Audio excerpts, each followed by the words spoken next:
Alright, hello everybody, and welcome to the stream. So, today we are continuing Nam Gge's invasion of the world. If you don't know, Nam Gge is just Eggman spelled backwards. So, just a heads up on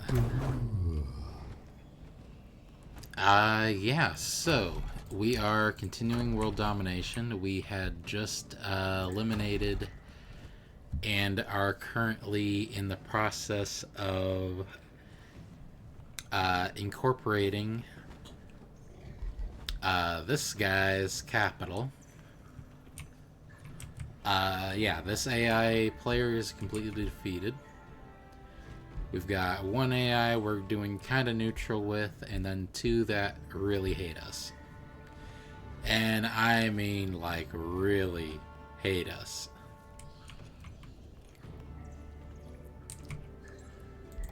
On the other hand, we're also dealing with some free cities that we're at war with.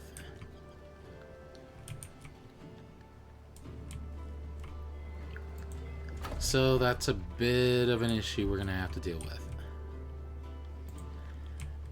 Free cities in this map are immensely buffed, so we're going to want to be careful with that. At this moment, they're probably more of a threat than the other AI players. We also have a quest to capture this city in 12 turns. Not likely to happen, but we'll see. And there's a mysterious prisoner in this city that we can get eventually. We may go back to capture Halcyon. Haven't decided yet. We're also going to want to explore this. And we're going to want to explore and capture this. So there's quite a bit we have to do in here. I may even go towards the Torment Hill. And because it was added in the DLC, I would love to take this Thorngrath estate, which adds the Rose Knight and various rose-choked skeleton units to the Rally of Legions. That sounds awesome.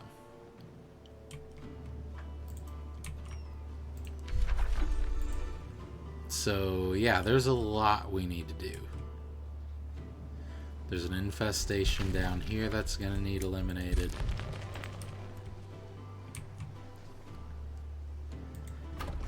These guys are almost, well, yeah, they're currently our vassals, so these guys aren't a threat to us. Thankfully. They'll become a bonded vassal in 9 turns. I'll just leave that be.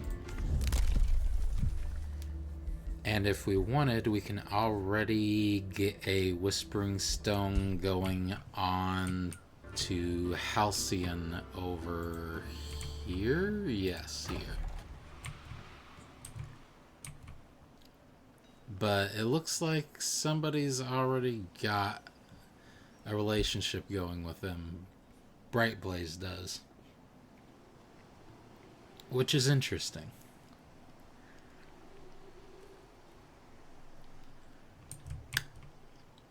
So, I don't know. They might even be caught up by Asgir Icefall. So,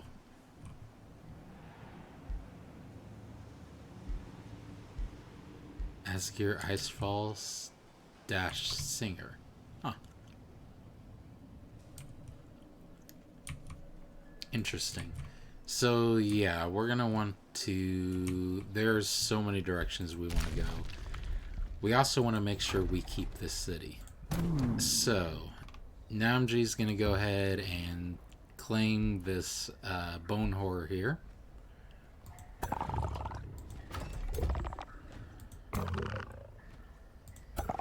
And this guy is gonna stay to defend it.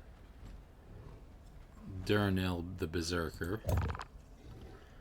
And then these two are going to march on upstairs and deal with the free city above us. Loxol.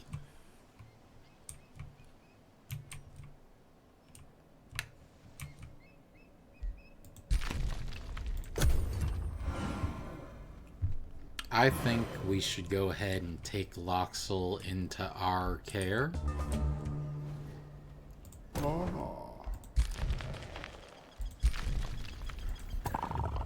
Ooh.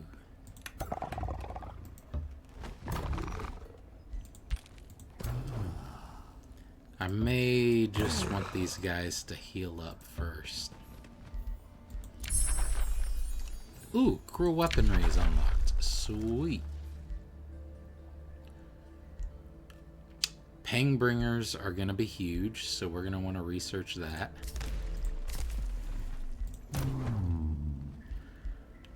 We may as well have these guys wait another turn just to heal up. And these guys are going to just sit here.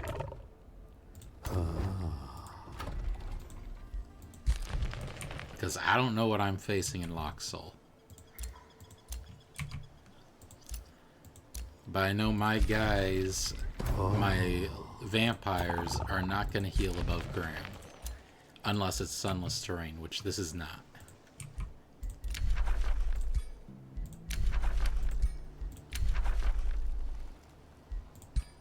Yeah, these guys are all declaring grievances against me. They will. That's just how it goes. I have another lord over here building up forces.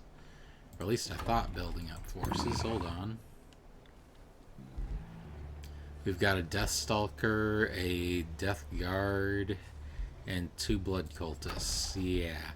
And then what sort of hero is he? He is a Ritualist. So we're going to want another frontliner. Let's get another... Oh. He's already being recruited. Yeah, we're good there. He'll be staying at home to protect it. Maybe even check out Will Taker's Needle.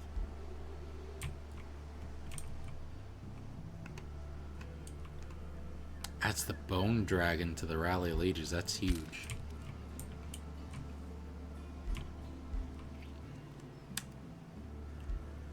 And let's go ahead and get...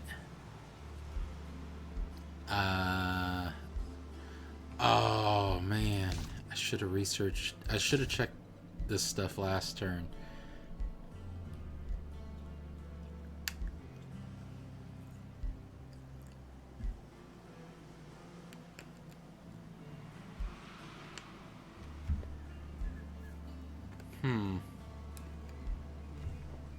Tough choices.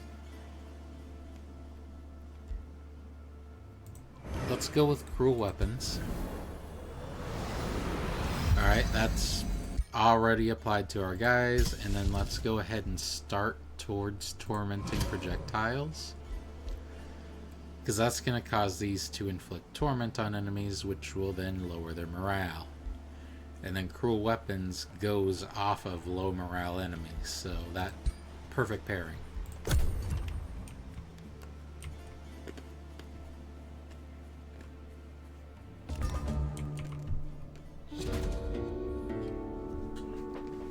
Ah, here we go.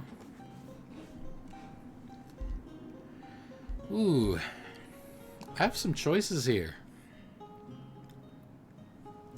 Deliverance and Peril. The kind Oathwarden Karma Stone Throw of Deliverance appears before you with a gaunt face. Noble Midnight Lord Nam Gge Bitey McBiteface.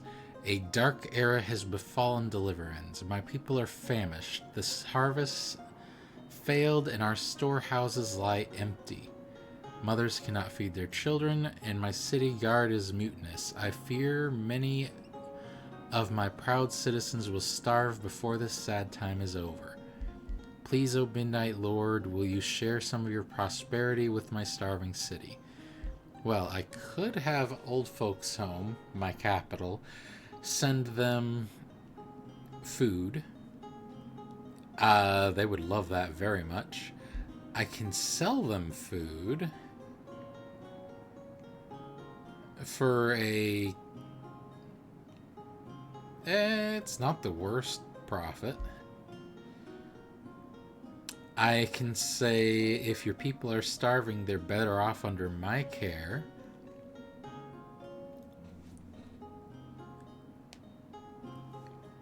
I will have a 100% success rate on this. The Oath Warden will send some of the starving population to me, which will allow Old Folks Home to gain a population level. Ooh, that's pretty good. It's a 100% success rate. I don't see why I wouldn't do that. And then I have nothing to spare. I'm not going to pick that. I'm not going to pick these other three. I'm going to take his citizens. It's a 100% success chance, so yeah, there is no downside to this. Old Folks Home can now grow. And where's it gonna go? Probably towards that blood pool, to be honest. Because I kind of want that.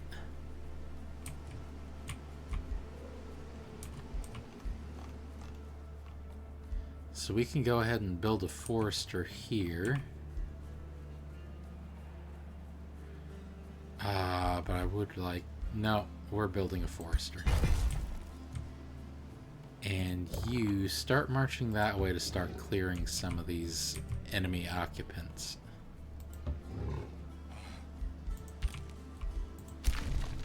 As for these guys... I would hate to send them up right now, but I really should be marching on the enemy.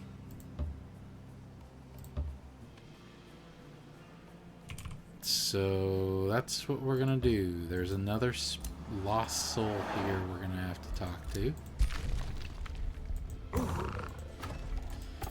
I'm not gonna bother rushing towards this city down here simply because I don't think I can take it in 10 turns. And even this city up here looks like it's gonna be a awful fight to win.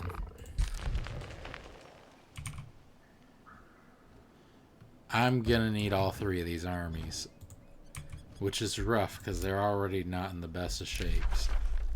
But yeah, the enemy's gonna send a raiding party. They have... There's probably another army here, so that would make it 5 armies, although one of them's kind of small. So it's more like 4 armies, because this one can combine into this one.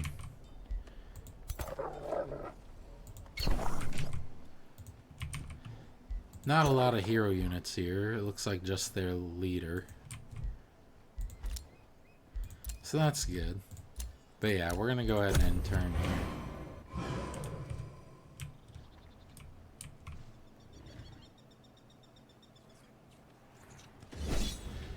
I feared as much.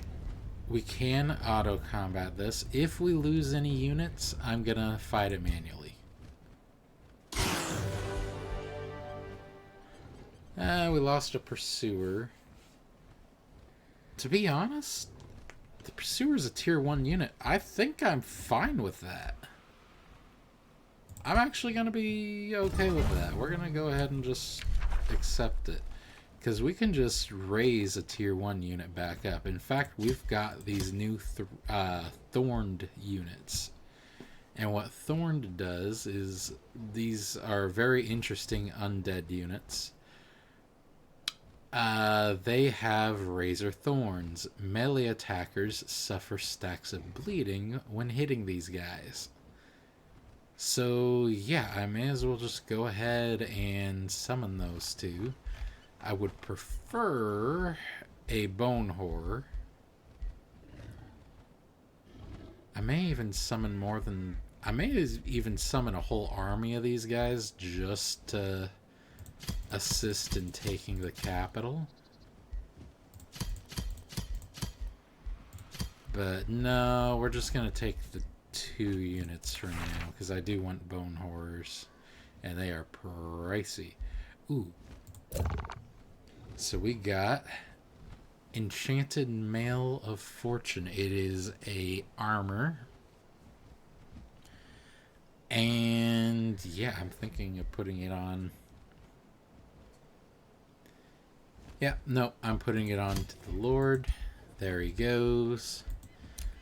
Other heroes. This guy could take the Robes of Resistance. And we're good. So these guys won't be able to move this turn.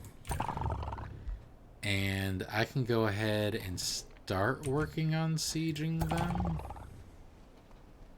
It's risky. It is very risky.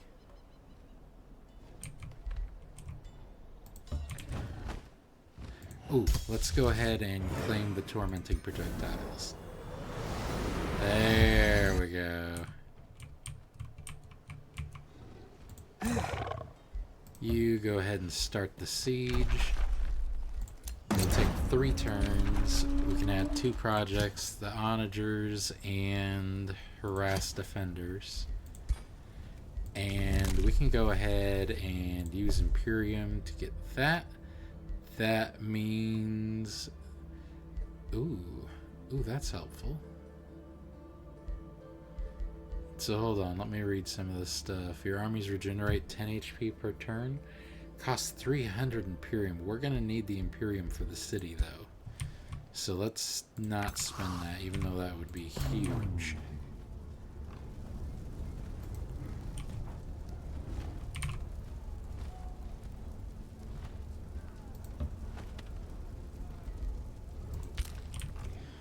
Okay, so we've got a siege going on here. And we can go ahead and add a 3rd subject here. The catapults are going to be an issue, so tower bombardment will help. Burning battlements will also help, depending on what units they're fielding. It looks like they have archer battlements, so let's just... let's check some of these armies. They have tier 1 archers here. More tier 1 archers and a mortalist. Okay, so yeah, archers are going to be a little bit of an issue. Enough to burn the battlements? I don't think so. So we're going to go for a tower bombardment. Yeah, a raiding party would be nice too, but...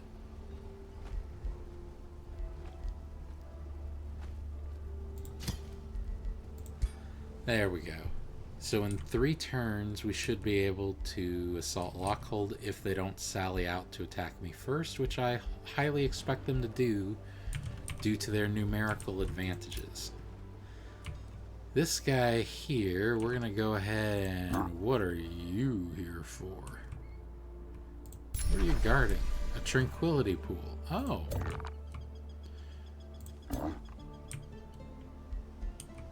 2 tier 4 swamp trolls. Jeez. Okay. Well, we need the experience, so we're gonna go ahead and fight that. Auto combat, see what happens. End up losing a blood cultist. I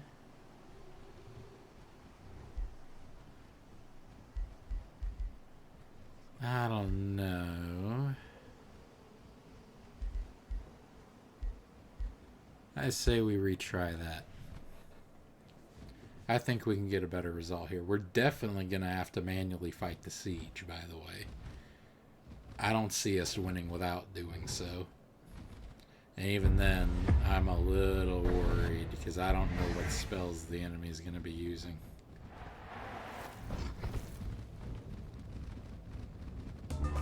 But in here, we're in sunless terrain, so we have a slight advantage.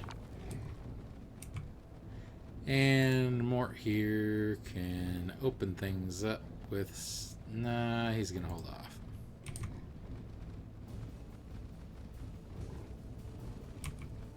I could go into the high foliage here. Let's see where I can get my melee guys, though.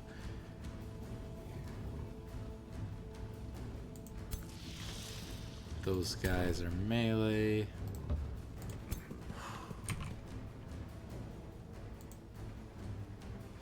What's Deathstalk do? Jump onto the target unit, knocking them back, and then enter defense mode. Nice.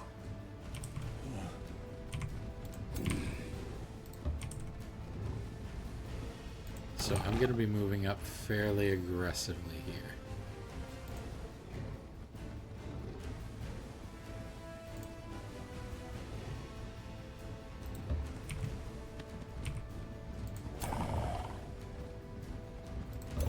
And you move up there.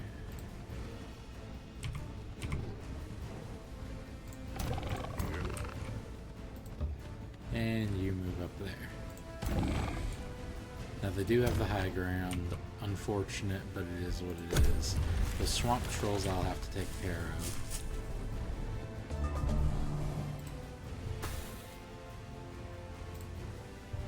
Yeah. Oh, jeez, that did more damage than I thought it would. Oh! Okay, I may end up losing more units than I thought. Let's see what spells I've got here. I've got Cause Despair, Necrotize, Rite of Bloodletting, Rite of Life Leeching, and Death Waltz. Death Waltz is actually pretty good for saving some of my units. We're going to go ahead and get Hostile Wild Growth going on to hit these 3 units.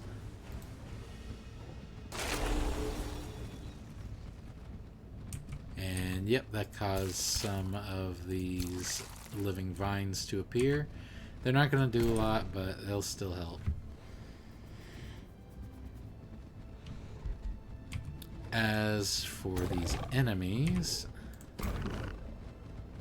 we're going to go ahead and toss Scarlet Plague onto these guys.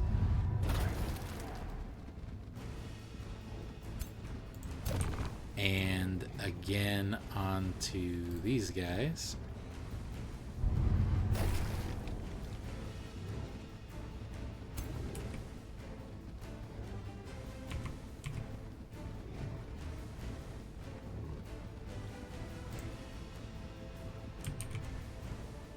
They're gonna cancel the retaliation from them, but first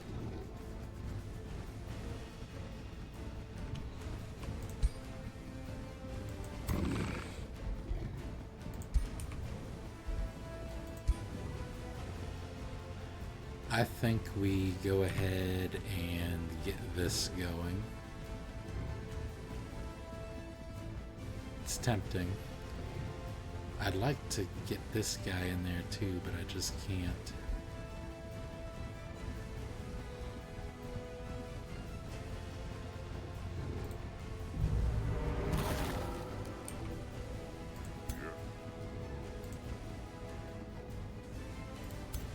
Yeah, let's cancel the retaliation from those guys and get these guys pushed forward. Oh no, they've still got the retaliation. Nuts.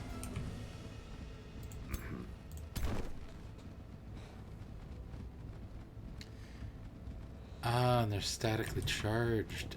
Okay. I can finish them off there.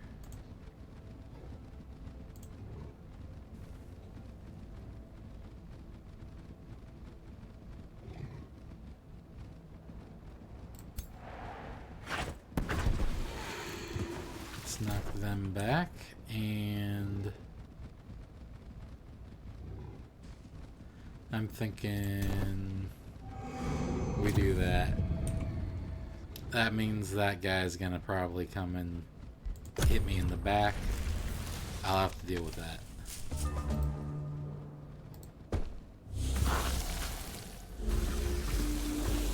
Oh.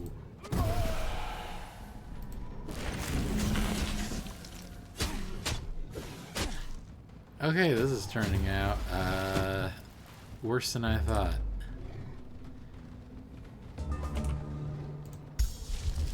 So we're gonna hit Necrotize on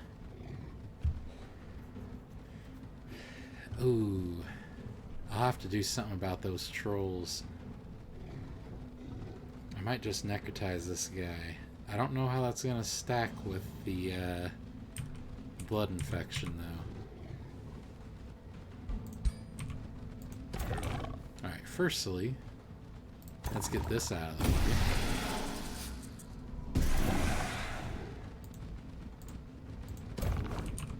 Secondly,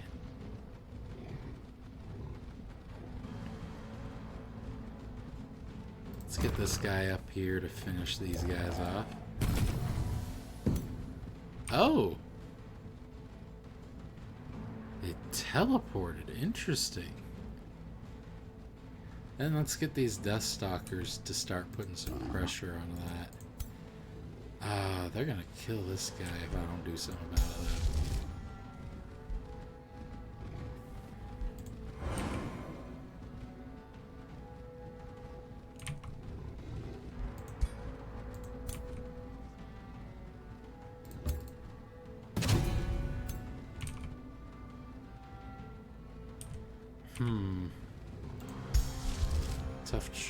Tough choice.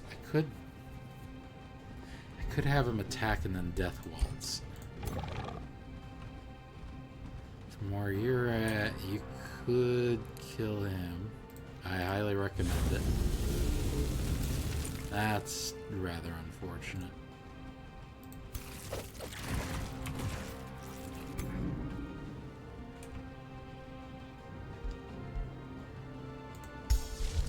No, we're gonna necrotize to finish this guy off, creating some zombies.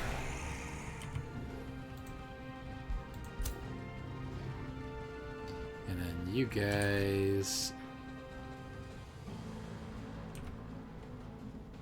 can step into the zone of control there.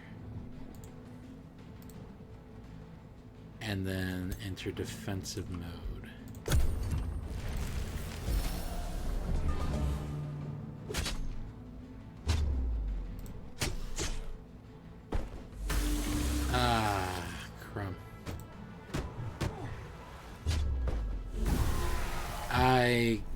Wow.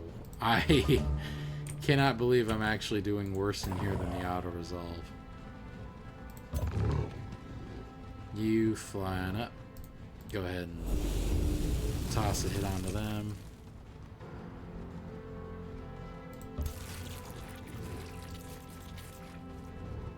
Let's not eat those yet. Let's just do that. Let's have the zombies just pile on. Let's have you guys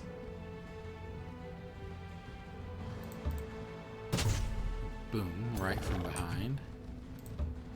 You guys will eat a hit. There we go.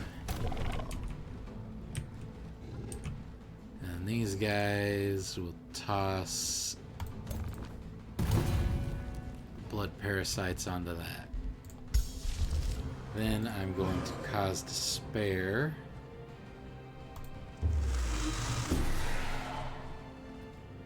Boom. So this guy's now retreating.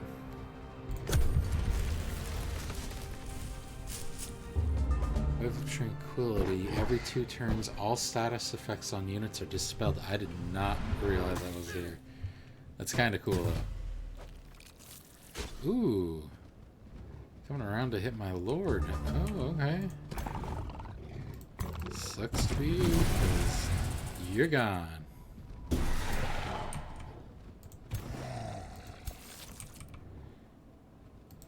You go ahead and pin that guy. I'll get some bleeding off on him. You go ahead and finish this guy off. These blood parasites will feast and then end their turn. These zombies will move up. My lord will end up moving up. He'll just cast a little hit on the enemy there.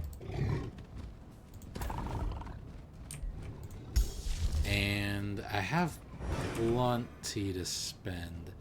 So, enemies in a 1 hex radius have a 90% chance of losing 15 morale. If I do this, yeah, he's probably going to lose the rest of his. No, he didn't. He resisted somehow. Okay. And he's still running, though. Enemies fleeing. Yeah, we'll end the battle. I ended up losing 2, which sucks. One of them being a Death Stalker. So I didn't realize quite how they worked. Now that I do know, I'm gonna accept this and get a bone horror. Ooh, ricochet crossbow. Hello. Hello, hello. So the sword and whip, I'm still keeping on him. Do I have anybody who can use the crossbow? Oh, hello. A spellblade, huh? Yeah, but you've already got the lance, and I'm gonna keep that on you. Okay. This... Actually, let me compare them. So... This gives him a charging attack. And I love charging attacks. Does burning, undead slayer, wildfire strikes, and blight strikes. Yeah, this is pretty good. The ricochet crossbow, on the other hand, also does burning, bypass up to 5 defensive armor, ricochets to hit another enemy within 3 hexes for 50% damage, and then does the wildfire and blight strikes. Okay, wow. Honestly, either one of these are pretty good. I'm going to leave the lance on him for now, though. Old folks home. Finished upgrading to tier 4. Which is amazing. Oh, what do I want?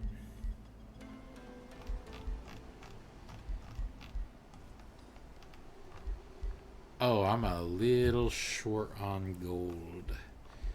But we're going to go for the Castle Grand Halls. And then maybe after that the Soul Vault? We'll think about it. No governor for our new city. We're going to go ahead and set Kira the Dagger. Yep. That works for me. What to build here? We're gonna go ahead and build a grave obelisk. I think that's fine. And we've got a merchant of some kind here. Ooh. Yeah, that's awesome.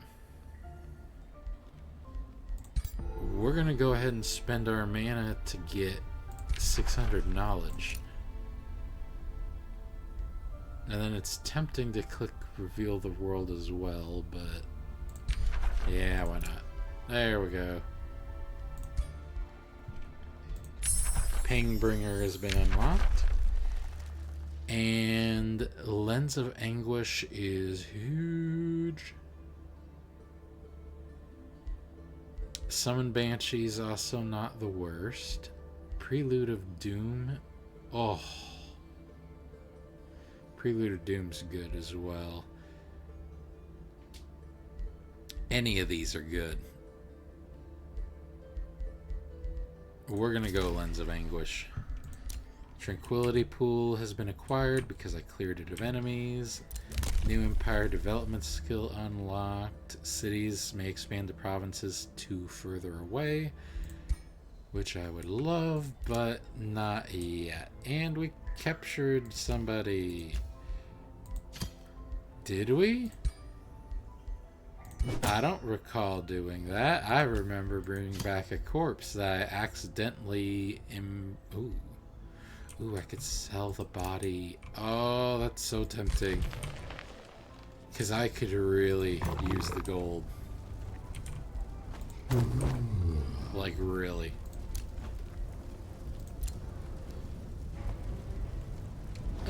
Got some new units we can recruit. Gonna just not, because I don't have the gold. No longer the race keeper of the devoted croakers. I didn't even realize I was. Dragon's Dusk has been revealed. Simply because the whole world map has been. Ooh. Large lava area here. Interesting. This is our new city. We're gonna enter.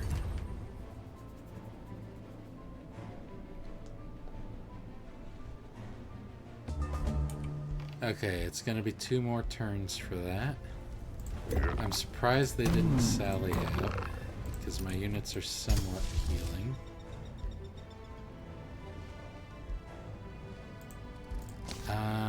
Nothing I really want to use spell-wise at the moment, as I don't really have any overly good overhead spells. I do need to clear this. And this. There's a lot I need to do.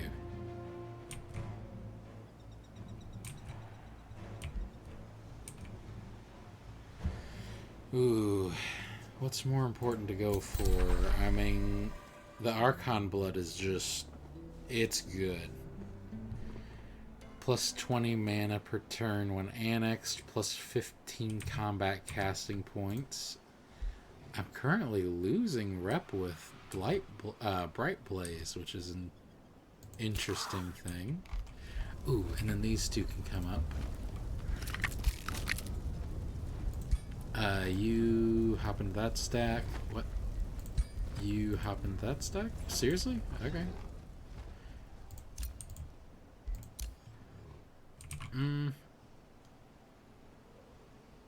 Let's go for the safe battle just for the... Oh, hello. I would receive 2 thralls, which I'm not currently using. Or I could take him out for the XP, which is helpful. I can also just gang a new Fury unit. I don't want the Fury unit. So yeah, it's either the thralls or the fight for the XP. I'm gonna go for the XP. There we go. And we can go ahead and raise a Thorned Skeleton Archer to join them. And we get a Mask of Precision. Plus 1 defense, plus 20 accuracy. Accuracy's helpful. I'll leave the healthy mask on Bitey McBiteface. This guy doesn't have any masks. We're going to give him the Mask of Perception. He also doesn't have any armor, so we're going to toss some onto him too. The Ring of Protection. Resistance and defense. Do I not have... No, he has the Ring of Frost immunity. I'm going to leave that on him. We'll toss the Ring of Protection onto this fella here. There we go. Orders required. You're just going to join the stack there and wait a turn to heal. This city can capture a province. Oh, we can build our way towards yet another Astral Dew.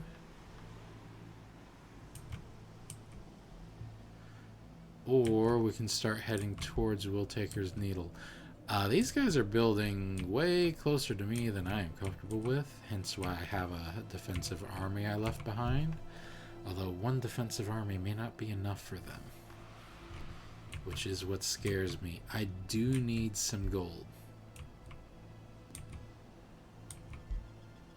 So building some mines would not be the worst of ideas.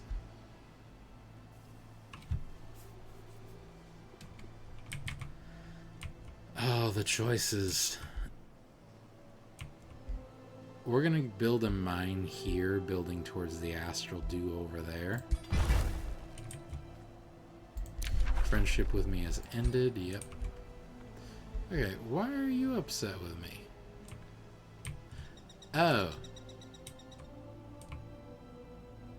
Empires with good relations, denounced as untrustworthy in the past. And my threat level. Okay, okay, fair enough. Anything I want to spend my thralls on? Blood transfer is not the worst. It would get some of these guys healed back up. In fact, I think I'm just going to go ahead and do that. Oh yeah, he's full health again. Nothing else that I can really cast this turn. So we're going to hold off. I mean, I could get it started for these guys over here. Let's just go ahead and do that. We'll get it going. I need to use up some of these thralls because I have them.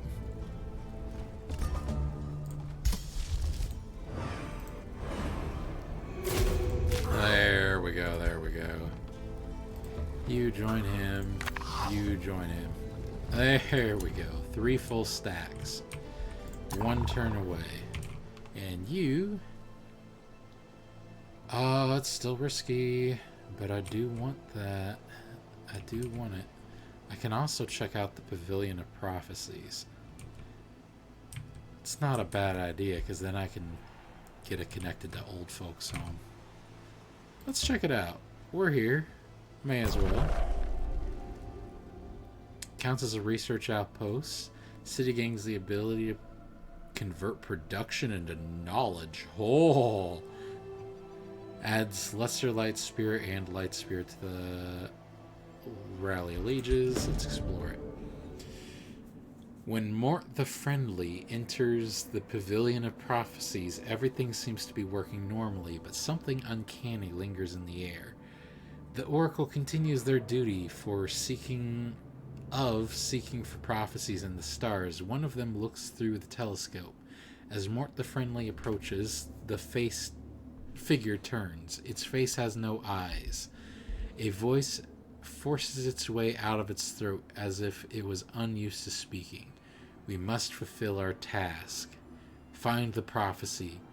Defend the Pavilion of Prophecies. These revenants are cursed to chase a purpose forever just to seek out that is just out of their reach. Will Mort the Friendly free them from their eternal torment? So, I can choose, we shall destroy these tormented souls. That just puts us straight into a battle. We can infuse his units with the power to free the souls. I spend some of my mana, which I have plenty of. And attacking support units gain free their souls during the battle, which destroys the target's corpse. Oh, okay.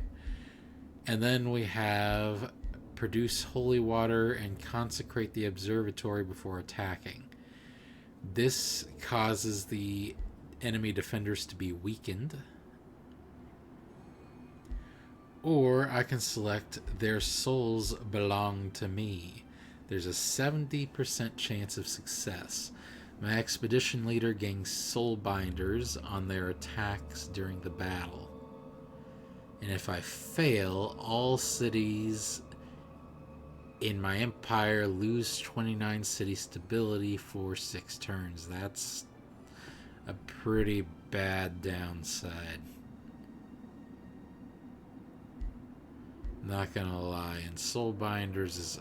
it's okay. It's only okay.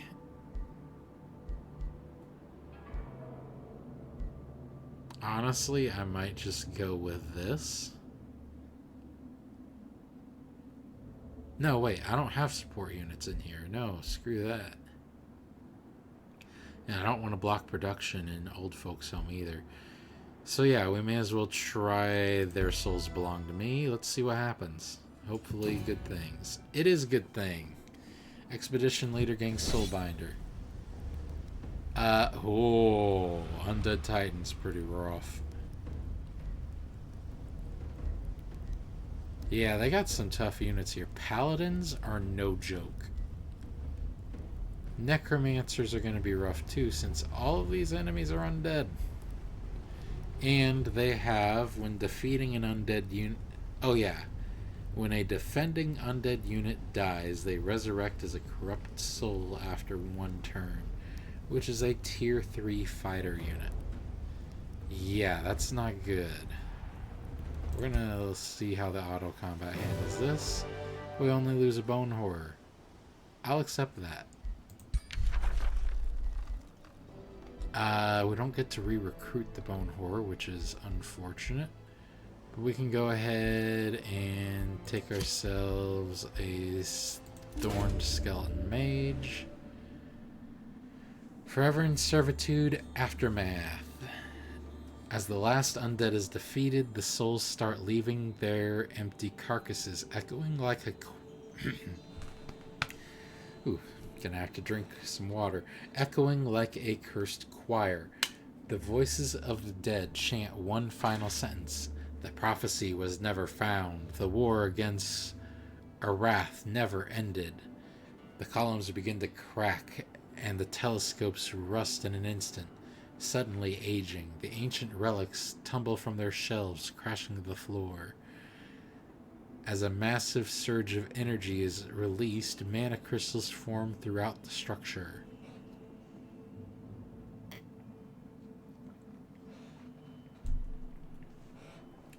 Mort the Friendly and his troops gather the crystals on their way out. What will Mort the Friendly do before it all decays? Ooh, he got me 534 more mana. That's pretty good. I can try to save one of the relics. That'll get me the Friend Slaying Short Spear, which is a 3rd level magic item. It is a weapon I could probably toss into the Death Knight. It's okay. It's got melee strike, it's got javelin throw, and it's got power cleave. So it's okay. It's not the best, it's not the worst. It's just fine. Deals 40% extra damage to fiend units. There's not a lot of fiend enemies here. I could look through the telescope, which gains me the Eternal One trait. When this hero unit is killed in battle after 2 turns, he comes back to life with 35% of their total HP.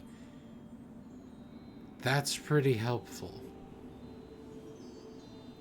Or harvests the souls of the damned. I'm gonna look through the telescope and gain the Eternal One trait because that's just way too powerful to ignore.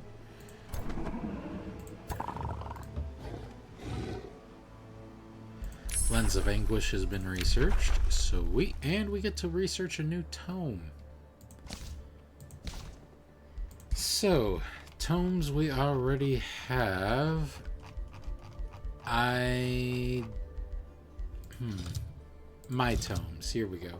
So we have the Tome of the Blood Rite, the Tome of Necromancy, the Tome of the Doom Herald, the Tome of Souls, and the Tome of Torment. We need to pick a second tier 3 tome before we can go into tier 4.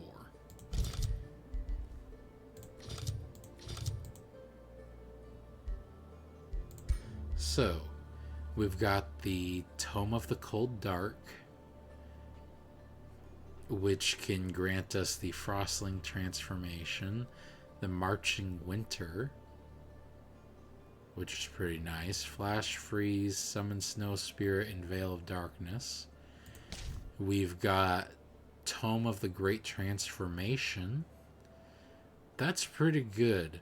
It'll unlock Bone Dragon Reanimation, the Fetid Legion, Whiteborn, Desecrate Structure, Domain of Death, and Necrotic Spires. We're vampires. Anything that boosts the undead, boosts the vampires.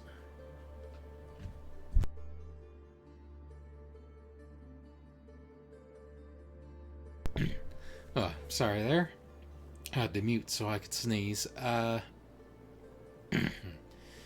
We've also got Tome of Shades available,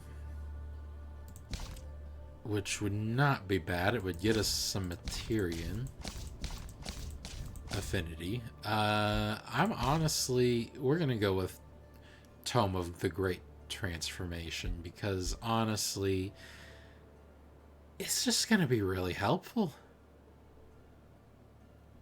Having Fetid Legion alone is pretty good. Plus 10 HP and a weakening aura that inflicts weakened on adjacent enemy units at the end of the turn. It's pretty good. I mean, Whiteborn's good too. If we show library and go to the tier 4 books, our next target book will be... Oh, they're not sorted by... Okay, hold on. Tome of the Crimson Ring is what I want.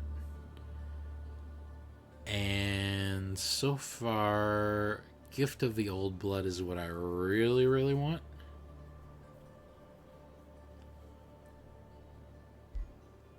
And that's a major transformation, which will replace the other major transformations. So I may not want to go with that.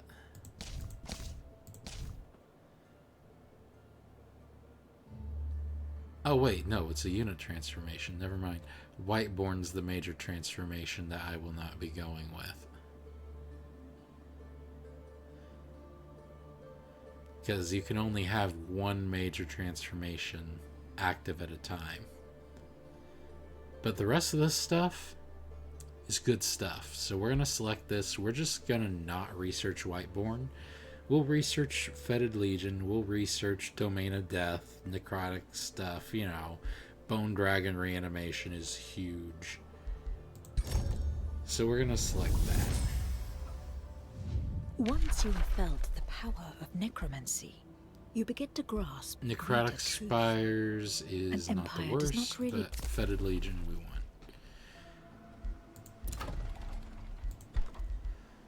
And we can go ahead and get this city building up to be a stronghold. Yeah, let's do that. Old Folks Home built the Great Halls, which is amazing. Can't afford that, which is sad, but we can afford... we can't afford this. Ooh, we can afford all kinds of stuff. Question is, what do we want? The Crypt Temple is really not that bad. Although we don't really need mana, we need gold. The Lens of Anguish can only be built in the Throne City. It adds 10 casting points.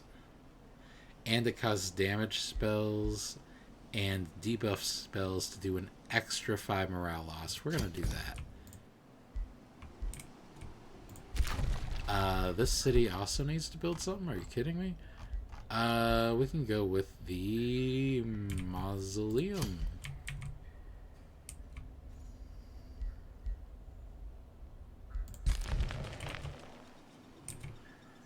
Ooh. That belongs to these guys? Are you kidding me? Never mind that. Let's go with the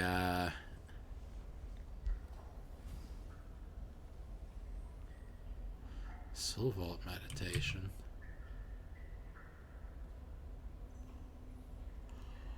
No. Hold on. We're gonna build a crypt temple here. We're gonna go to the crypt here. We're gonna accidentally embalm this guy. Oh no, what a tragedy. Then we're gonna toss the...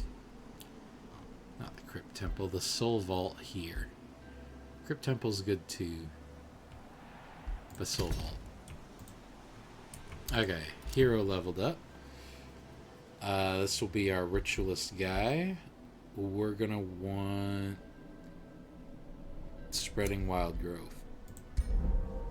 It makes it so that it is one tile bigger and some other stuff. So this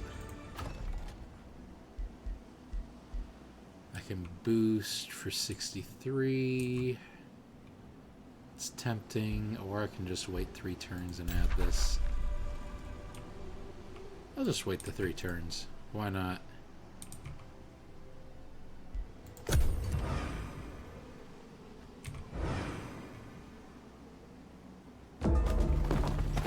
Okay, we're ready to siege. One of my claimed provinces has been captured. We'll take her needle. That's unfortunate.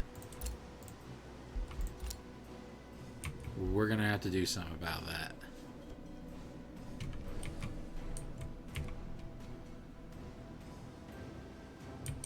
Let's go ahead and march this guy. Start marching him back to this city here. Another ruler was denounced. Okay. The siege is ready to start.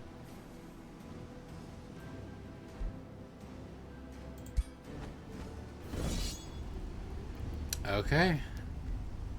We'll see what the auto-resolve gets us. If we lose too many things we don't want to lose, then we'll fight manually. But I expect losses. That's quite a bit of losses. Though for upkeep's sake, I'm tempted to actually accept this.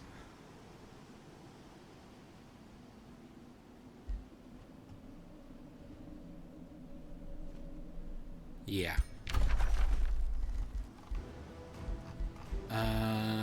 Nothing worth reanimating. Got some reinforced armor. Excellent. We'll go ahead and compare. That's just +3 defense. We'll toss it on to Mr. Death Knight here.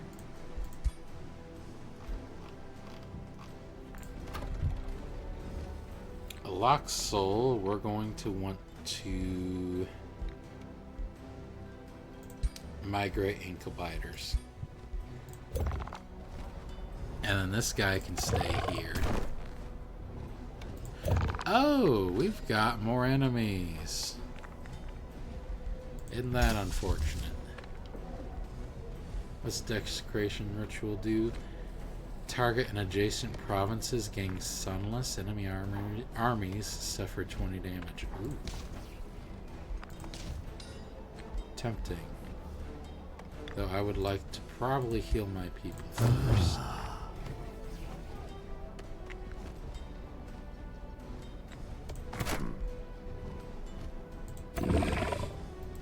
You move there so that unit's involved.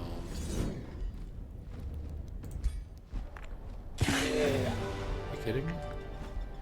No, we're retrying that. It's 2 enemy units. We can handle them without losing somebody.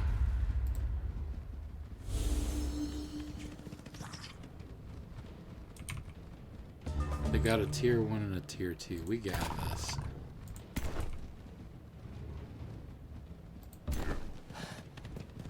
You guys move up. Heal up.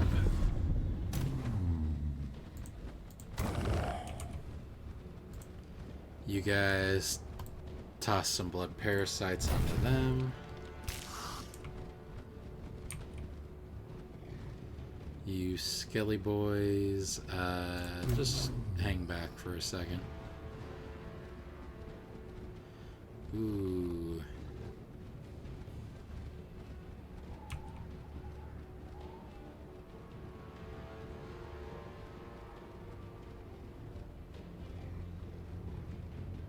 I can move Bitey McBiteface up here. And then just create a Dominator sphere right in front of them. Then Whiplash.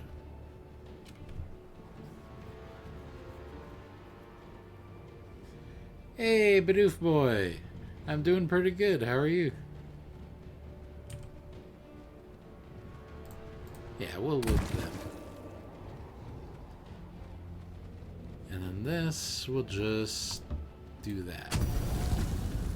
Perfect.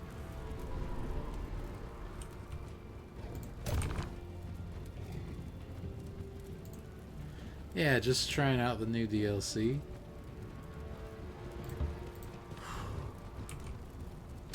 Oh, so this game's about leading a fantasy race to do a variety of different possible win conditions. I'm going to throw this guy back because I don't want to lose him. And just, you can try to conquer the world through conquest like I'm doing. You can try to,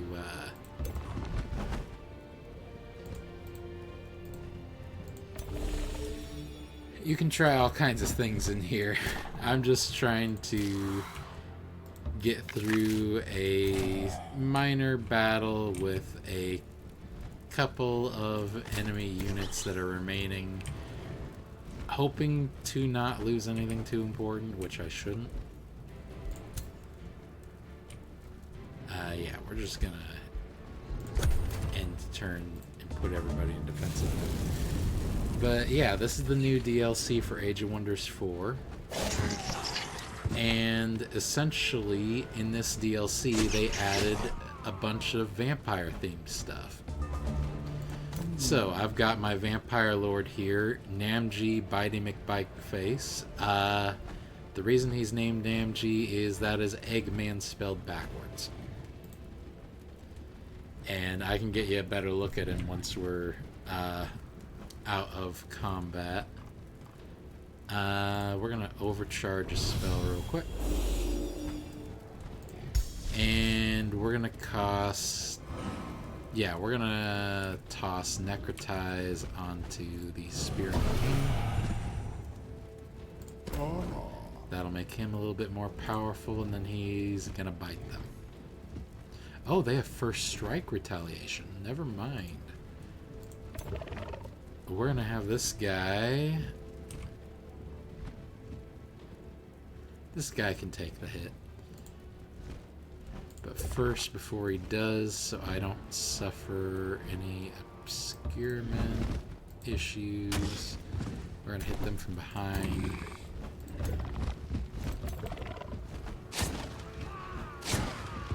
There we go. These guys are just gonna eat the retaliation strike so that my lord here can... He's gonna take some damage to boost his attack power for this. And just finish them off. There we go.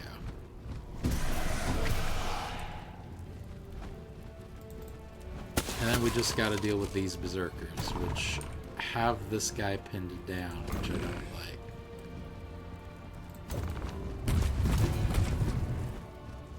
But we've got a variety of units here that can deal with that. These guys are gonna cast Blood Plague on them.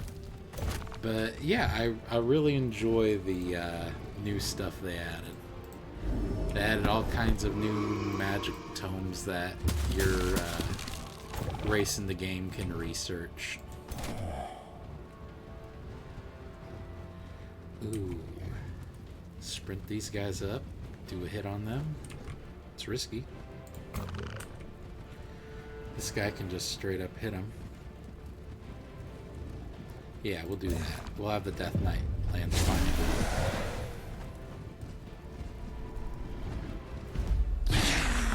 There we go. I can raise some undead units. I'm gonna just not. And what I'm going to do is... Oh, that's gonna take 3 turns? Okay. He's going to rest in the city. And these guys are just gonna rest nearby to try and heal up a bit. Oh. And we did capture an enemy lord, so what we're going to do is we're going to execute him. Oops. Then we're going to embalm him. Because that gets us some special resources that we can use for our civilization. Not every civilization can do that. What race am I again? I am playing as a bit of a custom race in here. What I did was I took the ancient peoples and I customized them to be a bit here we go. Yeah, I took the ancient base race and I customized them to be resistant and to specialize in riding shrieking bat mounts. I'm playing as the brand new Elder Vampire Lord, named Nam Gge Bitey McBiteface, which is Eggman spelled backwards. We're playing as a dark cult of death culture who are apex predators and have a vision of ruin, with an ambition of, well, conquering. So yeah, that's what we're doing. Our overall goal is I plan to take pretty much the whole map. The fun thing about this game is it is in layers. So what we're looking at here is the surface world, but there's also an underground world as well. And then there's entrances scattered throughout the map to the underground world. So, yeah, it's pretty interesting. So, in about 3 turns, this city and everything it owns will be under my control. Which means I'm going to want to increase the number of cities I can control. There we go.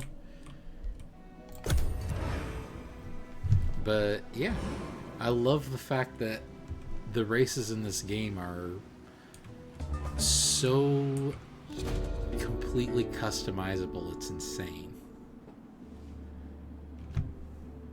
Ooh, okay. So this is a random event that can happen. Let's see. After today's diplomatic negotiations, Oathwarden Karma Stone Throw of Deliverance announced that their city wants to celebrate a Gaudier if they are in all of Annan. Uh-huh. Well, Annan is not me. So, I can choose to lose some gold but gain some influence with them. Is there a Skyworld or something too? So there are other layers that can be added to the game based on the map. I'm playing a map that doesn't have a third layer, but there are third layers such as an Eldritch dimension that is super freaking weird, has a lot of Eldritch monsters that will occasionally just fall out of it and attack people, but you can also go in there and conquer it. But as you do, your people go more and more insane. So there is that one. I I don't know of any other third layers at the moment, but there are some new DLCs they've announced that are planned to come out throughout 2026, which may or may not add more things like that. So who knows? But yeah, the base game usually has the two layers. There are some maps where there's only the surface layer.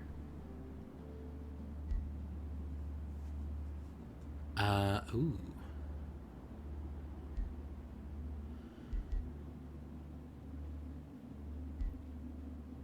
Ooh, so most of these I could reach bonded vassalage immediately, which is pretty helpful.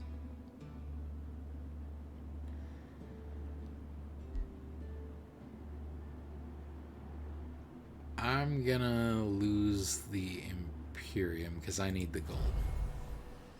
And I need the research. Okay, well, that helps. So I have one vassal. And in 56 turns, gosh darn it. That is one of the issues with the race I'm playing, is they do not really incorporate other races peacefully very easily. Ooh, the Lens of Anguish has been built. Excellent. So far, I have defeated one of the main AI lords, and I have 3 more I have to deal with. These guys in particular, they're led by an Eldritch Sovereign, which is essentially a Eldritch horror that has decided to be like the ruler of a civilization. These guys are going to be a pain in my butt to fight, but I'm going to have to fight them. Probably sooner rather than later. These guys over here, their leader is a Frost Giant King. One of the DLCs that was added earlier, was it earlier this year or last year, lets you play as Giant as your ruler. You can also play as a dragon as your ruler if you want. But I'm trying out the newest one, which is Elder Vampire. Which, this is my Eggman vampire guy. He's not bad. He's got the sword and the whip, which, you know, you can find other weapons you can equip them with as you play, so I could toss him a whirlwind blade if I wanted. He's not the right class to carry a crossbow, so he's not going to. As you play, these guys level up and you have whole skill trees to toss them down and everything with different classes and all. For him, I'm playing as just the base warrior class. Sucker for the whip, underrated weapon. I am too, because let me tell you, they added that in this most recent DLC, and I was just like, nope, I'm picking that as his main weapon. I don't. There are some other main weapons in here that are pretty cool too, but the whip, oh, so good. I'm gonna start him marching back towards the capital. I'm wondering if I shouldn't just go ahead and build a no, by the time the teleporter's built, he'll already be back there. I will have to build one at some point, though, with how big my empire's getting. But I'm gonna start marching everybody back, and hopefully I can keep the peace with Nikreth over here long enough for my armies to get back here so I can then go to war. Deliverance, I'm at peace with. They're a vassal of mine, so I'm gonna just let that keep going. Bright Blaze is this guy over here. He is a Dragon Lord. So we're going to end up fighting him too. He's leading the Chosen Monkeys. Oh, okay. Randomly generated races is what we're fighting here. What are these guys leading? Veil Striders. Okay. Interesting.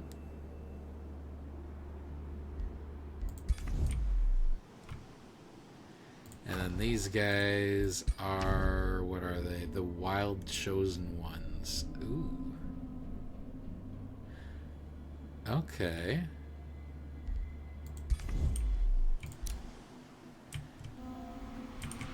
Yeah, we're gonna move these guys over here. I'm not gonna create a new bounty. Yep, that's fine. And is there anything I want from them? No, not really. Okay. We're just gonna end turn right here.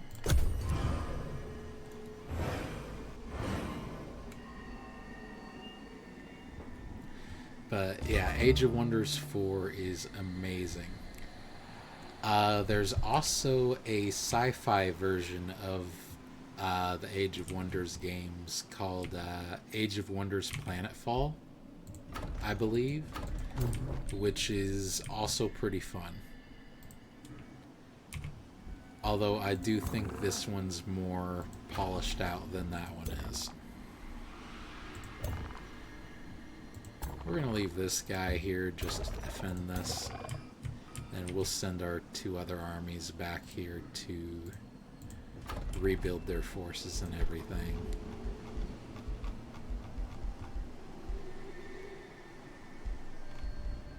Let's go ahead and get ourselves a soul well would be very nice. A lot of this stuff would be very nice. Let's get stone walls though, because this is likely to be the first one hit if the enemy decides to go after us. We're also going to want a bathhouse for city stability, and then a caltrop stash for defenses. And he's just going to move on in there and sit on it. And we're going to go ahead and claim the Pavilion of Prophecies. It is a place we had cleared earlier. It will add... it counts as a research post, gives us some Imperium, research, and mana. And lets us use production for knowledge if we want, which is what we do for researching new spells and stuff. Which we're currently researching Fetid Legion. We're going towards, as you play the game, the race you're leading is slowly transformed as you play. So, in this case, I am slowly transforming my people into undead. Once I reach the brand new, where is it? The brand new Tome of the Crimson Light, Rain, I'm going to transform them essentially all into vampires, or lesser vampires. So, yeah, it's pretty good. You can also transform them into angelic beings, you can turn them into tree people, you can turn them into all kinds of stuff. It's honestly pretty cool. 5 more turns, and you're leaving in 5 turns. Oh, well, that's unfortunate. Yeah, I won't be getting much more from this guy then. Okay. This guy's starting to build up towards war. He just created a grievance with me. That's unfortunate.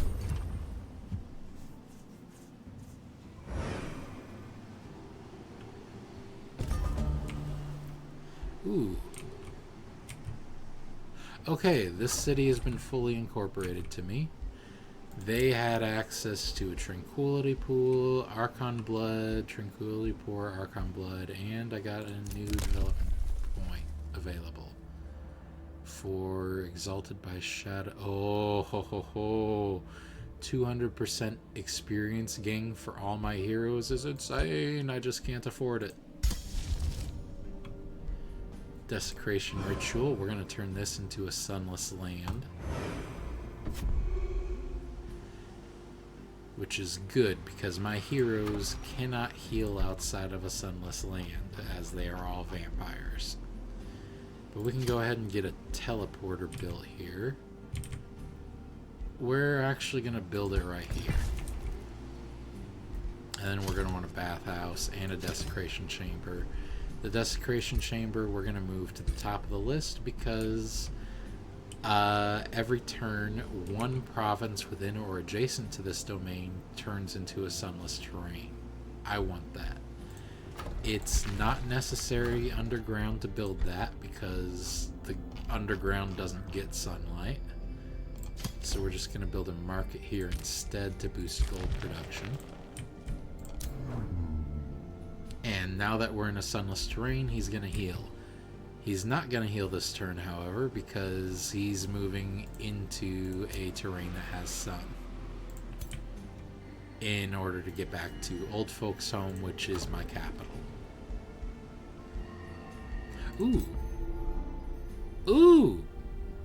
Ooh, this is a new trader.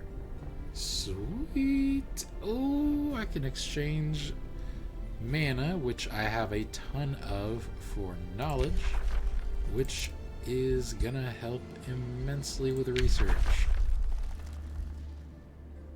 Enough so that I can get another spell research this turn. Okay, Soul Overflow's good. We're gonna shuffle it.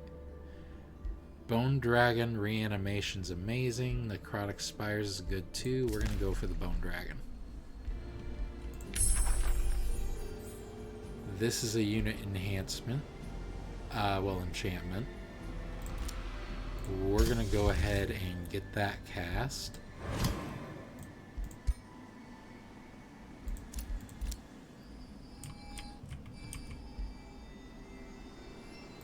And we're gonna get this guy moving. Temple down here was built. No governor is assigned here. We're gonna assign Mort the Friendly.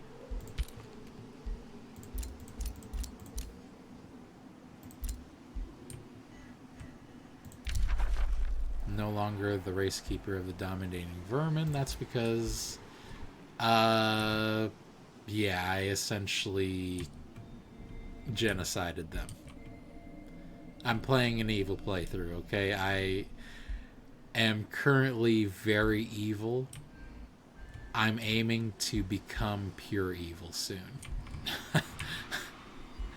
So normally I don't play the bad guys, but today I am very much playing the bad guys.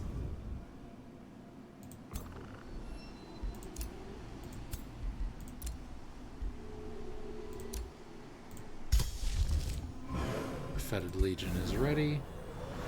It does cost some upkeep to keep it going, but trust me, these buffs are huge.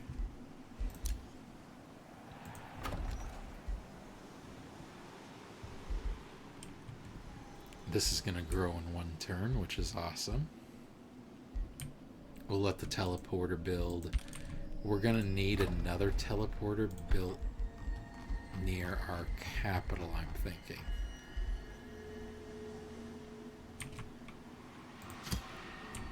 So we're going to go ahead and get it built. Let's cancel that. How many? 13 more turns or 300? Nope. Yeah, we're not going to cancel that then. We're just going to build it. Teleporter will replace the farm here.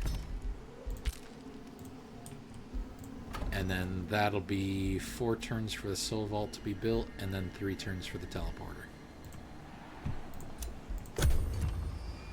And then this way, I don't have to march my units halfway across the the map every time I want to go from one place to the other.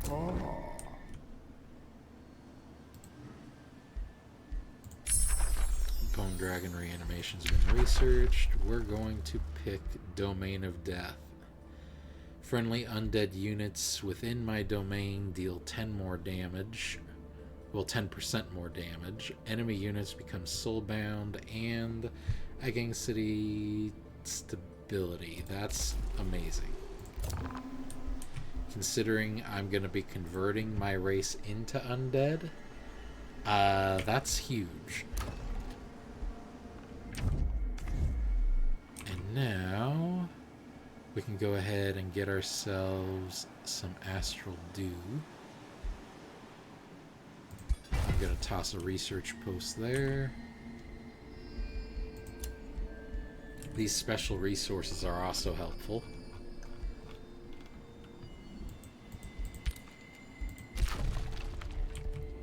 Oh, right, I have to build something here. Let's build a mint and a palisade wall and a stone wall. So that's you set for a few turns. Dark Spire's set for a few turns. This is set for quite a few turns, and so's Old Folks Home. However, we should probably get some units built. So let's build ourselves. I've not built a Pingbringer yet. The only issue I have with Pingbringers is they have an upkeep of 3 Imperium, and Imperium is a very hard resource to get. Although I am getting 71 per turn, so I may build a couple just for my main Lord's army. So we have 2 of them queued up. And then they'll join Nam Gge here. We're going to go ahead and remove this skeleton unit.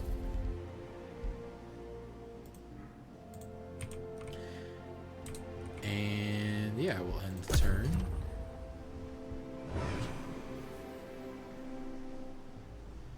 And I'm hoping I can reach major justification for war against... Oh, hello, Revenant Horde. Shadows covering your realm cause long-dead soldiers to rise from their graves at a forgotten battle site near your city of Old Folks Home.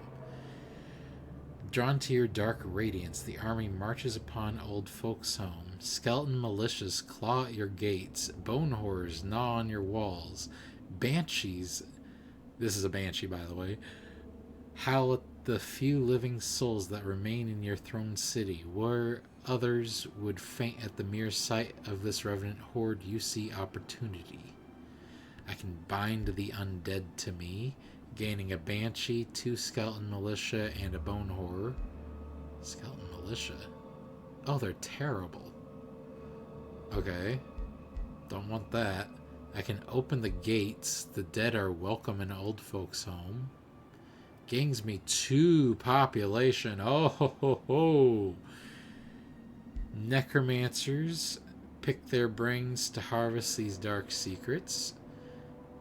It'll save me a turn of research. But honestly, the population, way better. So we're going to accept these undead as civilians. And yep, I failed a minor quest that I had no intention of doing anyways. It would have involved me marching all the way down here. And I just don't want to do it. Wait, what are these 3 doing here? Huh. Weird.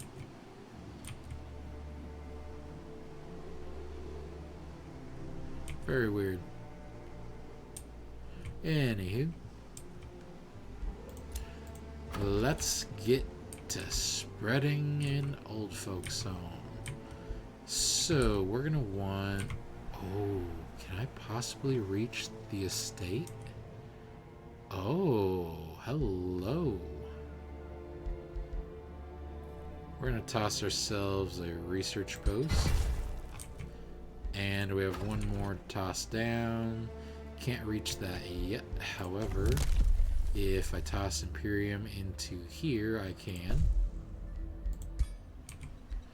The Problem is, I need to clear it first. I need to get an army down here, march into here, and see what's going on, which I intend to do.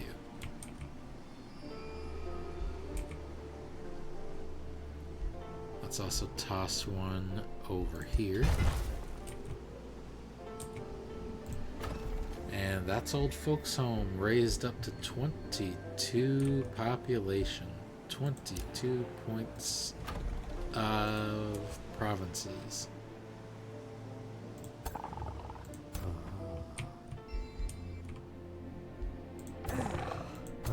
Yeah, toss these archers into this group. Then you guys just move on over. The Mystic Seer down here leaves in one turn. Unfortunately, I can't really gang anything from him that I want, so I'm gonna just let him leave. These guys sent a war party at me. What the hey? Are they... they're under Holocron.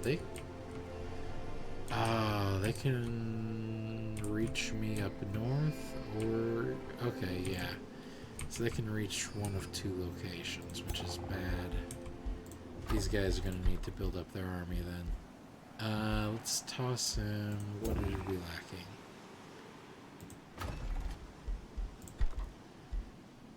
We're going to want a...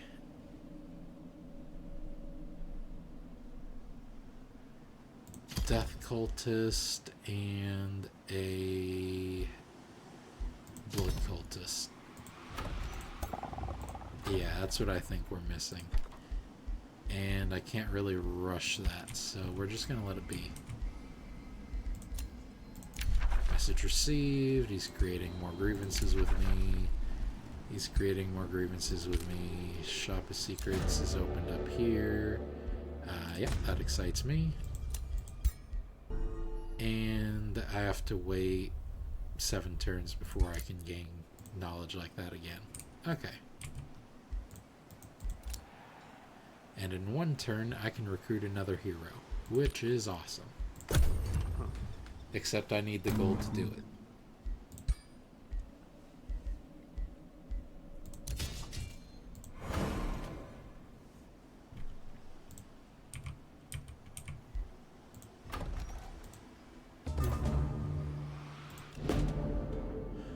Ooh, yep, this is the one guy leaving my territory.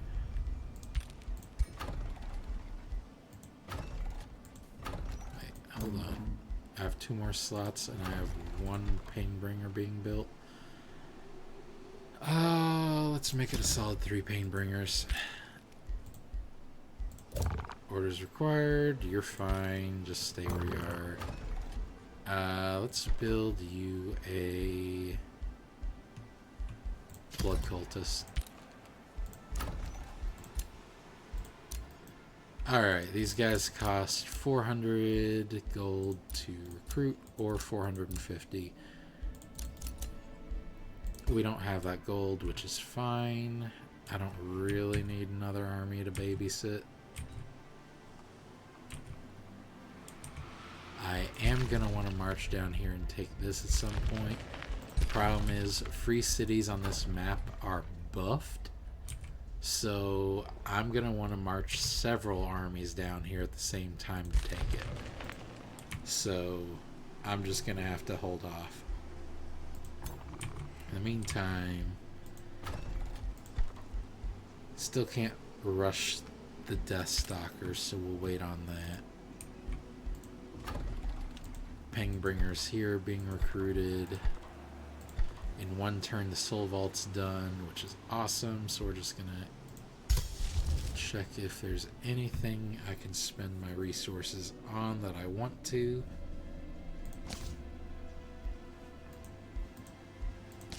And not really. So we're good.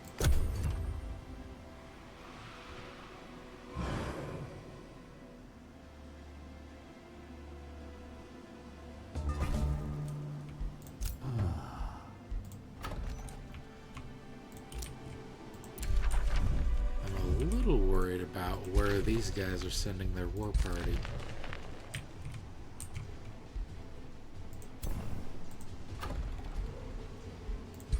see where these guys are going to target. Let's have them go after Rock Guard.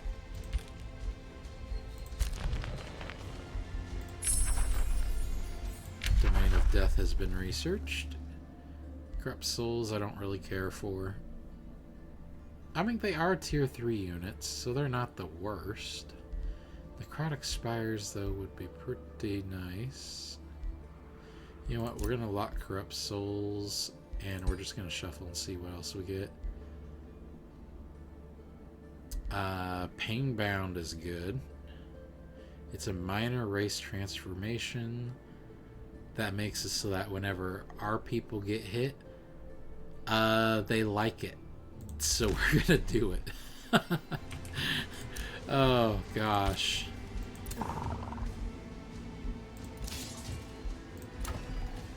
Soul Vault was built. The Mint was built. Hero's Offer we can accept, but let's check Domain of Death first. Cancel. Let's go back to the surface and then cast it. And we're going to want to cast it on our Throne City first.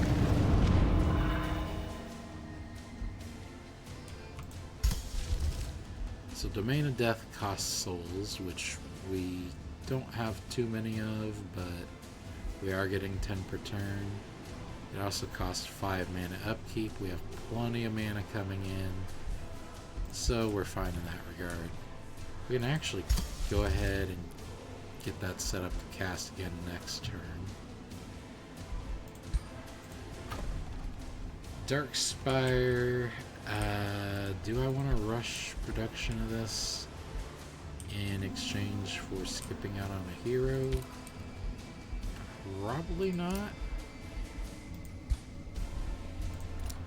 Oh, another cool thing about this game. You can recruit lords that you played as in previous campaigns. The only issue is they cost Imperium, which is very much a important resource that you're going to want to be spending on other things. And none of these guys really synergize well with vampires because, well, vampires are brand new. But Modern the Cruel, for instance, was one of my favorites, as is Goldie the Oldie. Brackus is a hero that ended up transforming his whole race into angels, which was pretty neat. Yeah, so not gonna be saving up for any of my Pantheon guys though, because like I said, they aren't gonna pair well with any of my vampires. Instead, we're gonna go for Battle Saints. Are so strong. Oh, they're so strong.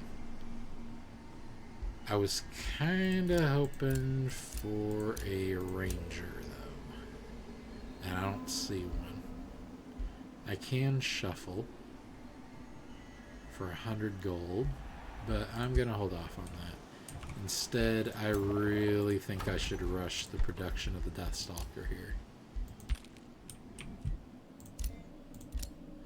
And a new rally has started.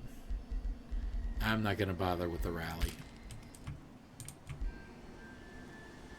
I'm not really a civilization that's built well around mercenaries, though there are ways you can. Oh. Tempted to just hurry this and start him marching towards the Thorngrath estate.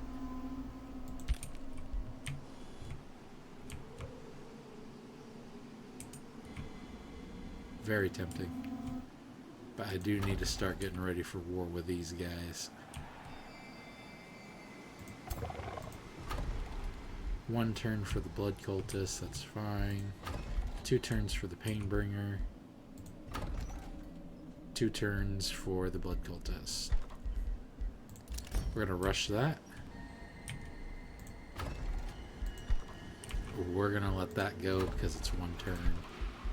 And we're gonna let that go because it's 2 turns and he's not really doing too much.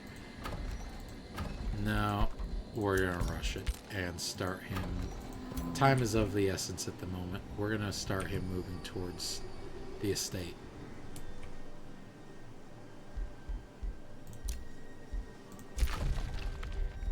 Yep, that's producing well. This is done. So you guys start marching southish, I think.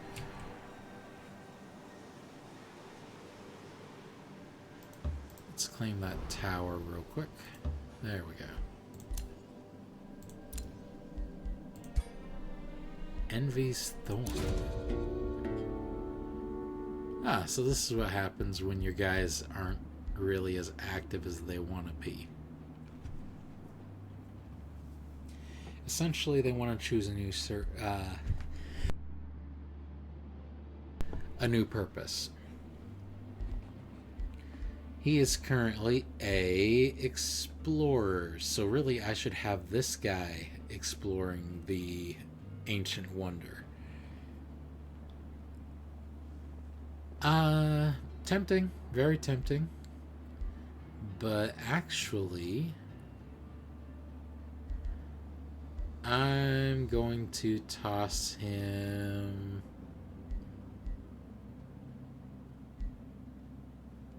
Lawbringer instead. Because I want my Lord Nam Gge to check out the estate instead, because he's got the stronger army.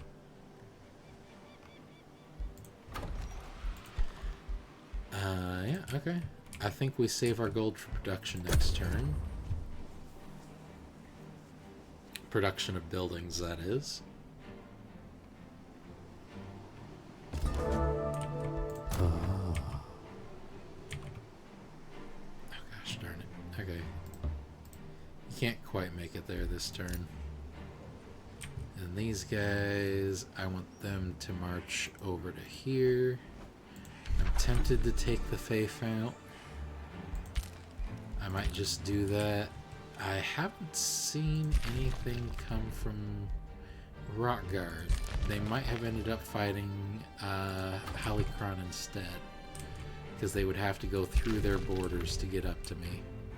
Unless they went some other path underground, which they could have. The Umbral Nest is active. It's an infestation. Infestations are deadly,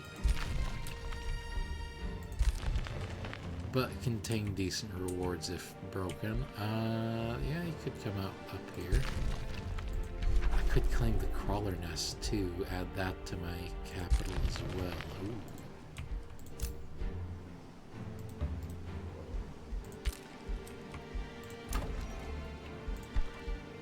Let's go ahead and get those walls going. And my ruler leveled up. So my ruler has a thing at the moment where he's getting passive experience. So let's go ahead and toss him. Second wind's really helpful. So's Frenzy though. Let's toss him second wind. It'll help him with mobility. We're gonna want the Room of Recall. If anything happens to him, he will be returned back to combat sooner. Although honestly, all of these are helpful. The Soul Well I may want to build, as well as, well, all of these. Oh, the Basilica of Lamentation provides so much. Very tempting stuff. The Soul Forge lets us build custom items, which I might consider. With the Room of Recall, the Laboratory, which unlocks the Vivisection spell, is huge.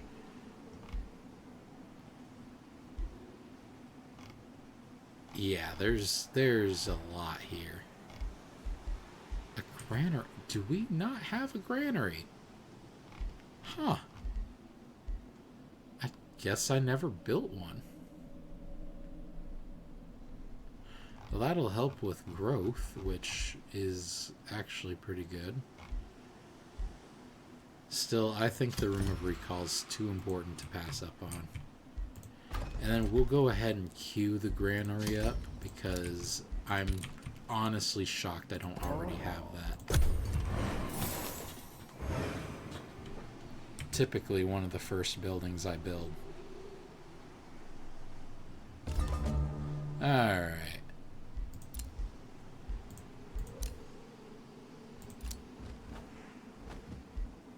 He's just gonna sit there for a second. You're gonna wait a second. Painbound. Painbound's good. And we can finally go into tier 4 tomes. Let's go. We want the Tome of the Crimson Rain.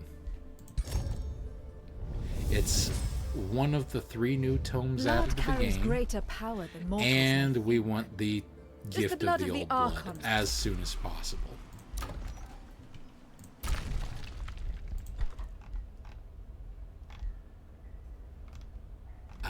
Over here, we're gonna go ahead and get ourselves a soul well. Hold on. Actually, hold on. Do we want a soul well? Counts as a research post. 3 mana for adjacent post. Yeah, we'll go with the soul well.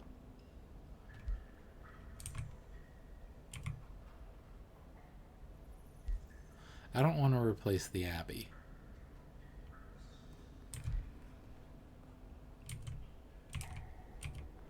Let's toss the soul well here. And then it would probably be best to just wait until that's finished before building something else. Ooh, Spying Shadows immediately reveal the full world map. Your throne city gains infinite sensing range. Armies in sensing range reveal their numbers and allegiance. Possibly one of the best things to spend Imperium on, aside from Exalted Shadows. I'ma get it. So this means I can see everything, everywhere, all the time. Mostly. Somewhat. So the world map's revealed to me, but I don't really see the exact details of the enemy armies. But it's enough for me to get a good sense of their strength. And I believe it's been long enough. Nope, 2 more turns. So for instance, these guys, they have a 6 stack here, plus another 2 singles, a 3 stack, a 3 stack, a 1 stack, a 2 stack, 5 stack. These guys have a lot of armies, but very small ones, with a couple full-sized ones. Alright, 1 full-size, one almost full-size. So I could probably take them, provided I get my lord out of this fight first. And let's see, it'll take me 3 turns to get Painbound. We're going to start that going right away, because that's powerful.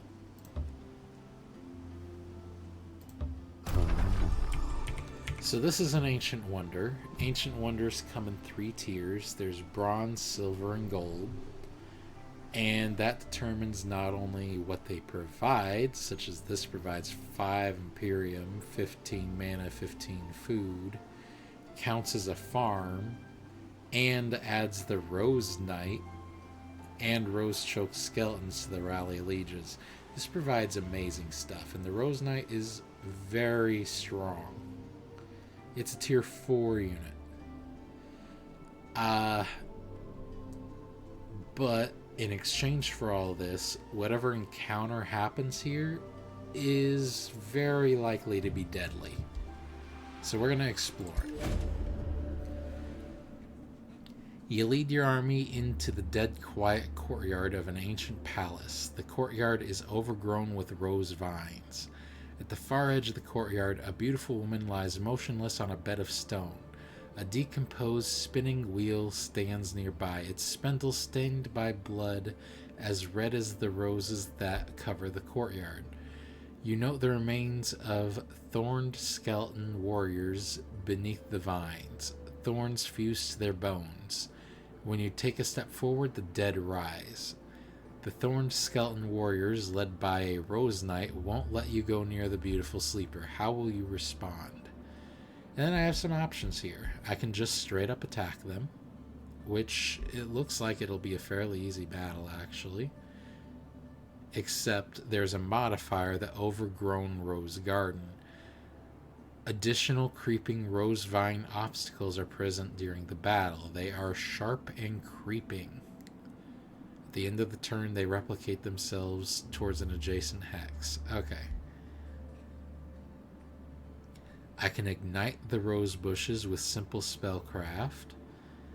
This creates a rampant fire as well as the overgrown bushes. Or I can, with a 100% success rate, summon cold winds to wither the thorny vines in the estate. Have the vines in the courtyard wither away. They gain Withering Garden, and I enter battle with them. Withering Garden is a custom effect. Every turn, each creeping rose vine has a 50% chance of being destroyed. We're going to do that one, because there's no downside to this, and it'll make the fight easier. And it's a success. And we cannot... Oh, there are 3 tier 4s. Let's see what happens, because I've got 3 tier 4s as well.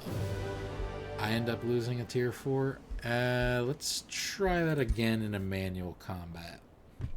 I think I can win this without losing one of my tormentors. And this custom map looks brilliant.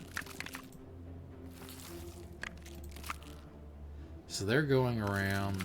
It looks like they're eating the bushes to gain buffs. That's not a good sign.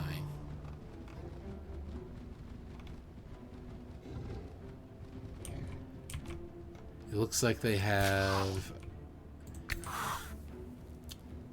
2 melee infantry, 1 mage infantry, and 3 tier 4 rose knights, which can blood drain my people, raise thorned skeletons, so I don't want to lose any of my guys because they'll just raise them.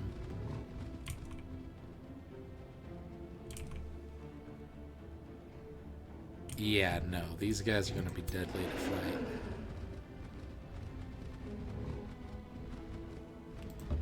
So, our Painbringers are somewhat special melee combatants. We're going to want them moved up. And we're going to want them all in defensive mode. With the Death Guard right behind them, and Nam Gge ready to step in as needed.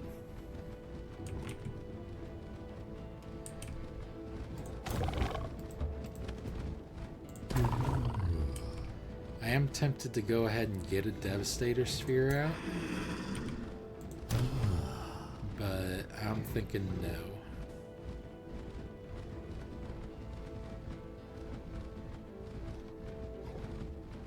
Yeah, so we're just gonna end the turn.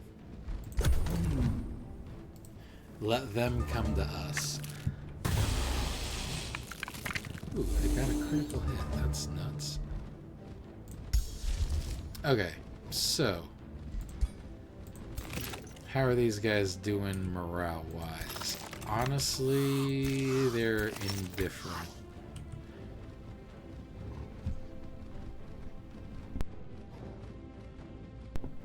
Yeah, they're not that bad. What we're going to do is we are going to overcharge a spell.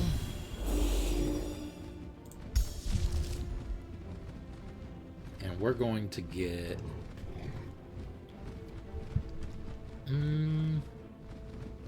that would be nice. The Rite of Life Leeching. The Rite of Bloodletting's okay, but none of my guys are surrounded, so that doesn't matter. Necrotize won't help too much. Cause Despair. Huge if it works. Honestly, very tempting.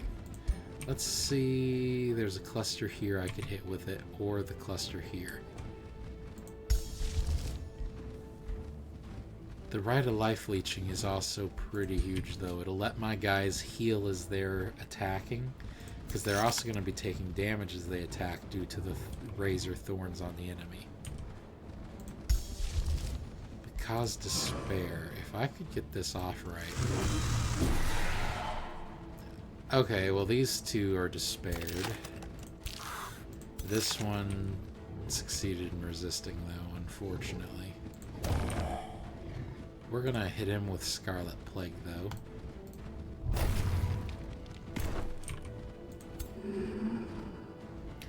And then getting into melee with these enemies is not a good idea, so we're gonna go with the Thorn Whip, which inflicts torment on the enemy. It's a ranged attack, so I won't be taking the thorn damage from the enemy.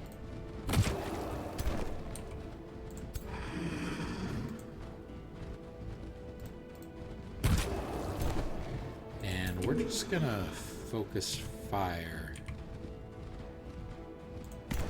Tempted to move these guys back and those guys up, but no, not yet. Nice, all three hits went off. Attempting to cast Blood Parasites onto these guys.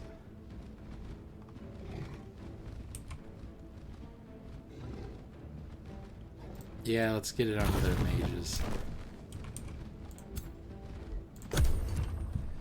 I wish I brought a defender unit in, because they'd be able to bolster the defenses of everybody they're next to when in defensive mode. And that's bad. Okay. That's really bad.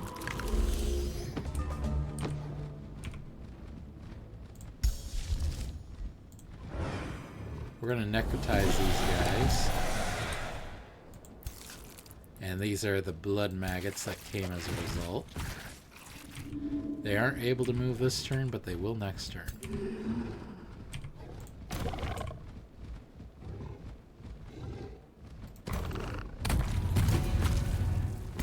Nice. We're gonna go ahead and teleport these guys behind them.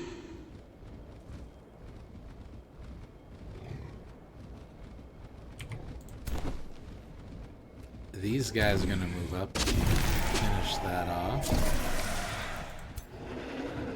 That created more blood parasites, which will then attack this guy.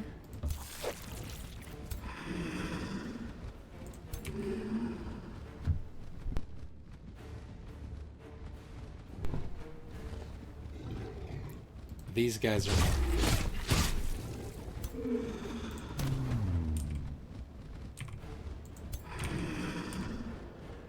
You guys, I'm going to have teleport back here.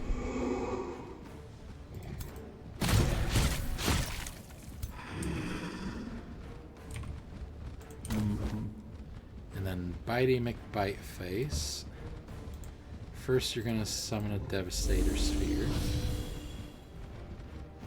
Now this will hit friendlies. I'm fine with that. And then you are going to whip.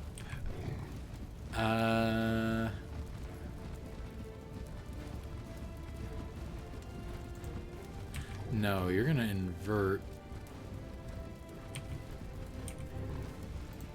the effects on these guys. And you guys.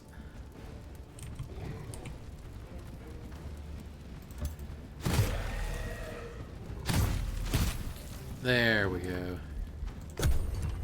Yeah, we're gonna win this fairly easily, I think. It is unfortunate I didn't get all 3 of them defeated, because they did manage to summon some undead. And they're killing some of my temporary units. If temporary units die, I don't care. In fact, if they do die, my people get mortal blessing.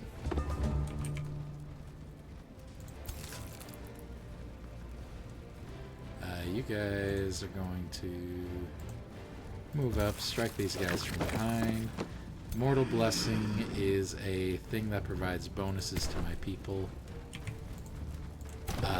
Pretty good bonuses too, actually.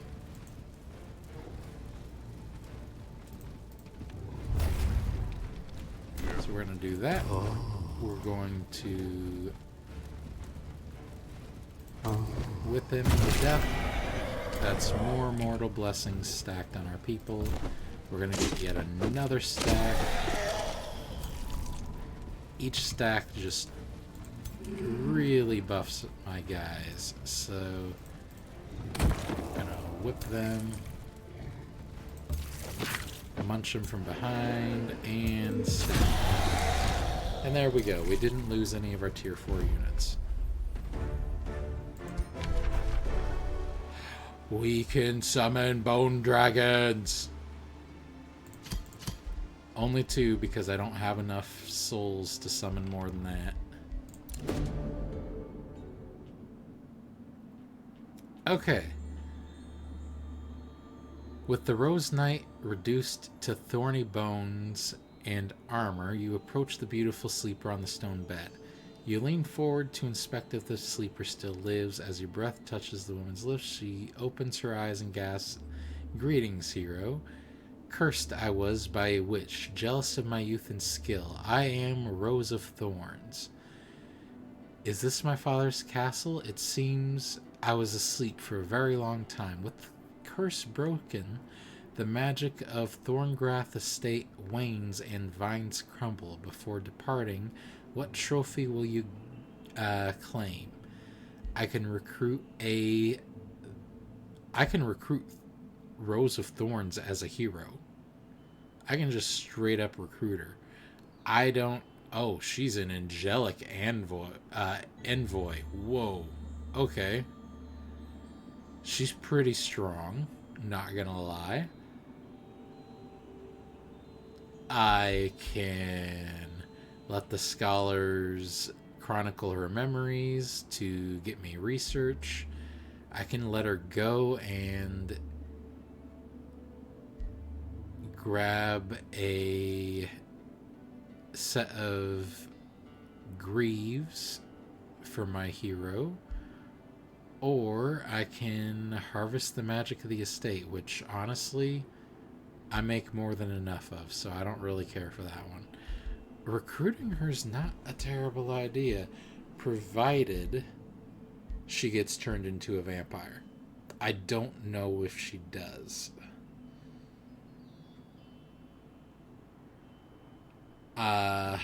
She's level 6, which is on track. Otherwise, I'm grabbing the greaves.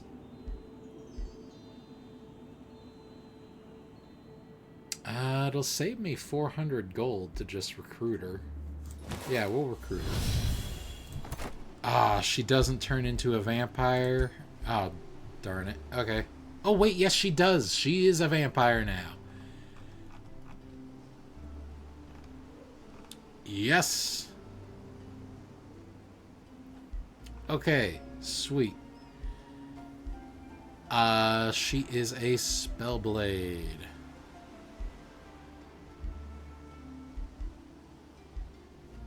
Siphon Blood, go down this route. Eh? It's not a bad choice. Or just go for the Draining Bite. Draining Bite's more damage, but you have to be in melee. Where Siphon Blood, you're at range. She will be a Spellblade, so she'll want to be kinda in melee. We'll pick up Siphon Blood, though. We're gonna pick these, and we're gonna pick this. We're gonna swap her to the Ricochet Crossbow. Ooh, the Mind Warping Chaos Eater, though. Oh, I didn't look at that. Tempting.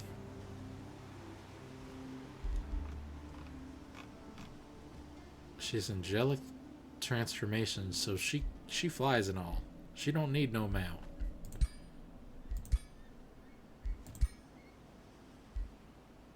Oh, good equipment, though. The Chaos Eater, I might just have her swap back to as soon as it's off cooldown, but we'll try the Ricochet Crossbow first. And she'll take the 2 dragons.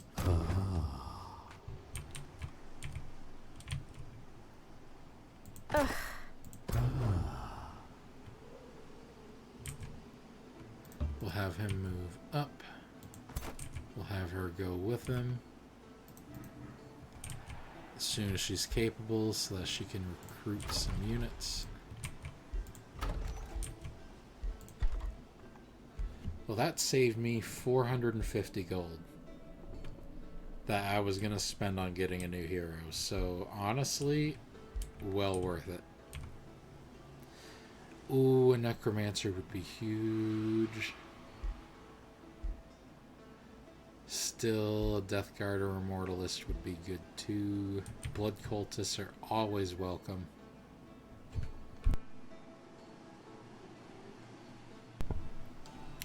Let's recruit her a Deathstalker.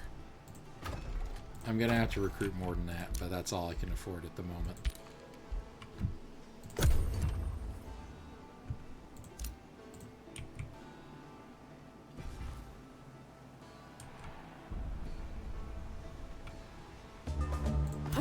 So I have an angelic vampire on my side. That is amazing.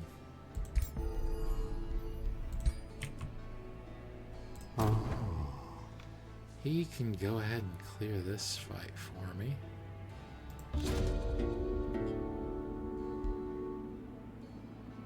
I can get a warg to join me. I can get 103 Imperium.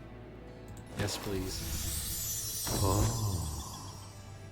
Ooh, and I can fight this.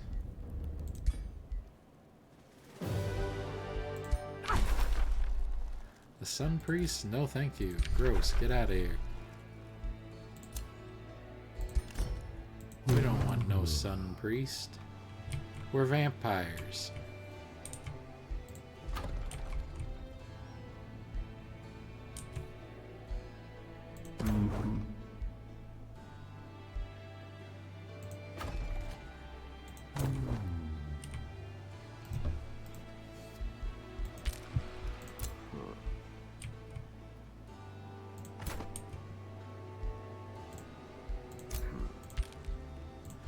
The Room of Recall has been built. Sweet. We'll recruit her a Blood Cultist. 2 of them, actually.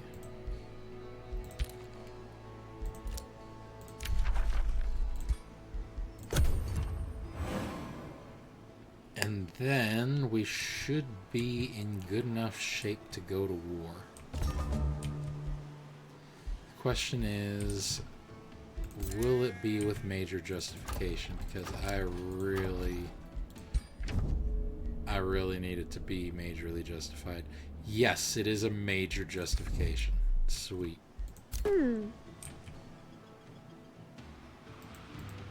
Because I need 2 wars declared with major justification to get the Desolation of War quest finished. Oh. It's a good quest.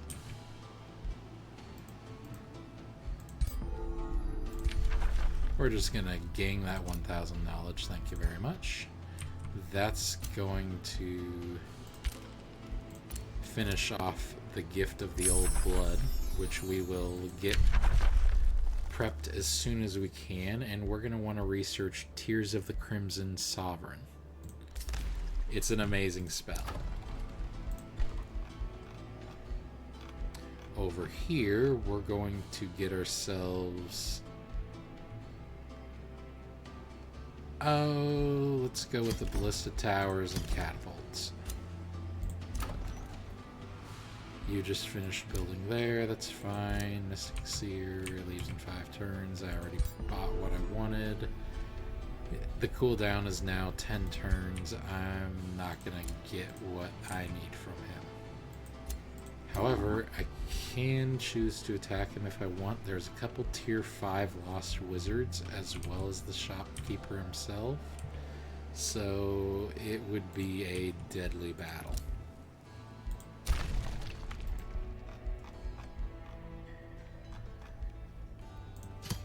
The Ballistica, I'm gonna build... Where's the best place to build it?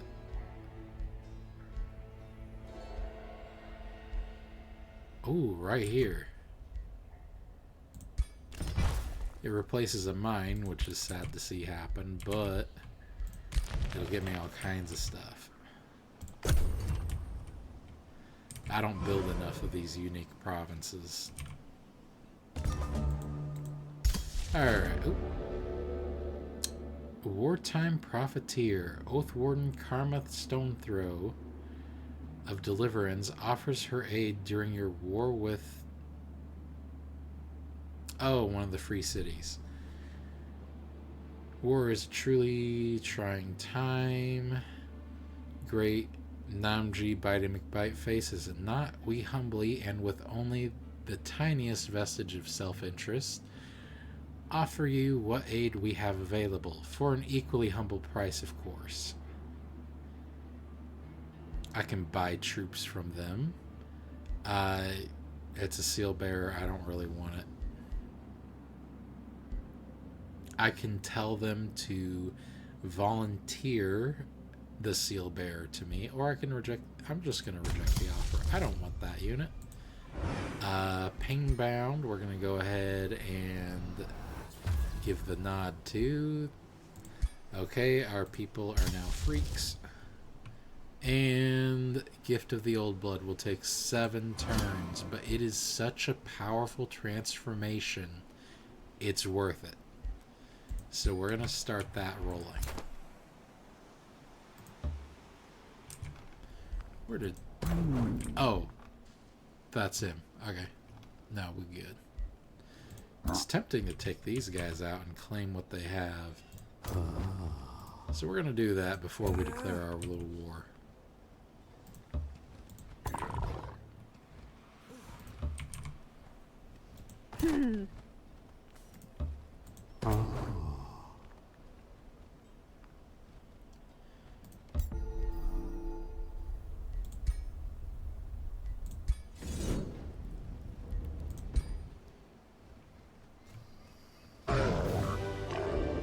Only those 2 units? Yeah, that's fine with me. Bone Dragon. Ooh.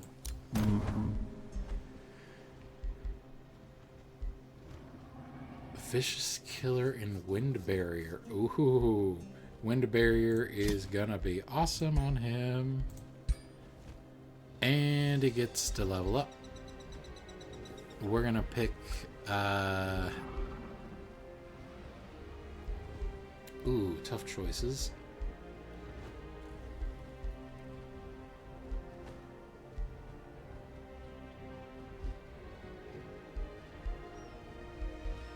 going to pick up Frenzy.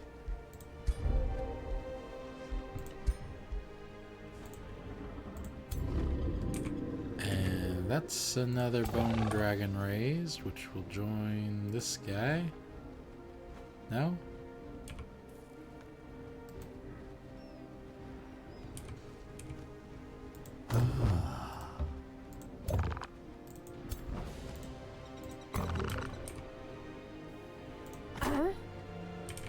Sweet.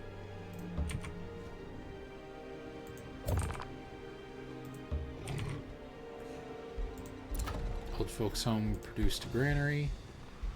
We're gonna go ahead and get it going on a Smith's Guild. No.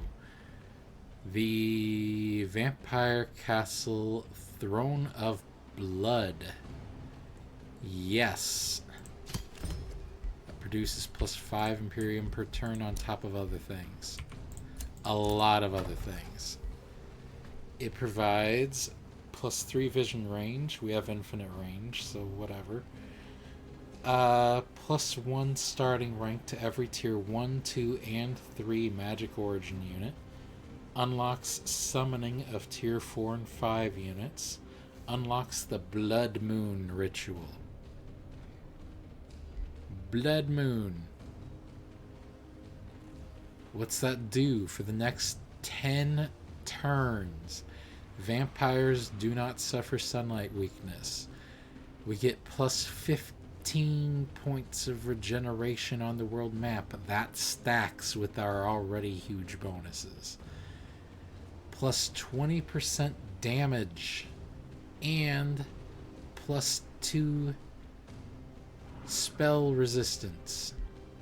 So yeah, we're gonna want the Throne of Blood so we can cast the Blood Moon ritual, because that's absolutely powerful. And we're gonna start marching on Pinnacle here, and then flame wall the enemy throne city as soon as we finish with Pinnacle. Honestly, we're gonna probably raise Pinnacle and capture Flame Wall. I don't see anything else there I want. And for capturing Flame Wall, we're going to want to spend 500 Imperium. Oh.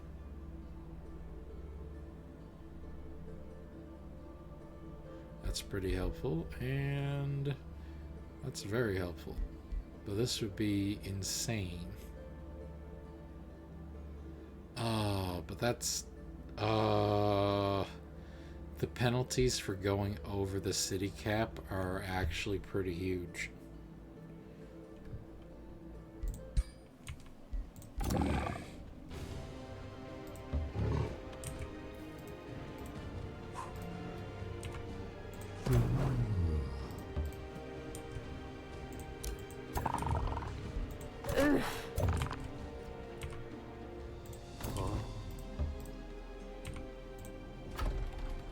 Ooh.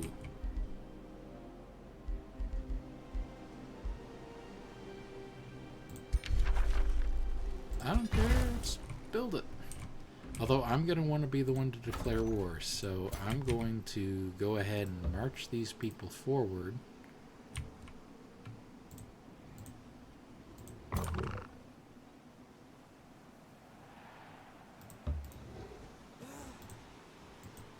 He's going to end up lagging behind. That's fine.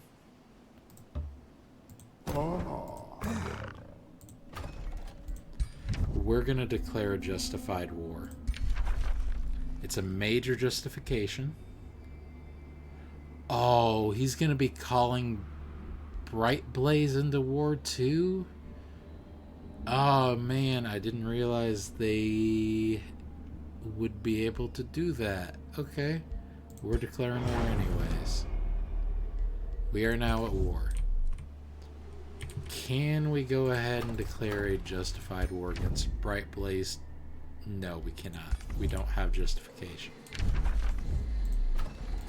We're not going to go to war with these guys unless we have to, because we only have minor justification and we want more than that.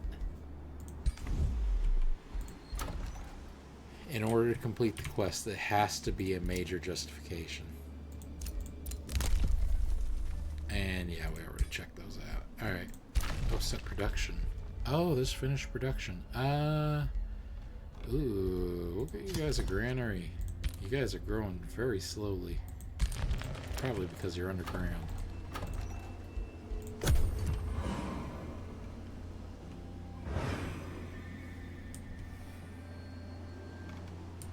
Okay, they've already got a huge force here.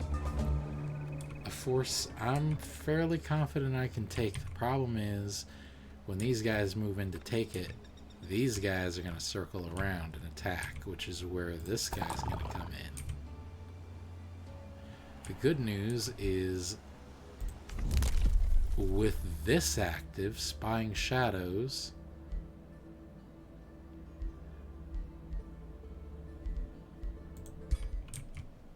I can see where their armies are. So I know they're going to do that. If I didn't, I'd have gone all in with all 4 of my armies, and they'd be wreaking havoc. So I'm going to move this guy over here to deter them. Then I'm going to start moving. Do these guys have underground settlements? They're probably friendly with Hollowed Court, which is bad.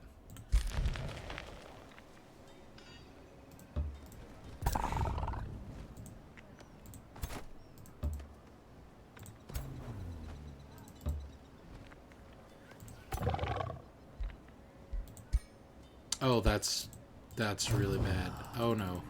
Hold on. I done screwed up. We may have just gotten our new lord killed.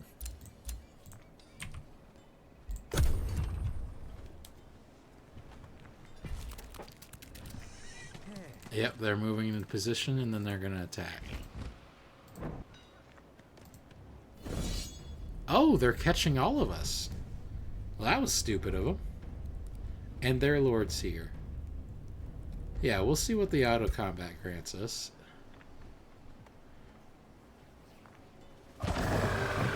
We lose 2 minor units. I'm not even going to worry about that.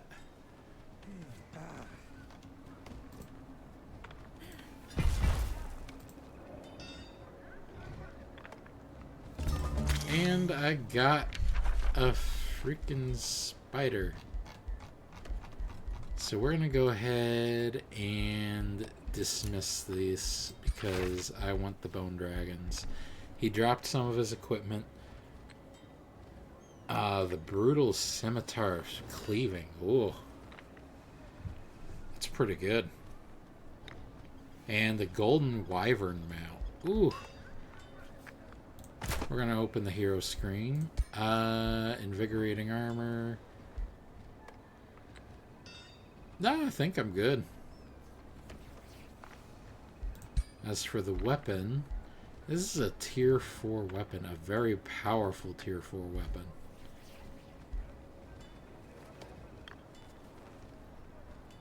It's tempting. It really is. Dagger throw does a decent amount of damage. Powerful cleave is added for attacks against multiple enemies. I mean, whiplash I love, but... Oh, do I dare replace the sword and whip with the brutal skirmisher cleaving? Oh.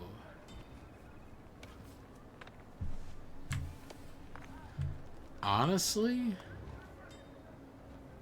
I hate to do it, but this will be way more powerful.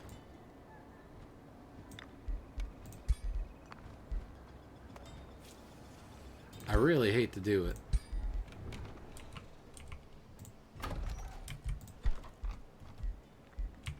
Nope, wrong place.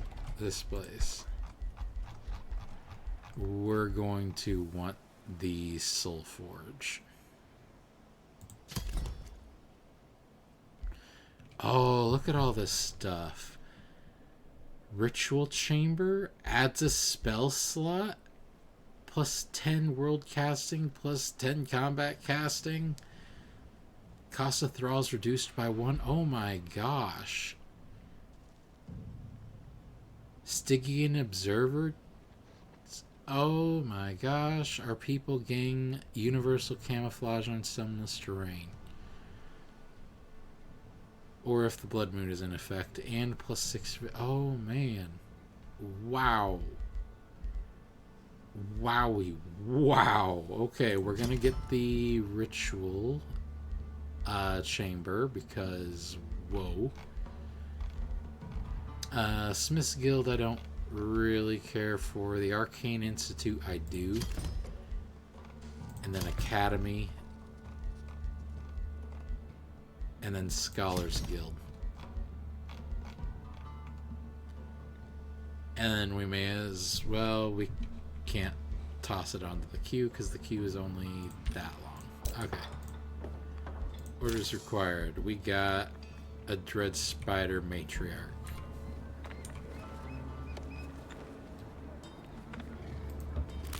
It'll join the stack there.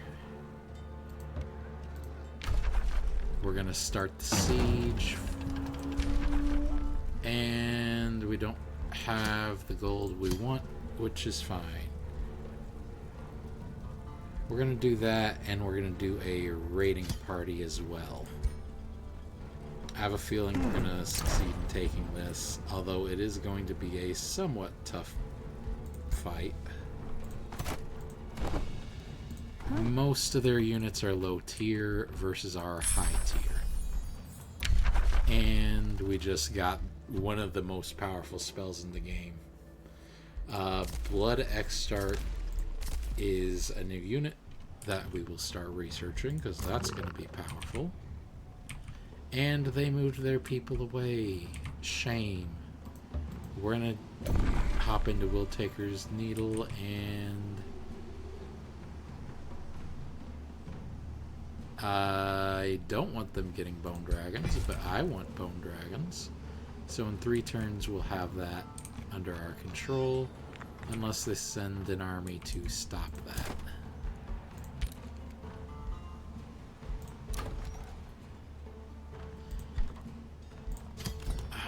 Come on. It's good to always be spending your gold. Kira the Dagger. Arc Fire Burst is good. Adaptive Armor is really good. Pack Leader's meh. Unless you're leading an army that consists of animals. Which you can also do. She is a champion Spellblade. So she's going to be kind of dipping in and out of melee. In which case, we're going to want to pick up... I honestly think Draining Bite is good. So we're going to pick that up. All cities gain 1 population. Not bad. Every time we annex a province, we summon an animal unit. Really good for certain playthroughs. Not good for this playthrough. We can go ahead and get an Embalmed Sacrifice here. Or sell the remains for 200.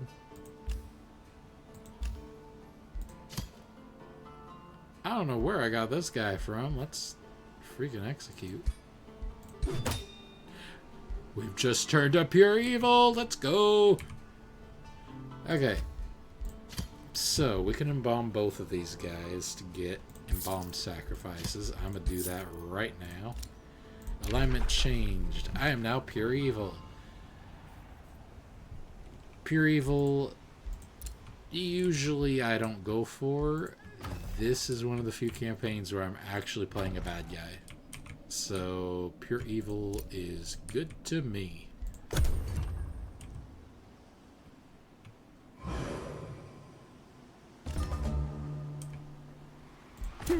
Orders required. You're just gonna sit there and wait. That has been built. We're going to have you build a... Ooh, the Crypt Temple's not a bad choice. toss that on at the end.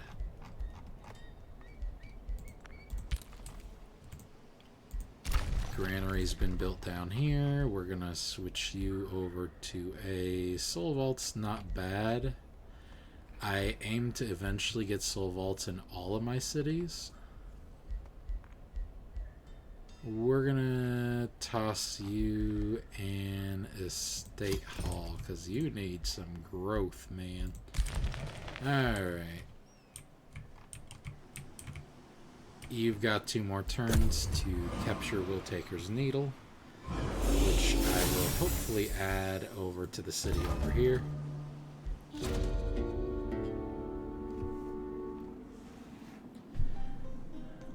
This person, long story short, wants knowledge. I can share some, which doesn't affect me too much and makes them more allegiant towards me. I can sell it, getting me 218 gold, which is not the worst. Or I can lose allegiance with them. I'm just gonna go ahead and share it. It's not costing me hardly anything in the end.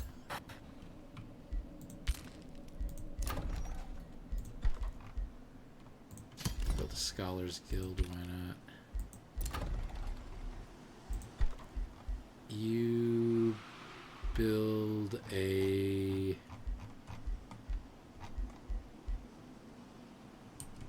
me a soul well. Right. Honestly, the best place for it's right here. Which sucks, because I wanted that mine. But, eh. He's returned, so he has the thing that lets him be quickly resummoned. And he is amassing an army as quickly as he can recruit. Probably due to that Archon Gate and Willtaker's Needle, which I will be taking from him in 1 turn. A new rally has started. It's too bad it didn't go off next turn instead, but eh. Oh well. Oh, these guys are... Are they trying to take out my vassal? I don't think I'm at... You guys aren't at war with these guys, are you? No, you're not. So where are these guys going? And why are so many of them here? They're gearing up for war. I know it. And they plan to take my vassal first. What did they just cast?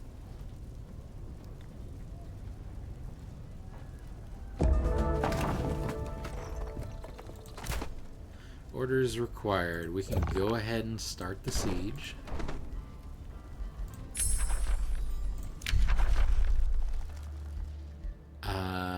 Ooh, good choices here. Prelude of Doom is fantastic for going the offensive. Necrotic Spires are also very good.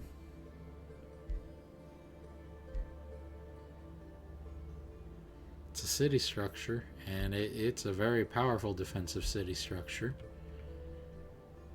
Prelude of Doom, though, man, I gotta go with it. Forge of Souls has been built, which means I can now start forging my own gear. So, for instance, if I wanted to forge a more powerful whip, I can do so. I can also forge a gun. Just a straight up gun that I can then modify to do all kinds of stuff. Like all kinds of stuff. But yeah, I am looking for the whip. Floating daggers is one of the other new items. It's not bad. It's pretty cool. Looks cool. There's a blood orb.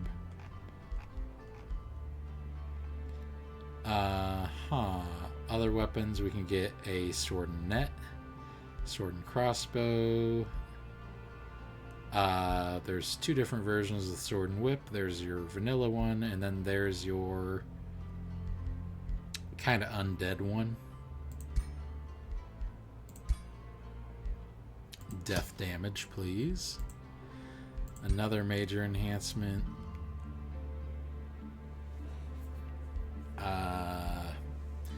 Assassin's Strike is honestly not the worst. Especially if I can get behind the enemy. There's a cap to all of this, by the way. Look at all of these. All of these. Holy cow.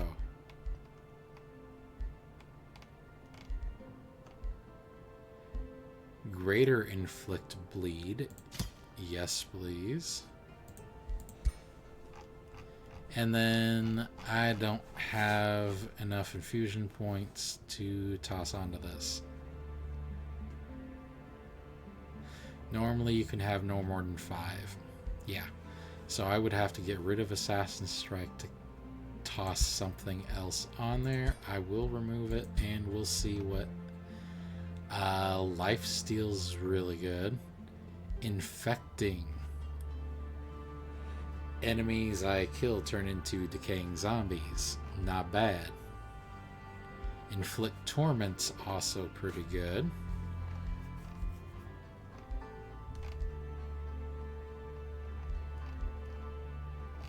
So, yeah. Lifesteal or Inflict Torment. I am torn between which one to select. I still think death damage is the better option here, so we'll leave that. We're gonna go with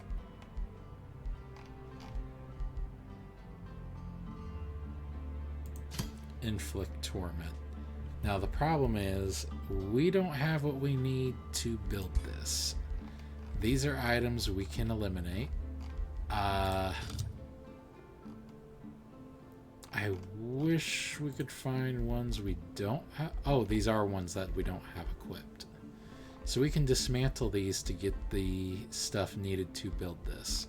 And this would be a custom weapon, which I will name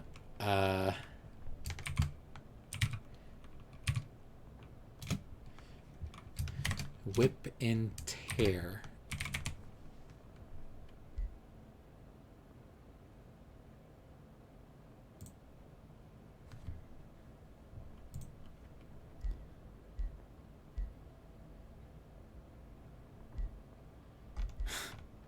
Because why not?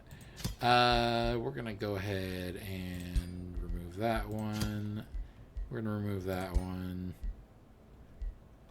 Invigorating armor is huge. So is the Ring of Frost immunity, because frost damage immunity is insane.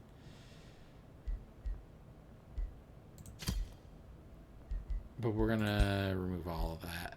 And then... oh, man. Do I really want this?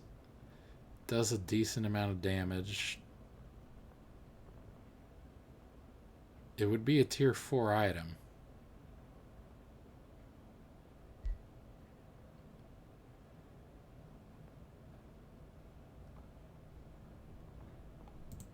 We're doing it. So in 3 turns, that'll be ready to go on to my lord, so he has a sword and whip again.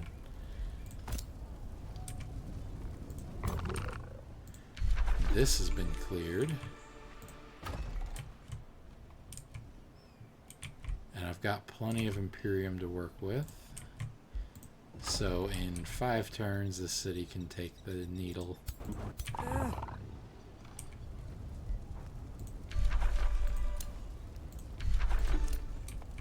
Okay, come on. I'm trying to select the army here, man. So if you attack... yeah, okay. Get him over here so he can join the fight.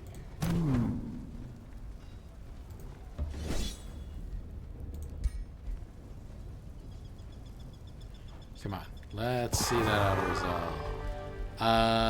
Losing 2 tier 4 dragons is kind of nuts considering we're going up against very expendable enemies. So we're gonna retry.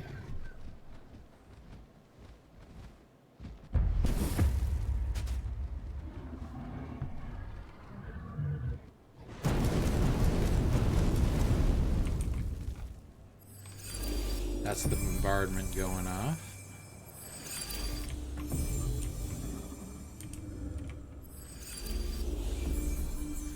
They're doing everything they can to get themselves re-healed.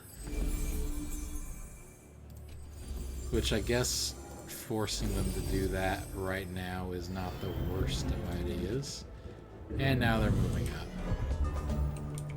That's bad. That is actually really bad. We don't have any catapults or anything to work with. They do have ballistas, which hit kinda hard.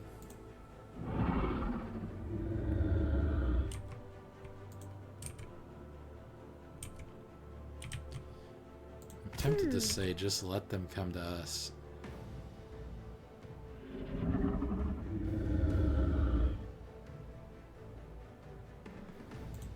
Because these guys can hit pretty hard, and they have convert. These guys I need to kill, like, right now. Are there any more of them? No. And then their lord that they have defending them here, he's level 7. He has Slip Away, which is nasty, and Berserker's Rage, which is also nasty.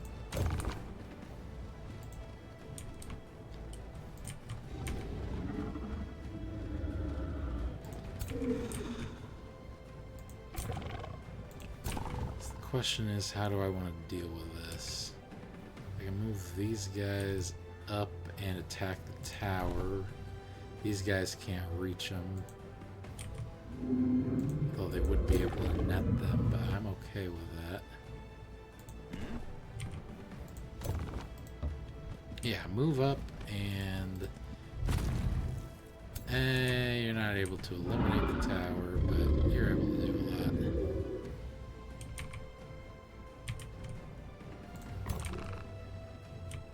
Mort the Friendly is here. What Mort's gonna do is he's gonna move up as well. And he's gonna eliminate that tower, creating a group of decaying zombies. These bad boys will hopefully distract the enemy. While this bone dragon moves up, ready to wreak havoc. These thorned skeletons will also be moving in that direction, as well as these death stalkers, who hopefully won't get wrecked from the get-go. As for this,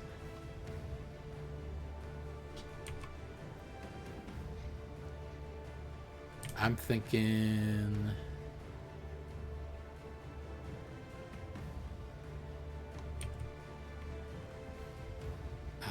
how far can the Devastator Sphere move? I don't know. But I'm thinking we start moving his forces up as well, which is a shame. Can't quite get in range to use the whip. Unless they move up, teleport, and then attack. Which is doable.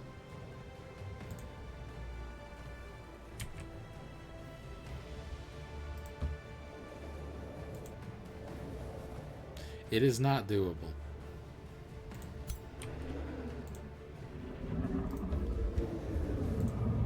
Yeah, the teleport's range is too small to do that.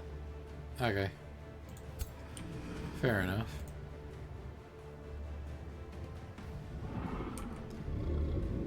Most they can do is move here, teleport a little bit closer, and whip the enemy lord. These guys, likely same story. Yep. He can move all the way up because he's got all kinds of speed boosts.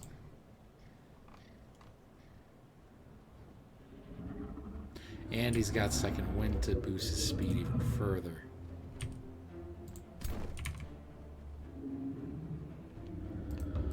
So what we're going to do is we are going to do a steady move.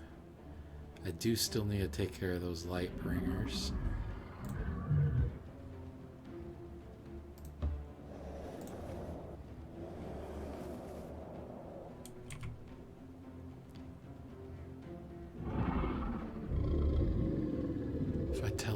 here, would we be able to hit him? I don't know.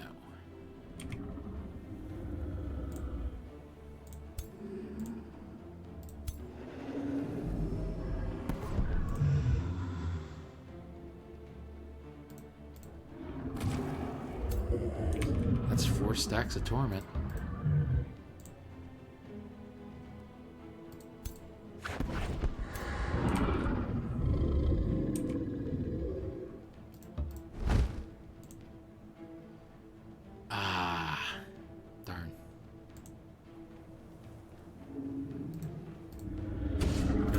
To get rid of the caltrops there.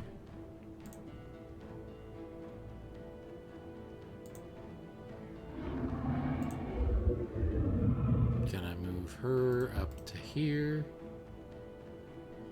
She can go ahead and blast them with a crossbow. It was a graze, unfortunately.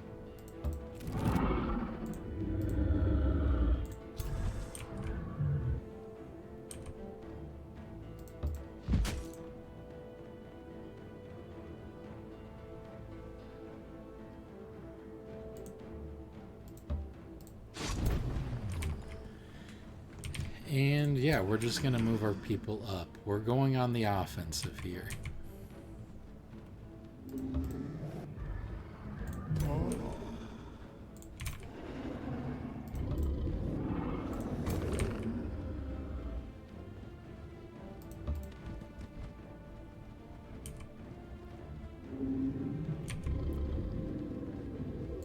That's not helpful. Not a lot of this is going to be helpful here. I would like to get rid of that though. So if I go to dagger throw, move him right here, he'll 100% hit that. I would like that very much.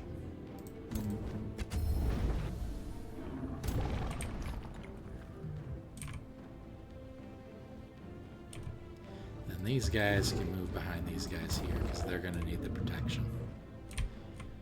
Alright, we're going to be playing aggressive here. We may end up losing units, but I'm expecting it to be not as bad as the auto-resolve got. Okay, that's pretty bad. I forgot that thing could hit as hard as it does. And boy does it hit hard. That's already a blood cultist dead.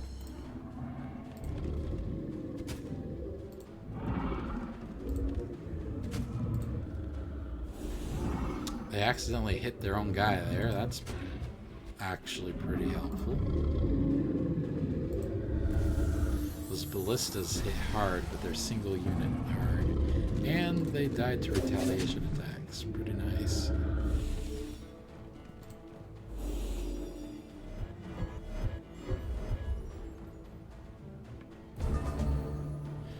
And they resurged as Dawn Defenders. That's not good.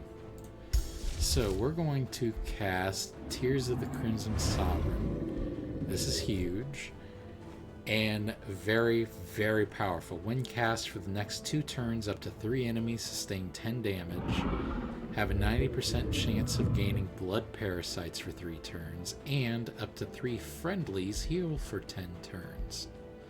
For 10 HP, not 10 turns. And gain fortune for 3 turns. We're gonna launch it. I should have overcast it with my hero, but it's fine. Losing a blood cultist is bad, but not the worst. Let's go ahead and get this cast.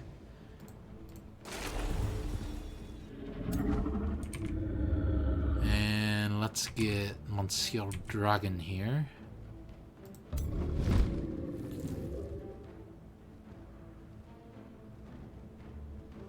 To do that, because I need that tier 3 enemy gone, and these zombies can tie up the enemy caster there. Meanwhile, these guys can jump on them, and these archers can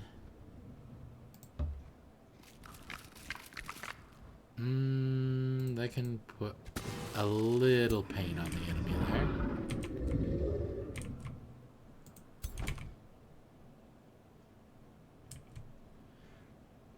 going to have the dragon here fly up and boom. And then this dragon will also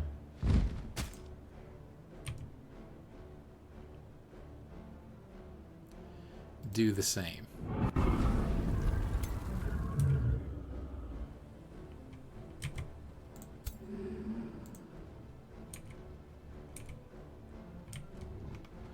There's an enemy lord there that'll have to be dealt with.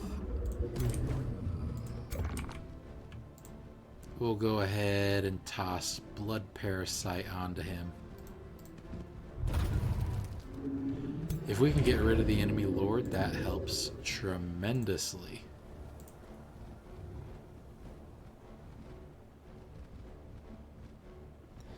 So these guys are going to move up. They're going to whip him.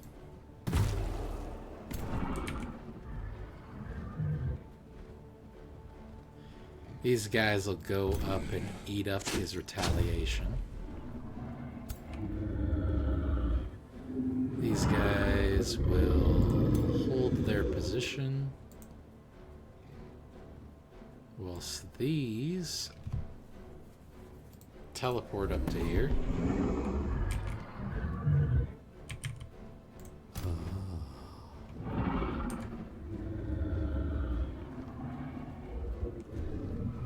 And then he will fly up to here. Toss out a Devastator Sphere.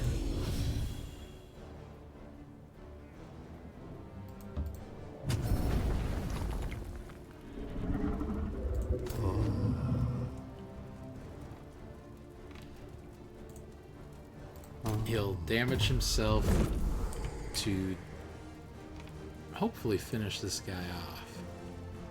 Oh, he can't because he's ethereal. Oh.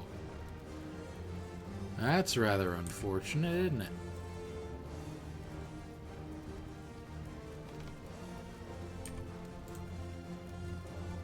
I mean, you can harm him.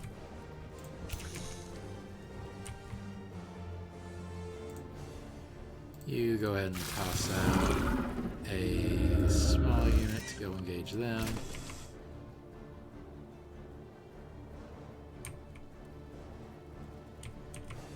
And you go help with that.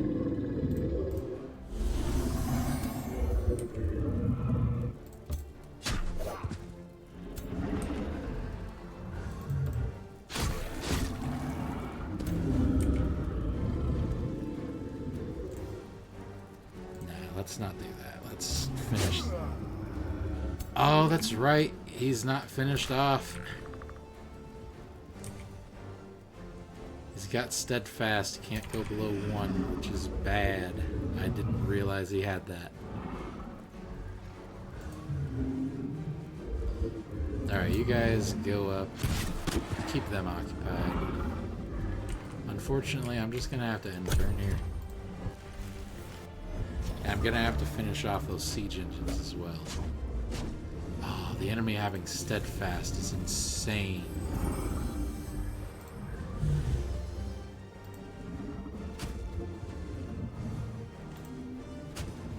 Unfortunately, a lot of these enemies are buffed up to where they're using holy damage, which my guys are all pretty much weak to.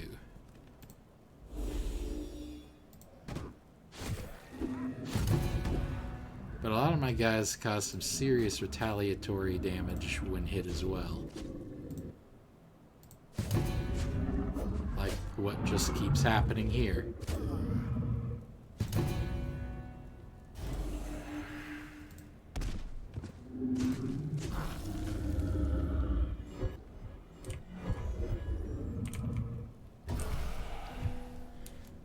Sweet.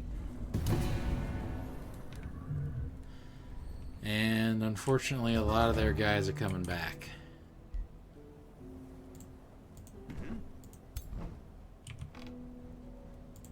We're gonna tail swipe. That gets us these blood maggots. which can't move because they summoned this turn. This spider matriarch can move up. Not going to be able to do much, but can make another hole in the wall or try. You, Monsieur Bone Dragon, can wait. She can blood siphon these guys. I'm not sure if that'll save the dragon there.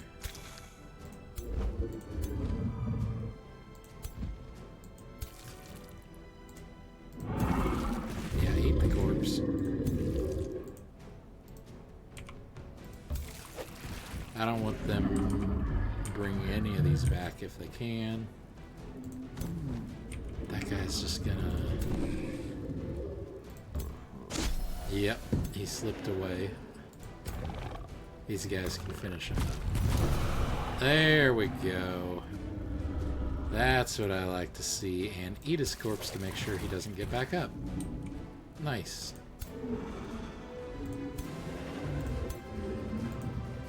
You guys can teleport right behind them to strike at the archers.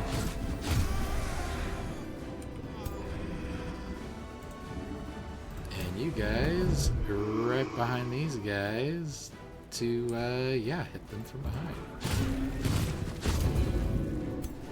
And they're running, so they're no longer a threat. You take a big bite.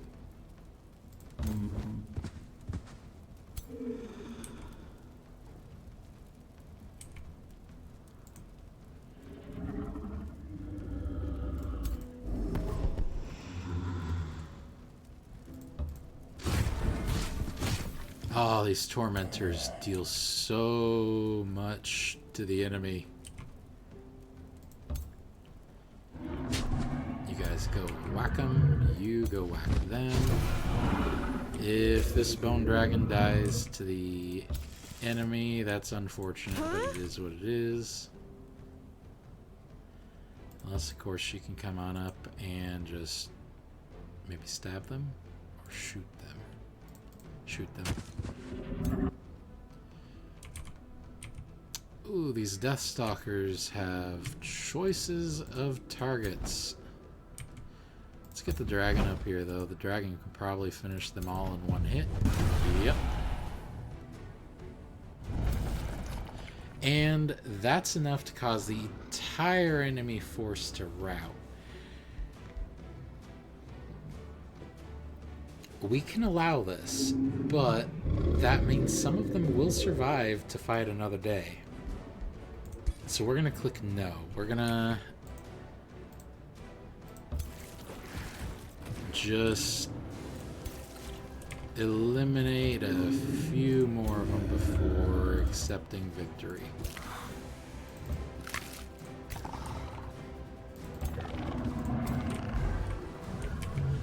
I'm not going to spend any more resources on spells, though. Well, I can afford it. Let's necrotize.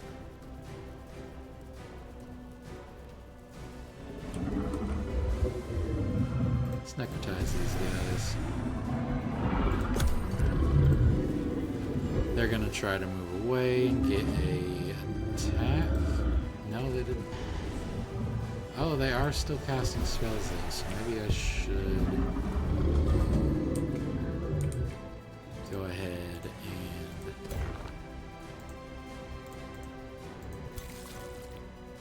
and end this.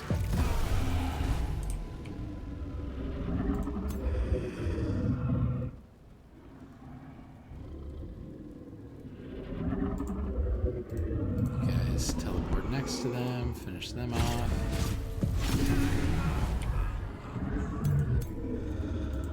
You guys... Ooh, you can't really whip them very well, huh? Well, cut off their escape and then stabify them. These guys, these tormentors kind of remind me of Nazgul, Lord of the Rings.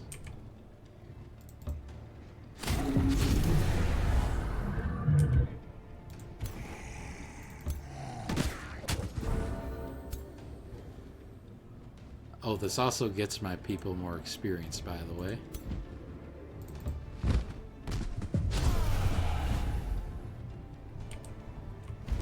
And that's the battle. With only one unit lost instead of, like, 2 bone dragons and a painbringer, which are expensive enough to recruit. Unfortunately, none of the enemies were high enough tier to recruit another bone dragon, so I'm just going to dismiss this. We did get enchanted plate. It's not bad. We can open the hero screen and toss it onto somebody. The enchanted mail of fortune I'll leave on him because he's just better off with it. And we reached level 12. That's special level status. Here we go. Sundering Strikes is huge. Executes decent. Reckless Rage is amazing. Critical Momentum is pretty good. I don't know. We'll pick that later. First, let's see what the signature skill is. Oh, do we have choices? We have Blood Communion. Target friendly unit and the caster heal 20 temporary HP and have 2 negative stats removed. Also unlocks Warding Aura. Adjacent friendlies gain 2 resistance. Not bad. Exsanguinate. That's a lot of damage. Target sustains damage, which ignores 50% of defense and resistance. Gains 3 bleed for 3 turns. And has a chance of being electrified. Gives me frenzied, bleeding, and searing strikes. So there's a chance of attaching another 2 bleed on them. Yikes. And unlocks the ability for me to get adaptive vigor once per turn. When hit, gains regeneration. Pretty good for staying alive, not gonna lie. Blood Blight. Target enemy unit and 2 others within 2 hexes sustain damage, gain 3 blood parasite for 3 turns. And inflicts frenzy and, well, bleeding. Also gives me debilitating aura, -5 stat resistance on enemies. Not bad. There's Tormenting Miss.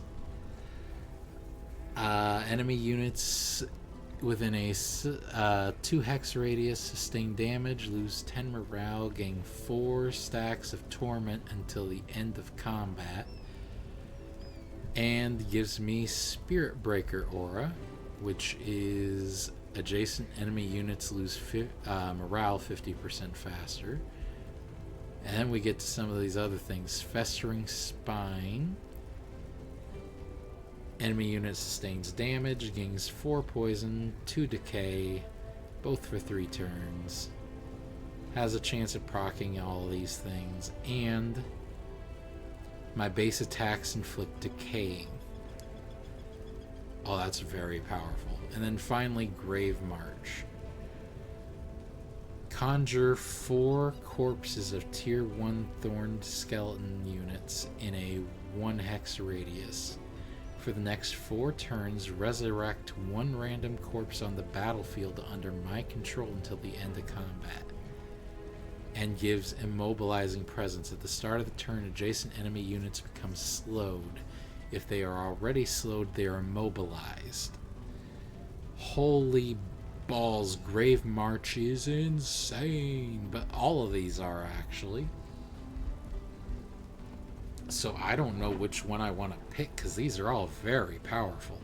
Exsanguinate is excellent against single enemy units. Blood Blight is just... blood parasites just cause them to be spread like that. Pretty good. Tormenting Mist is okay. Stacks with some of my other morale decreasing stuff. Festering Spine, very strong. Blood Communion, excellent healing, but I don't think I need healing. I'm so considering Grave March. I mean, Festering Spine and Exsanguinate are both excellent single target attacks. And a lot of times in this game, the enemy has at least 1 to 2 very powerful units. So single target attacks, not bad, but Grave March can help so much in battle. I'm going to select Grave March. And I don't think I want Immobilizing Presence yet, because he's got decent ranged combat as well, so I'm just gonna not grab that. I'm gonna toss 2 points into this stuff instead. We're gonna get ourselves... Do I want Sundering Strikes or King Edge? I mean, the plus 20% critical hit chance is decent. Toss that onto Critical Momentum and then Grim Executioner. Pretty good. Undying Warrior is good too. We'd have to work our way towards that. Berserker Rage, I don't actually want. It's decent. It really is. Berserk and Steadfast. But I don't really care that much for it. For this type of character. Oh man, these choices are insane. Let's go for... How's my crit chance in total on this guy? I wish there was a way I could just see that. If there is, I don't know where to look.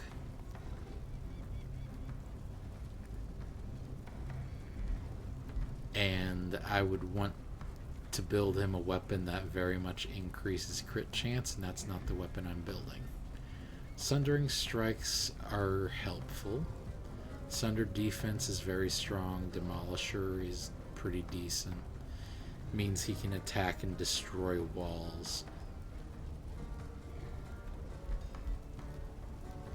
And Sundered Defense is just really helpful for getting status effects on enemies. Or I could just go for flat stat increases, which aren't the worst.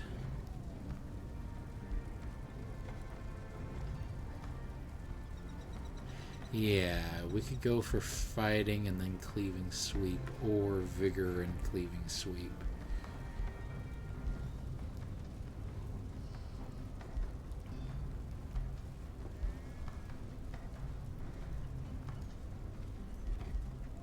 Execute. Slight chance of instantly killing an injured target. This chance increases the lower their hit points are. And then Reckless Rage. Plus 30 attack damage for 3 turns. But then I get a Sundered Defense and Sundered Resistance, which I don't want.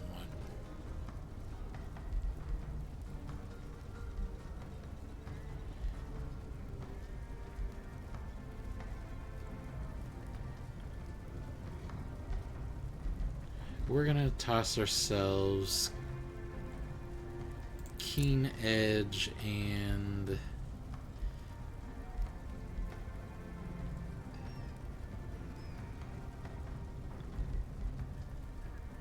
Critical Momentum.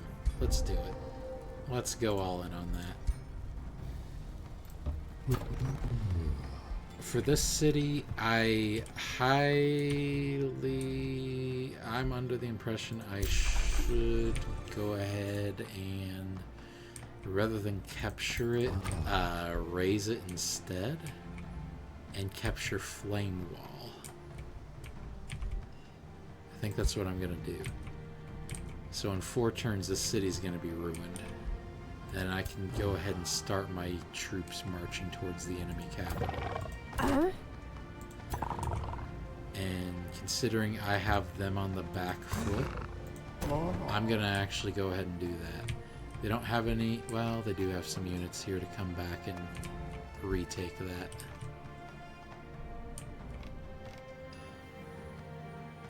They do. Yeah,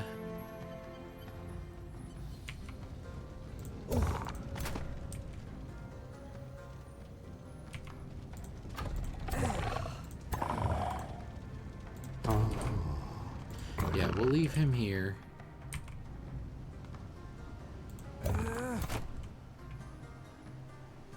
Move her forward. We'll move him forward. And him forward.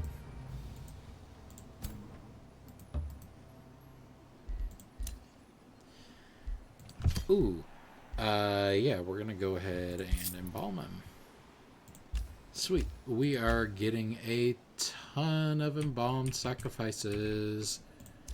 That's good. I was falsely denounced. Excellent. Yes, give me more I can work with. You will declare war on me soon unless I appease you. Why? It's still a minor justification. Goodbye. Wait, you didn't count... Why did you not count that as a major justification? Huh? I don't get it.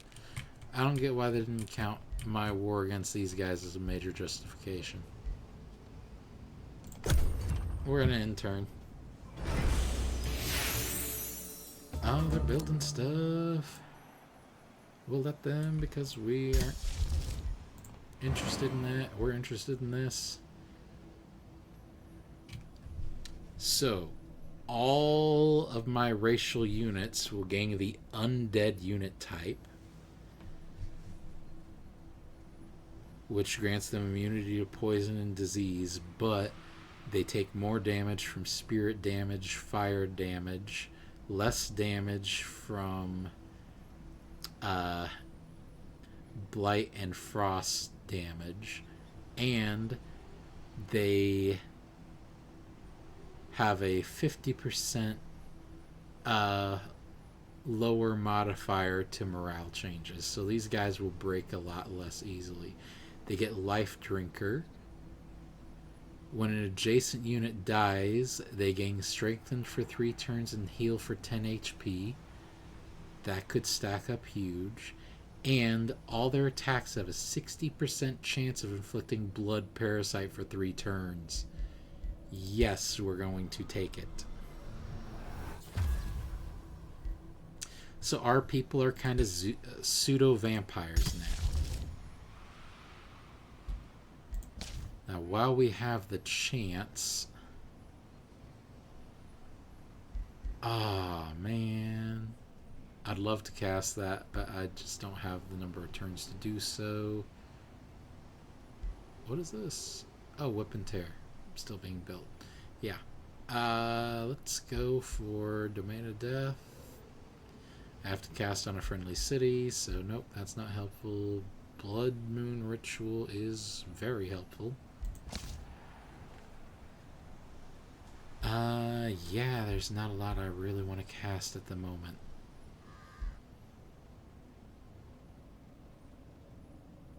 I can heal undead units. Well, all of my units are undead now, which is helpful, except for the Spider Matriarch.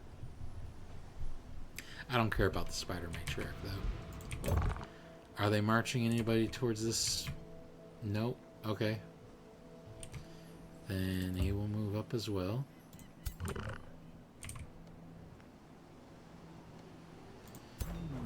Nobody can quite reach their capital to put it under siege yet.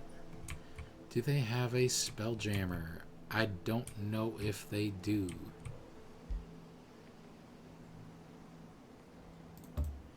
We're gonna move up.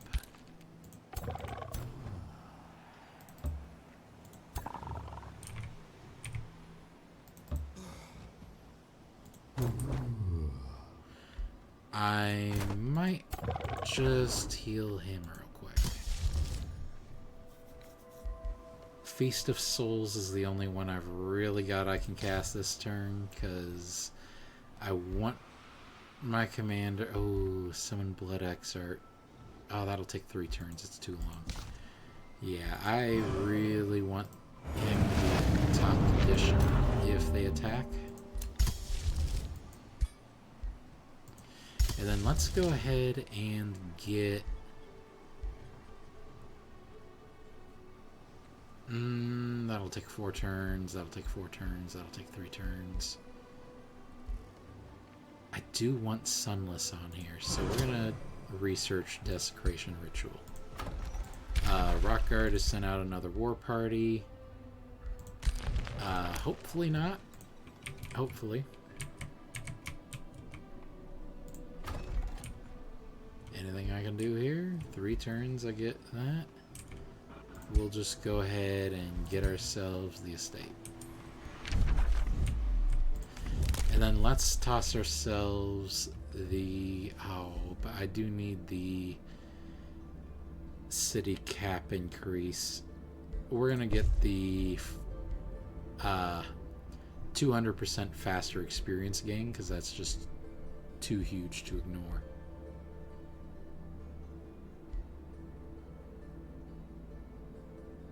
That's pretty helpful as well. As is that. A lot of this stuff is extremely useful. Unfortunately, I do need my Imperium for capturing this city. And I'm going to need more Imperium. Yeah, so I may have just spent Imperium I didn't really have to spend.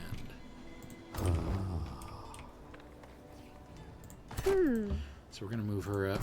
We're going to move him in. He's going to start the siege. It'll take 4 turns. We're going to construct onagers, harass defenders, and they have full-on catapults. We're going to want to do a tower bombardment. If I could add more, I would, but I really can't. Are they moving back towards Pinnacle? No, they are not. Interesting. What's the Sun Shrine do? Friendly units in this domain are encouraged. That sucks for me. Archon Gate. Oh yeah, that also sucks for me. Okay. Not much I can do about that.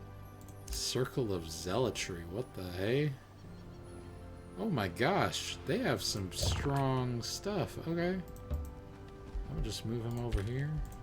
Prelude of Doom has been researched. And we can select another tier 4 tome. So, this is where we're going to have to be a little careful what we pick. Tome of the Revenant is pretty good. Undead Resentment. Ugh. Very nice.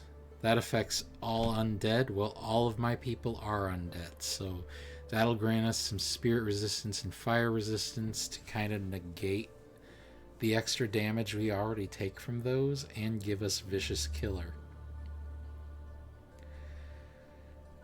Chamber of the Right. Undead units drafted in the city gain natural regeneration. Pretty good. Revenant Whispers is okay. Unholy Champion is okay. Summon Fallen Angel is very good, but nah. Tome of the Reaper and Tome of Oblivion are probably 2 of them I'm very interested in. Tome of the Reaper, I can summon a Reaper, I can harvest the population, I can do a Siphon Soul Ritual.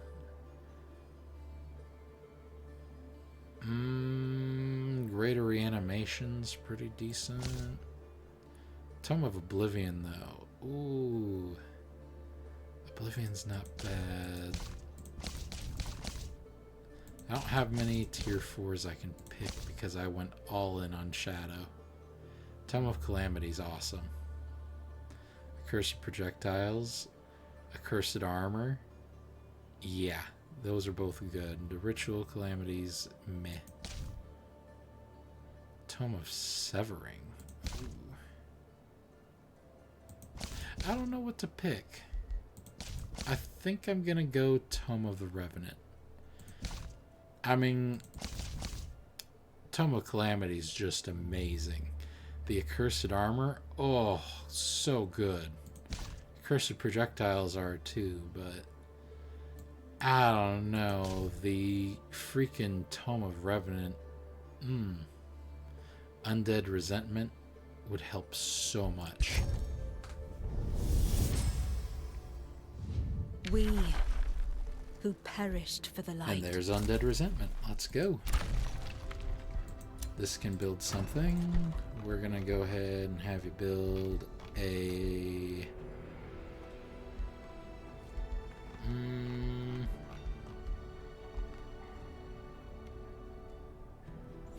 Ooh, that gets me souls.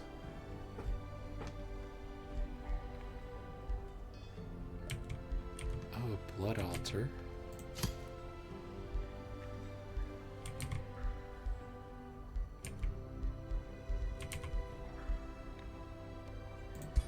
Give me that blood altar. It'll only take you one turn, unfortunately.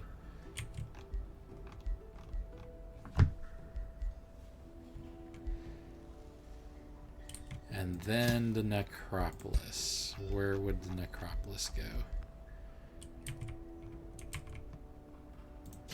You know what? We're going to replace this farm with the necropolis. Other rulers made a defensive pact. Sucks to be them. Hold on. Oh, okay. That's not okay. Hold on. These guys are marching towards the city. I don't think so. Okay. See, it's good that I caught... It's good that I caught that. Yeah, you guys march down here to intercept. I don't want them getting anywhere close to my turf.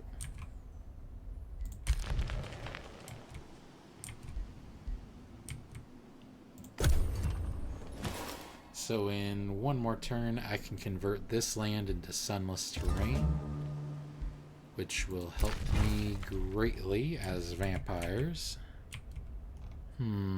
Looks like they're building up their force. 2 6-pack armies would be pretty rough for him to take on by himself. We're gonna move him forward anyways. Orders required. Yeah, you guys just sit there. We produced the right chamber. Excellent. I don't know what we added to old folks' home, but we can now construct... Oh, are these guys going to war with me? I don't like that they're moving that close to my turf. And there's the Rockrad raiding party. Yikes. Oh, man. They're going to end up causing some destruction before I can get back there, but I really have to prioritize the enemy capital here. I don't know where I'm getting this vampire spider stuff from, though. It's not from the crawler's nest, is it? No, of course not. It's from something. Pavilion of Prophecies? No. Thorn Estate? No. Huh. I honestly have no idea.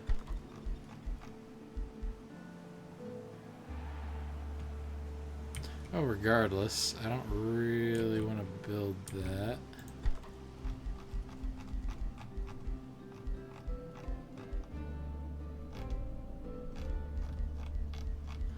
What I should probably build is an army, though, yeah. More Pangbringers.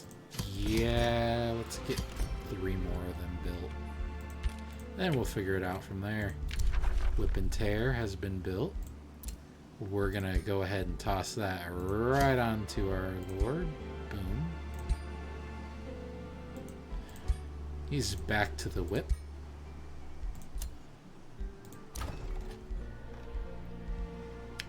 We can construct a...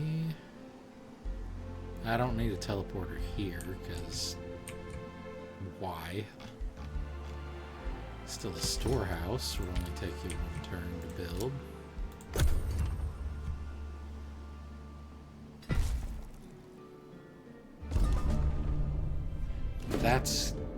Deconstructed. Ooh!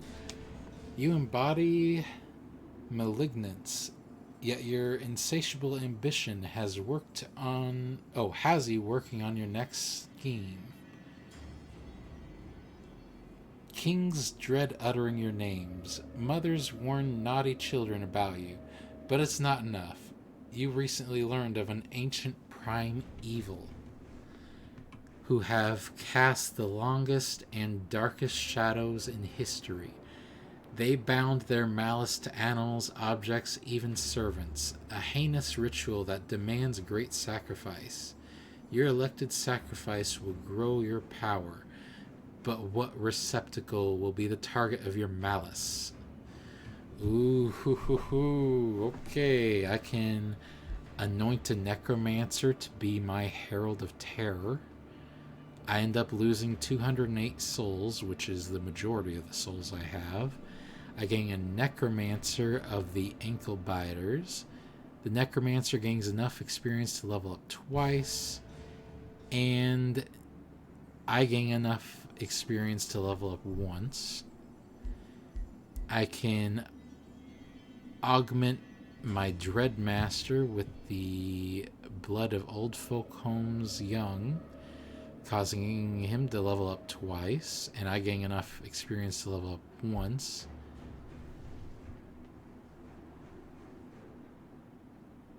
Oh. I can consume one of my lords to level up twice. Oh. Oh. Oh, why would you give me that option? That's pretty good. I don't really want to kill one of my lords, but I don't know. It's pretty good. I can resummon him. I'm gonna consume him. Sucks that I had to do so, but...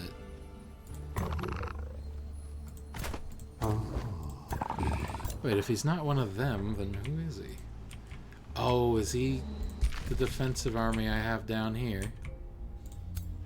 He was. Yeah, no, you guys gotta fall back. That's unfortunate. Desecration ritual's ready. We're gonna go ahead and turn the enemy land into sunless domain.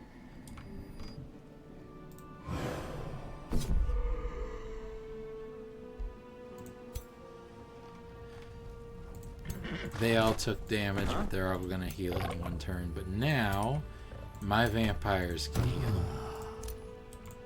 So they're not the only ones healing. In 2 turns, my guys are gonna be almost full strength too.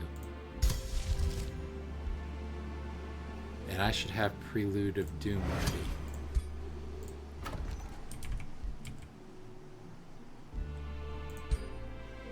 This city can take Woodtaker's Needle. And this city is not ready to grow yet, but is building. Looks like the enemy units moved into the mountains for some reason. Interesting. I wonder why.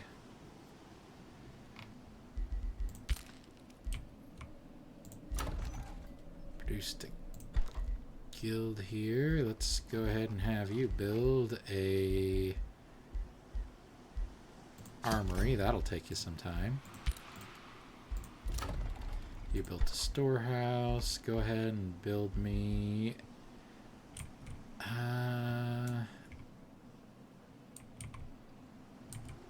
I'd say you earned it, but build me a blacksmith instead.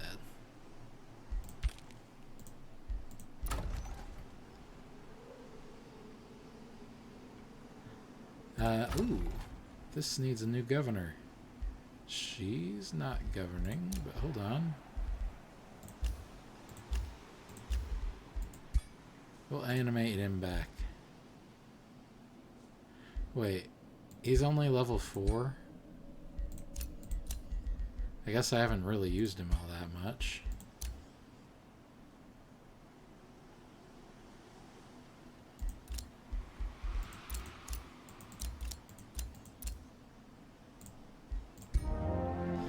Okay.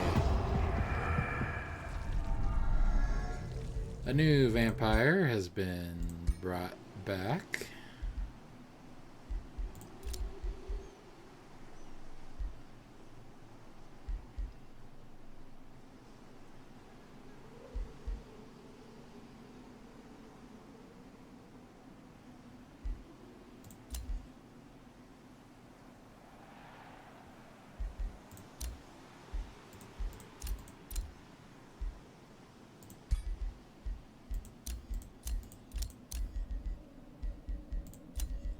Boom, confirm. Okay, what's this guy gonna do? He's gonna equip this, equip this. Get yourself a Shrieking Bat mount. Should I give you the Golden Wyvern? Let's give you the Golden Wyvern, why not? The Golden Wyvern will grant you 4 spirit resistance, which will completely negate the extra spirit damage you were taking. And confirm. And then you need to get your butt over to this city here. No governor. I'll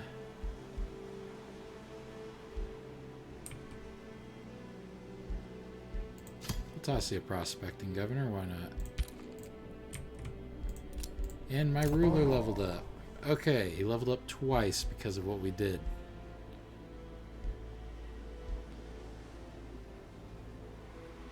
Ooh. That's helpful. So we're going to take Grim Executioner. When this unit kills another, gains 3 fortune, and Undying Warrior. This hero gains Resurgence, allowing it to return to life after battle if its side is victorious. So if somehow this guy ends up dying in battle, no he didn't.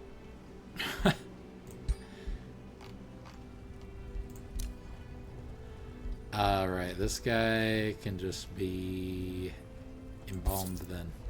Boom. Bounty's been posted, don't care.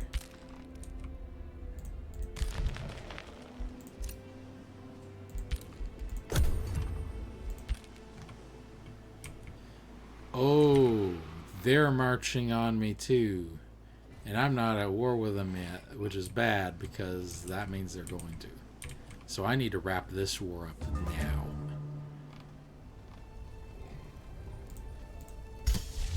We'll hold on to this because I need it for next turn. And we will start work on a Blood XR. You keep going. That's that teleporter being situated where it was brilliant. Because I may need you to grab that army and bring him back upside.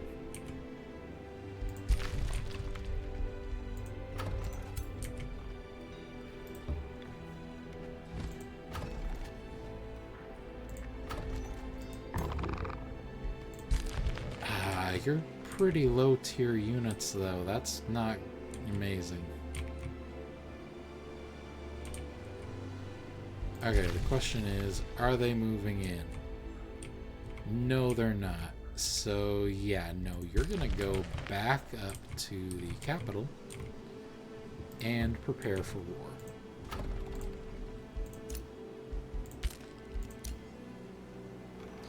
Pangbringer has been built. Good.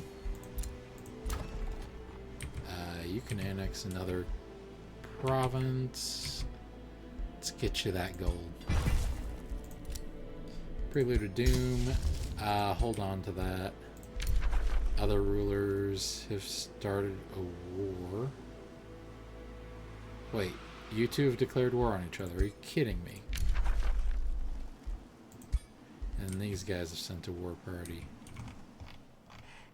Of course they have.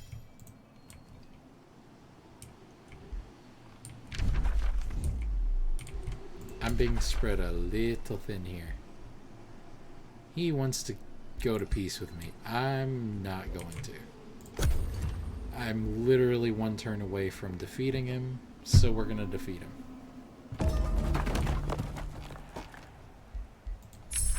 Undead Resentment has been researched. We're gonna go for Mantle of the Blood Noble. Grants enchanted units Coagulate. Once per turn when hit by an attack for gain for 3 turns bolstered defense, bolstered resistance. At the start of combat, each friendly non-summoned tier 1 and tier 2 unit gains 5 HP and plus 5% healing. This affects a lot of units. Oh, for each friendly tier 1 and tier 2 units gain these. So this causes my tier 3, tier 4, and tier 5 units to become stronger the more tier 1 and 2 units there are. It's not the worst, but considering I still employ a lot of tier 2 units, it's going to be useful. We're going to build a necropolis over here.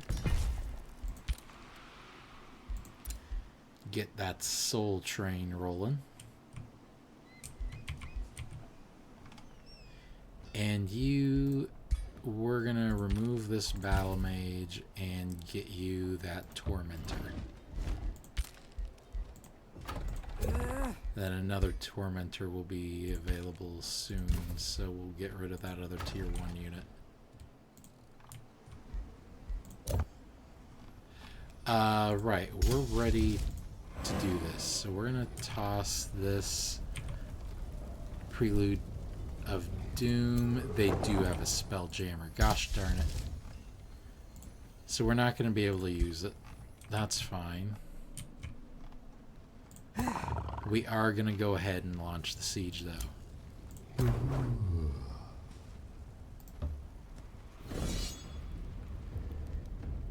As per usual, we'll see what the auto combat comes up with and probably fight this manually. Only 1 tier 4 unit dead. Honestly, I'm fine with that. Okay. And we don't want any of these. I mean, I could recruit 3 tier 3 bone horrors. We're not going to. Sundering Blightbringer is new. Sundering Frostbringer is also new. Let's open the hero screen. Can't equip either of these, which is fine. Our hero did level up, though. We're going to get Brutal Parry. So when enemies attack him, they're going to take even more damage. Just automatically. Ooh. Rebellion. Crushed. You have defeated Eternal Guide Nykareth and taken her capital amidst a brewing rebellion. Your armies storm into the former capital, dissuading any further unrest. The fall of the Grand Empire echoes throughout the realm, and any rumors of rebellion and prisoners disappear with those who flee your expected wrath. The remaining Veil Striders have no choice but to await your judgment on their fate. How do you address them? Well, I can gain myself 287 Imperium. That may be worth it. I can aid them. Why would I do that? Or I can loot the city, getting 362 gold. I don't need the gold. I need the Imperium. I desperately need the Imperium. So we're going to do that. That automatically failed the Mysterious Prisoner quest. I don't really care for that. That's fine. And we're going to migrate to Anklebiter. Yes. So So this city will be mine in 3 turns.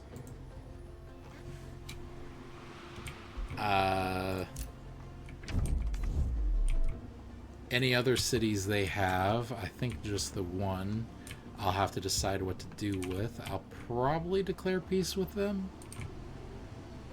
Otherwise, I'm just going to march on down there and pipe them out.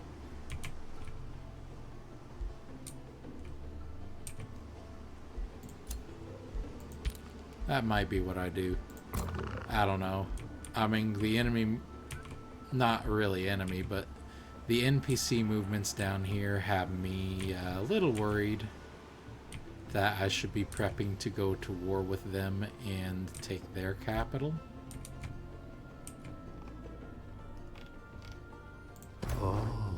But let's see what happens first. So orders required.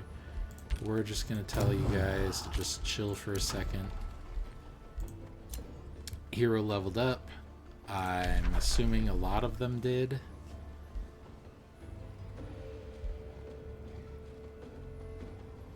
We're going to grant you Adept of Shadow. Get you Unholy Leader. And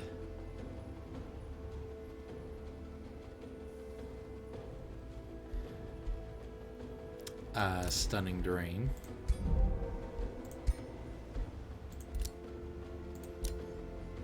We captured a lot of people.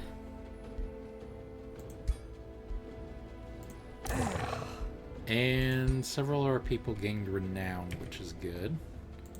Handle the war with the remaining cities. I could just wipe them out. We'll do that.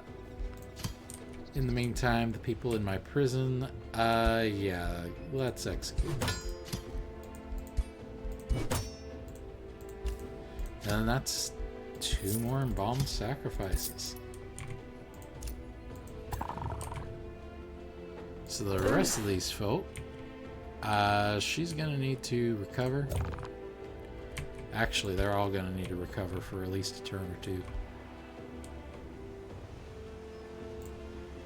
We'll end the turn, see what happens. This worries me and this worries me. It looks like they're... Oh yeah, he just declared war on me.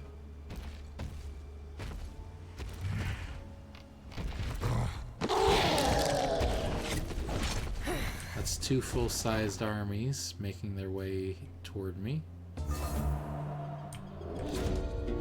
Ooh, and we got a new event. Stargazers discover a new star in the sky, dubbed Gabriel's Eye. Its gleam inspires all rulers to pursue knowledge. My scholars theorize that the recent disturbance of the dimming of all the stars caused the new stars to light up in firmament. You discern within yourself a rising thirst for knowledge while your hunger for battle wanes. What? Declaring wars is always unjust now. Oh, come on. Ending a war grants 200 Imperium. Oh, come on. And my cities gain plus 100% knowledge income. Now that's nice. Alright, he just declared war on me. Reasons: because I have committed atrocities against the local population. That is a fabricated claim. And because I'm a threat to him. Okay, yeah, I am a threat to him.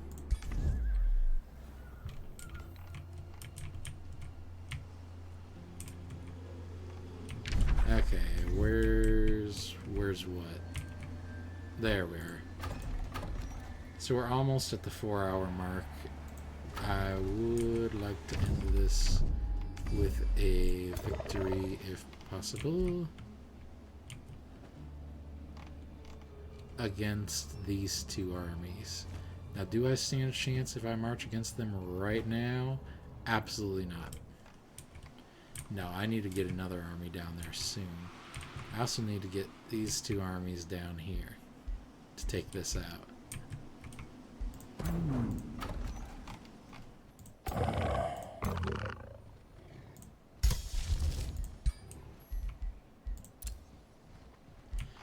So he will.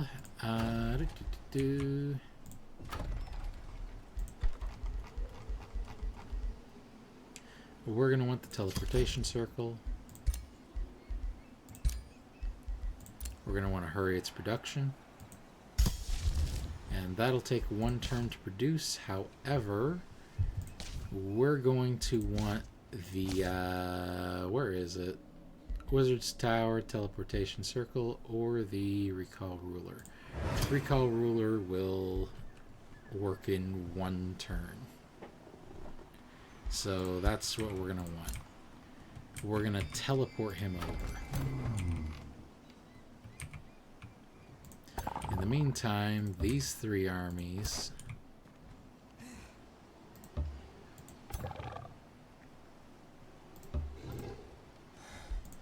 are going to march on the enemies down here.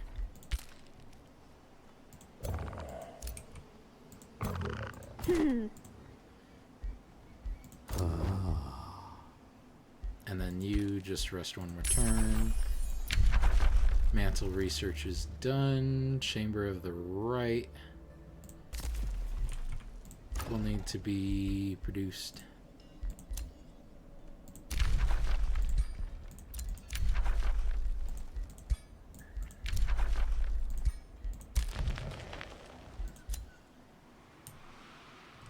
Alright, let's end turn. I've got a few spells ready to go.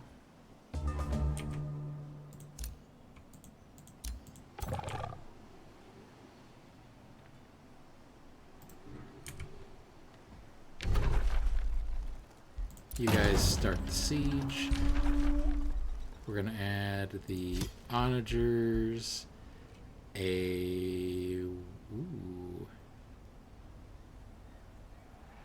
Wizard's Bombardment, and a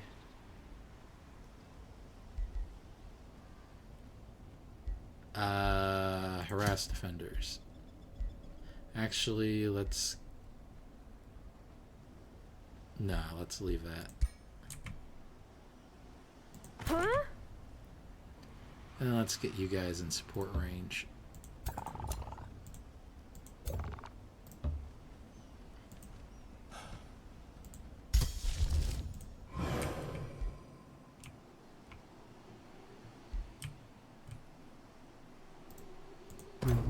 Still can't because of the Spelljammer, so he's gonna sit where he is. Those 2 enemy armies are moving forward. This army is now working to destroy my research outpost. Nothing I can do about that at the moment. If I zoom out, it kind of highlights these things. There's another... Yeah, so these 2 armies I have to deal with. Looks like they cleared out a neutral army and suffered some minor losses. However, 2, 3, 4 heroes amongst them is pretty scary, especially against 1 hero.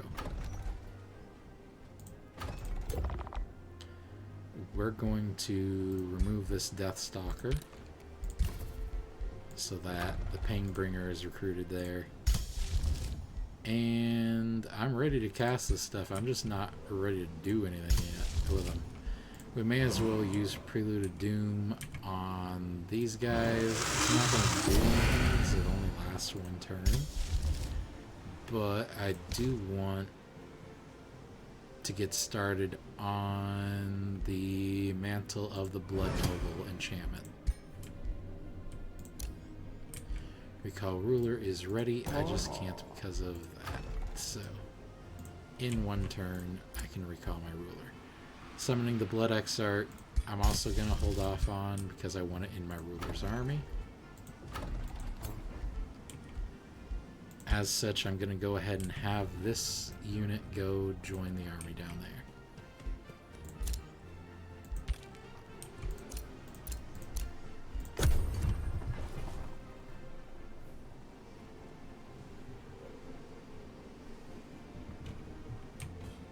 Come on. There we go. Now we're at where we can actually do something. They have a teleporter back here, which means I can... No, I can't, because they're sieging my teleporter. A cheeky... Okay. Well, that's fine, because the recall ruler spell will work now. And he's still got his movement. We're also going to toss the Blood Exart onto his stack. And we're going to move them up.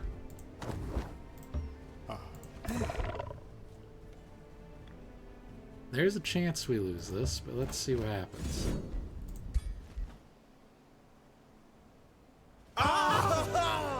Losing 2 Painbringers is pretty painful, but that is 1, 2, 3, 4 enemy heroes eliminated.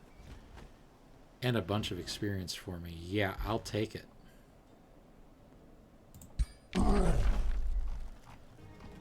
Oh man. Seriously? No bone dragons. Alright, fine.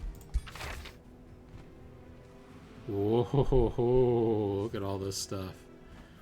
Tier 4, Tier 3, Tier 3. Yeah, I'll take all that stuff.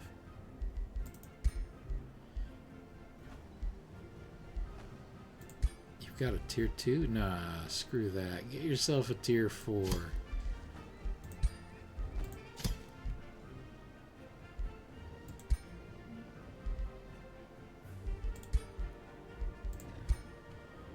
And you leveled up to a... Yeah, we'll toss you that. Confirm. And you leveled up as well. Oh, enough to go into the level 16 signature skill, the ultimate. Oh. Oh, a lot of these required previous ones. Okay. So we got the Grave March. Grave March is pretty good. We can now get supernatural speed.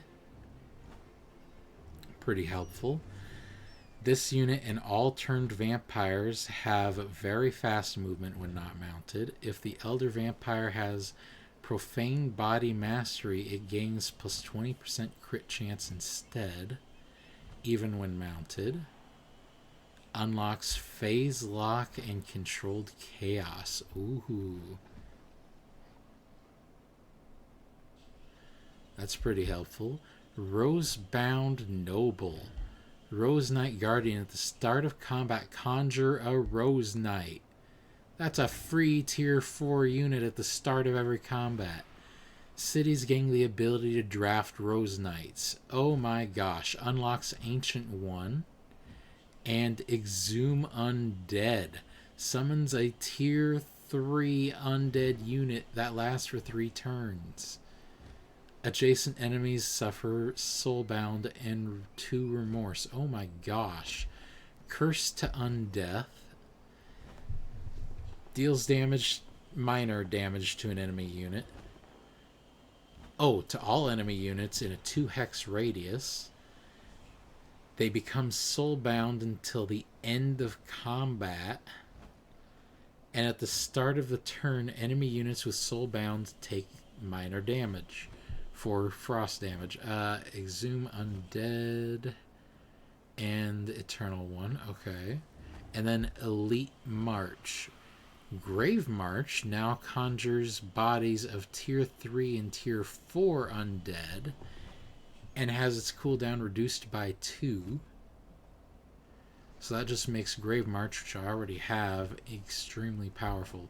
Rosebound Noble, though, is insane. A free Rose Knight at the start of every combat is just too strong. I mean, Elite March is good too, don't get me wrong. Grave March has a 5-turn cooldown, which is pretty long. 5-turn cooldown means you're only going to get this off maybe once per combat. Elite March will reduce it down to 3, so you're still looking at once, possibly twice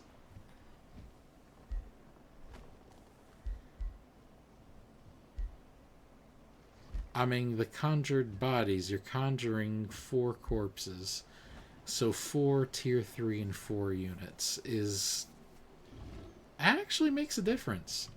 We're gonna go Elite March. I really wanted Noble, Rosebound Noble, but Elite March, ooh, that's good.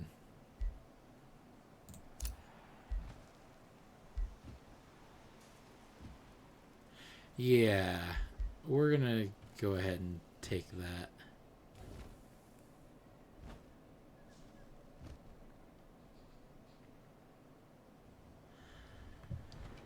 And then I have 2 upgrade points to spend. Killing momentum. Unit regains 1 action point when killing another unit. Okay, that's pretty good. War Seeker. This unit kills an enemy unit, gains War Seeker for 2 turns, effect stacks up to 3 times. Or Will Breaker. Gains Vicious Killer and Will Breaker. Ooh. Okay.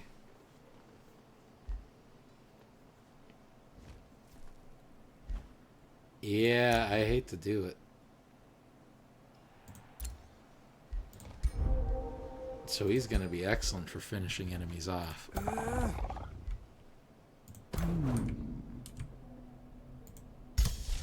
That's going to be ready on turn. You send 2 Pangbringers to join him. And you start marching south. And actually, you will join him. In the meantime, you get me more Pangbringers. And finally, let's get ourselves an expanded governance so that we're not suffering that penalty for having a 5th city. Now, there's some powerful stuff we can still get that I kind of want. The magic origin upkeep lowered by 20% is not terrible.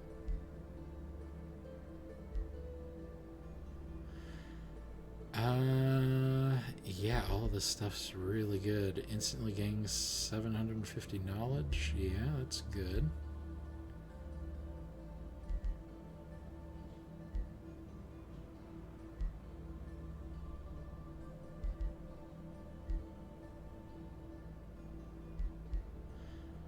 Ooh.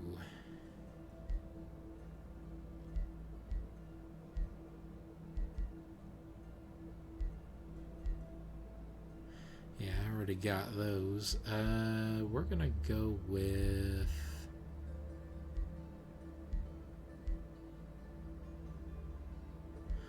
Yeah, I'm finally getting some order affinity.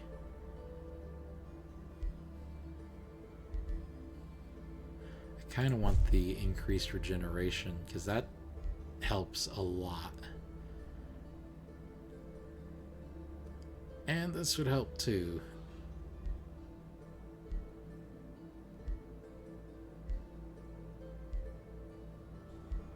We'll hold off though. Orders required, you join them there. Chamber of the Right research has been finished. We're gonna go with... Let's shuffle the research real quick. Desecrate structure, pretty good. Except it's not. It's actually terrible. We don't want to lose provinces. Well, no, we won't be losing provinces. We'd be turning nodes into ones that provide souls. So actually, no, Desecrate structure is actually pretty good. Never mind that. Summon Fallen Angel is a good choice as well. Oh, it's a tier 5 unit. Oh, that's good. We're gonna go for it. We're gonna get a soul vault built here. We should build soul vaults wherever we can now. This place needs a governor. Congratulations, you've got an industrious governor. And it got me all kinds of stuff. Just look at all of this. All of it under my control. I can summon titans. I don't want titans, but I can. You build a palisade wall, build a desecration chamber, for Pete's sake. Actually, prioritize that. Build a soul vault afterwards. Astral Dew acquired. That's awesome, except I have plenty of that already. I need Fireforged Stone, Focus Crystals, and Arcanium Ore, but, you know, whatever. And I'm not getting any of these, no matter how much territory I've taken.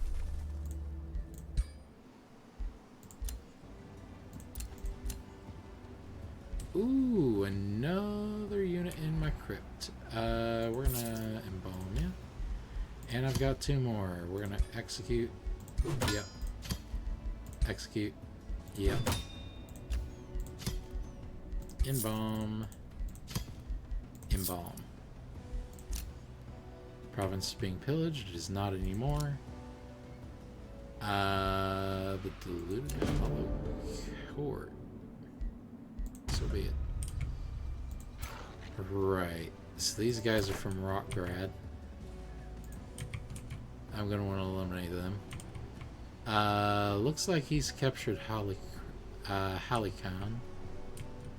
That's unfortunate. And he's expanding rapidly. Yeah, we're gonna want to take a deep layer.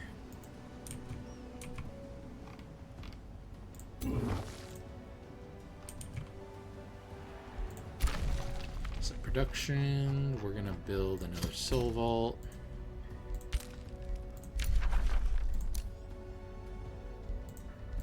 And we're just gonna end our turn. Where is it? Where is it? Ah, that has 2 turns left. Okay.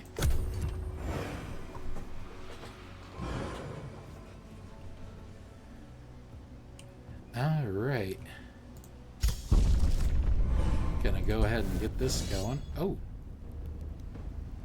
They're attacking me? Are you kidding? I only lose 1 blood cultist. I was planning to replace him anyways, so sure, why not?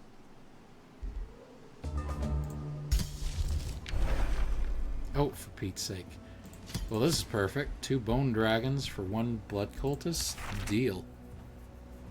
Hardy male. Yeah, let's see what I can toss that on. Not him, because he's already got it. You've got a tier 4 as well. You've got a tier 3, and you've got a tier 4. And she's got a tier 2. No. Let's replace that. You've got this. And you don't need a mount. Sure, take the ring. Okay. Any better weapons? I could get you this. But hold on. You've got a tier 4. Tier 3. Anything better? Immensely better. Yes, take it.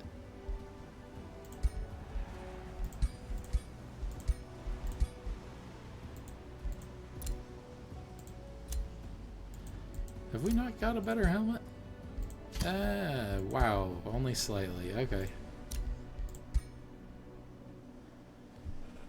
Ooh, okay. We're going to take...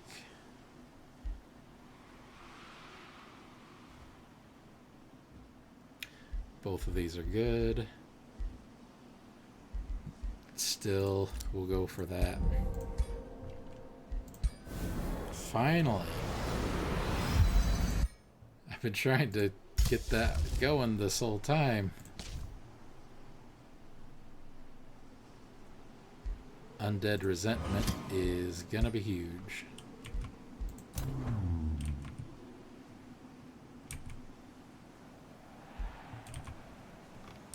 Right, we're gonna want to get rid of that enemy army.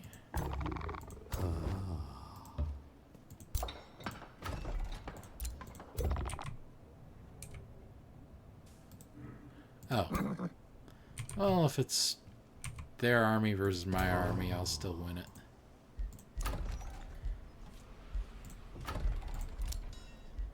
And embalm. Sweet. We're getting plenty of these embalmed sacrifices.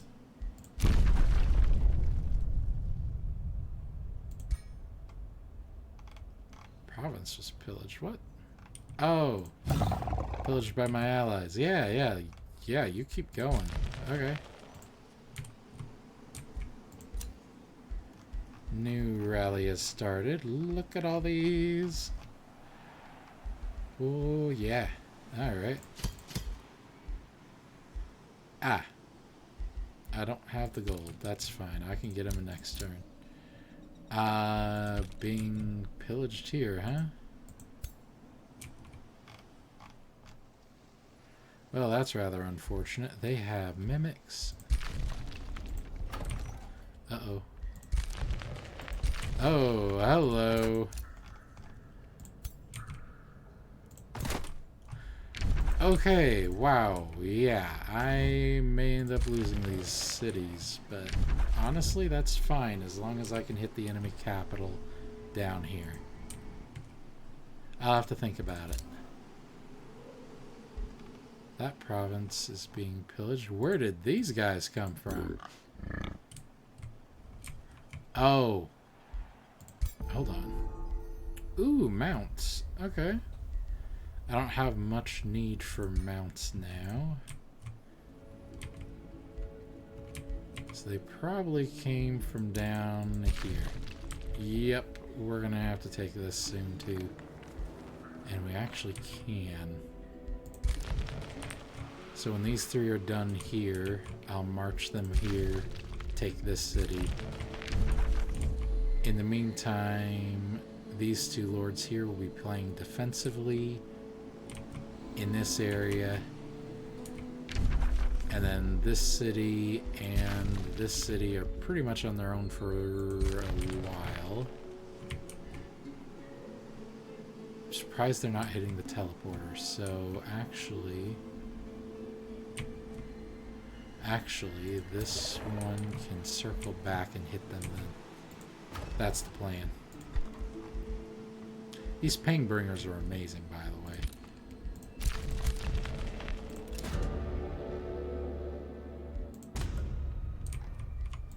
We're gonna end turn.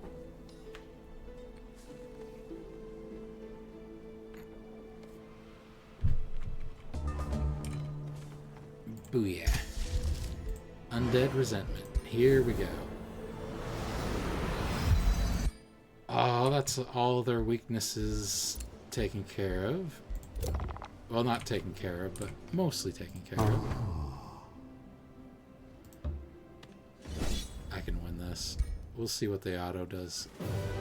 Yeah, I'm not gonna fight that. Dismiss them, yes. Bone Dragon, yes. Take those. And there's another enemy army marching its way towards me. You're just gonna sit here on the defensive. You're gonna go intercept some enemies.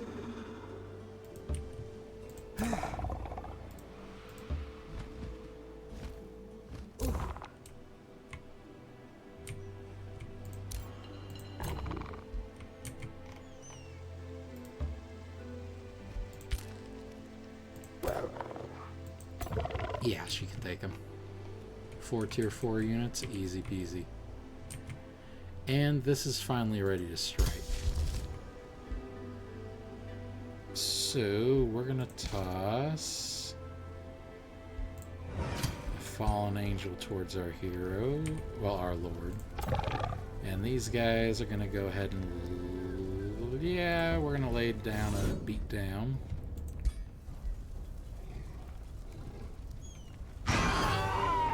Lost a tier 1, don't care. Tier 1's fine to lose. Unfortunately, not any of what I was hoping to get. We can get the Thorned Skeleton Archer.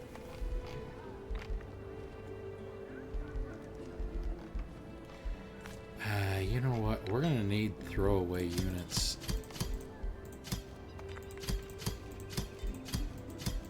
Hold on. Why am I losing 4 souls per turn? Unit enhancement upkeep. Oh.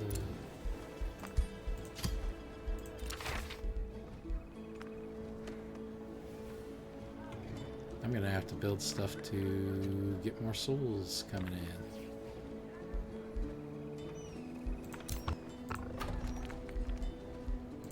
Raise that.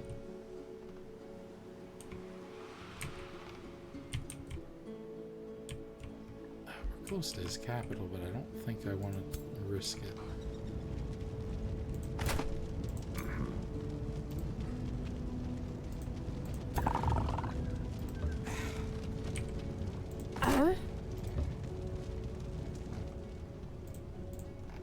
Okay, there we go. So this will be burned down in 4 turns.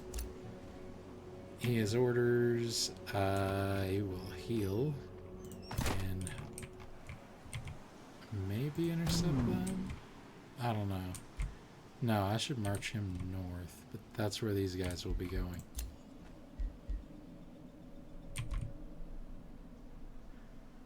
We'll march him south to intercept these guys.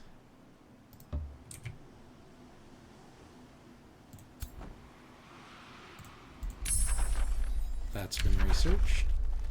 And here we go. Tier 5 tome.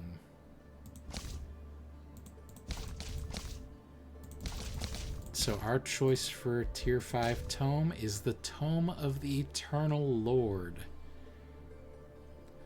We get access to Withering Mist, Raise Undead Army, True Death Magic, which gives us the Curse of the Reaper ability. Oh, has a chance of instantly killing targets for our battle mages. And Battlefield Reanimation. All friendly undead units, which is all of our units,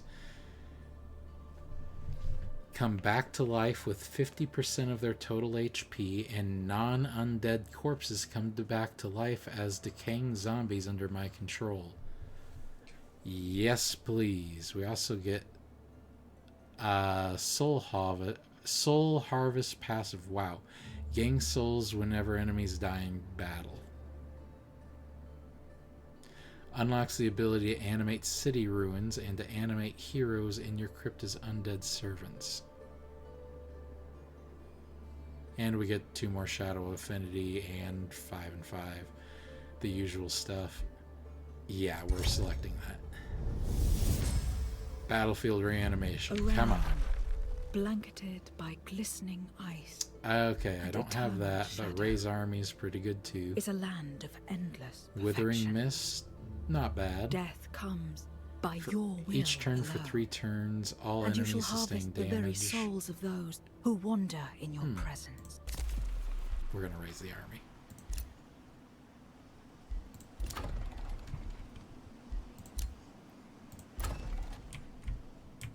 Dark Spire can annex.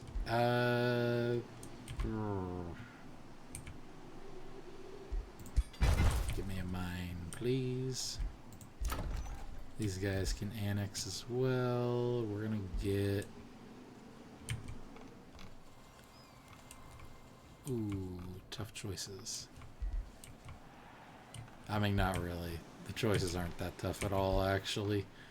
We're just gonna get ourselves some more research. Hero leveled up. We're gonna get Mist Away.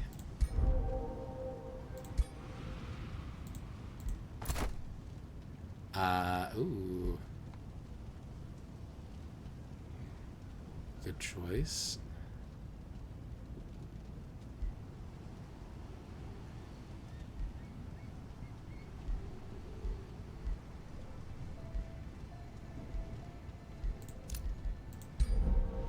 Yep, we'll take that. The ruler leveled up because I'm just siphoning XP from my heroes.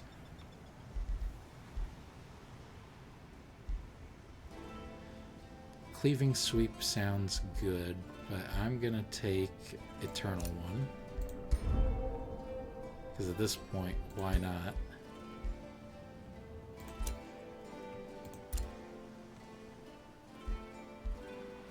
Execute. Now, hold on. Yeah, I can animate them if I wanted. I don't, though.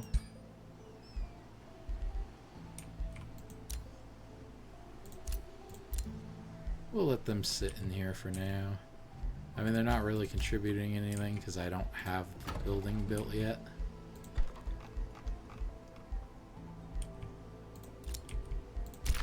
Province is being pillaged. Yeah, I'm working on it. She's up here, but I already finished her move. But okay, I think... Oh, they're attacking me.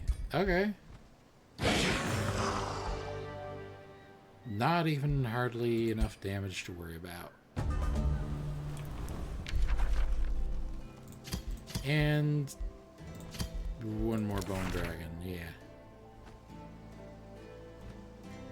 Oh, each bone dragon is taking souls. Gotcha, gotcha. Okay.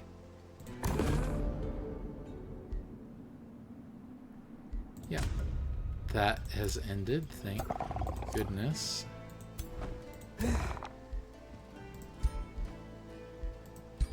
I do want to keep the Joy Siphoners. Unfortunately, I think I may as well just disband this dragon that I just summoned. Because I need to look at that. And we can have her just march on them immediately. Oh, losing 2 units. That is not acceptable. We'll try this in manual. And then as soon as this combat is done, we're going to save and call it good for the day. Because I've been streaming for 4 hours and almost 20 minutes.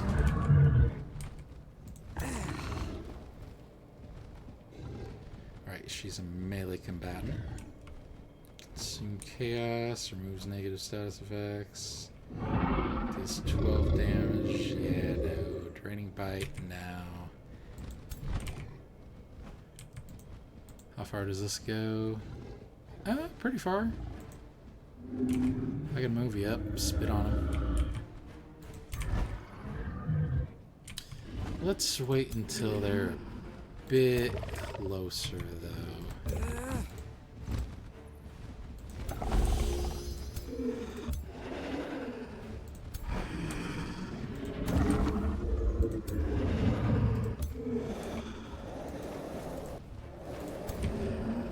These Painbringers are amazing. Yeah, let's wait.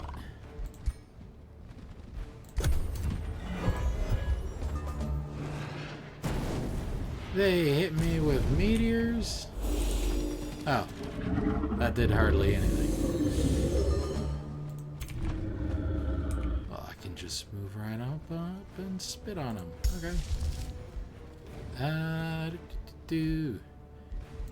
Gonna cast this.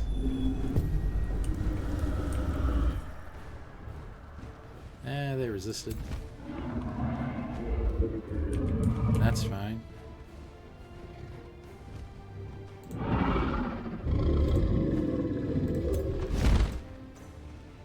Oh, yeah.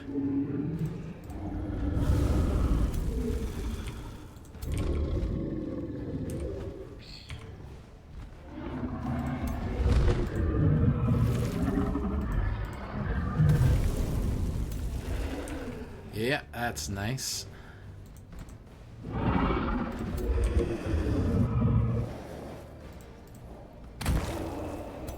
Let's toss Torment on him.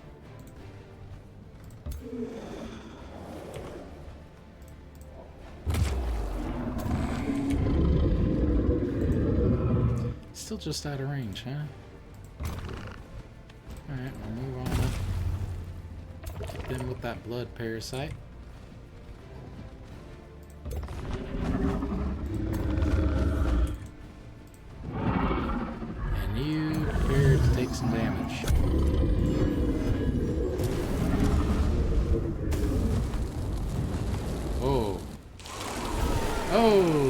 wow.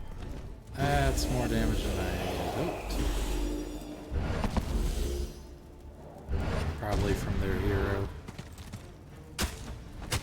Gonna have to do something about that.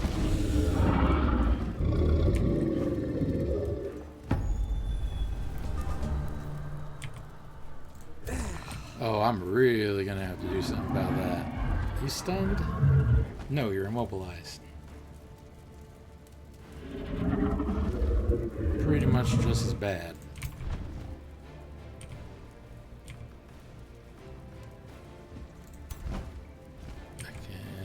Nope, can't move you either.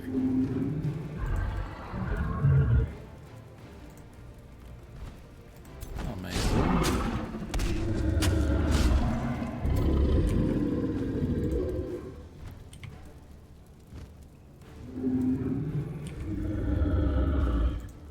Now, hold on, before you do anything. Yep, you're gonna take a hit. That's fine. Use that tail. There we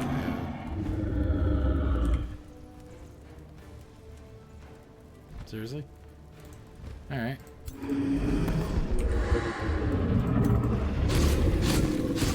There we go.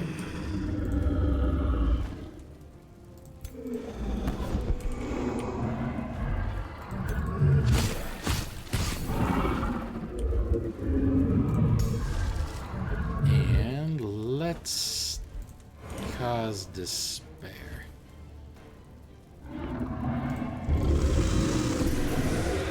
Wow, a lot of them resisted.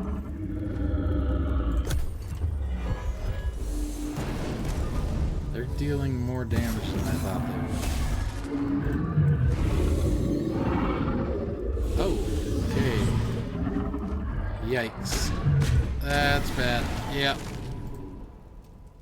Oh, that's really bad. They're doing more damage than I thought they would. Oh. Way more damage than I thought they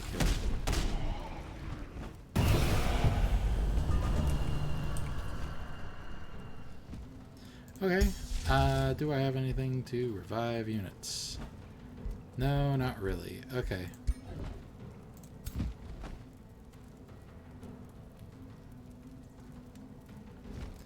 Move them back here. Tail whip.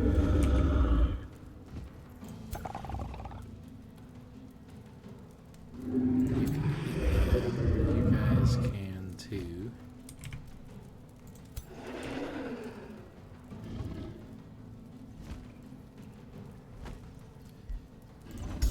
Let's see what I can do about this.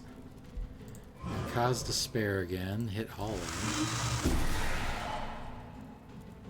That guy's running. Not much of a threat.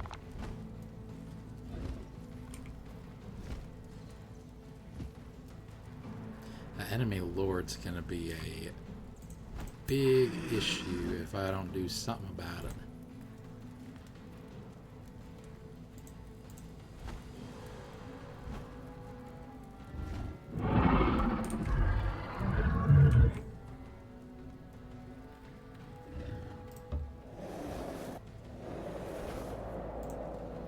You move over there, teleport there, and there we go.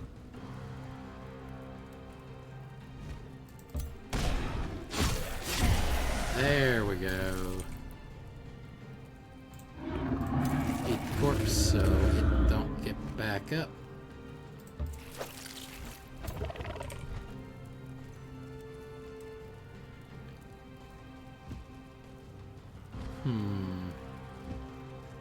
Could be helpful, but nah.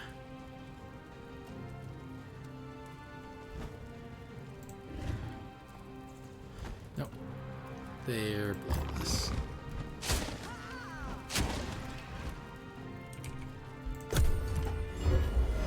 Okay, and from here I think we've got the enemy.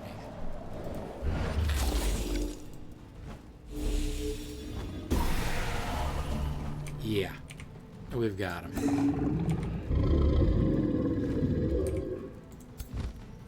So you... you'll be dealing some damage to my guys, so maybe not. Maybe just finish them. That caused that guy to break. This guy will break even if I don't kill him. Oh, surprisingly not. Very close. Now it will. Nope. We're gonna finish him.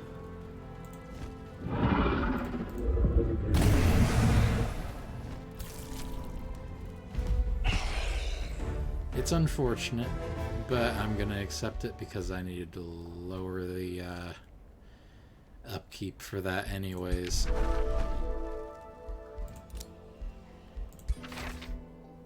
Staff of Blizzard. That's what that guy used. The Hindering Blizzard. We'll take it. Probably not going to use it this turn.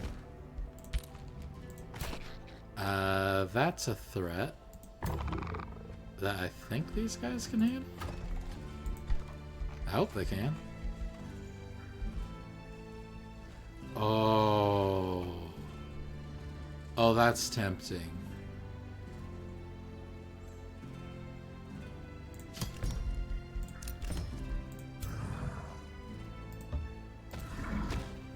There we go. Now they can definitely handle that. They're heading this way. Okay, I'm fine with that.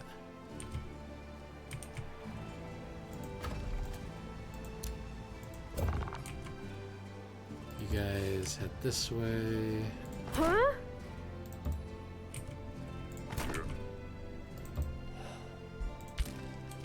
Once you're underground, you can start healing and dealing with this.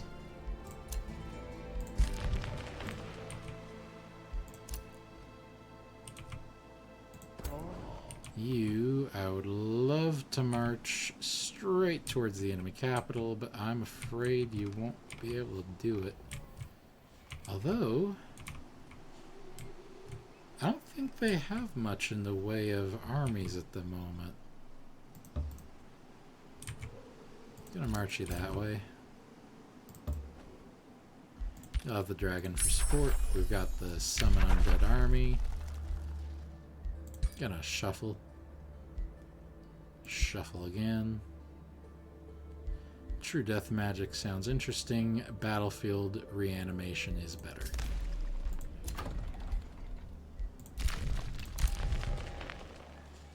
Yeah, repair that. Repair that. And you leveled up. We're gonna toss you an Adept of Shadow, Unholy Leader, Mist Away, and Vampiric Flight. Oh, you're the one on the... whatever.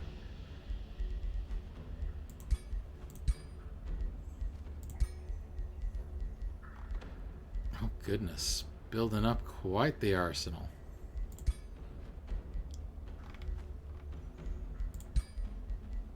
The ruler leveled up again, because of course he did. Exhume Undead still sounds interesting, but I'm going to take the Cleave.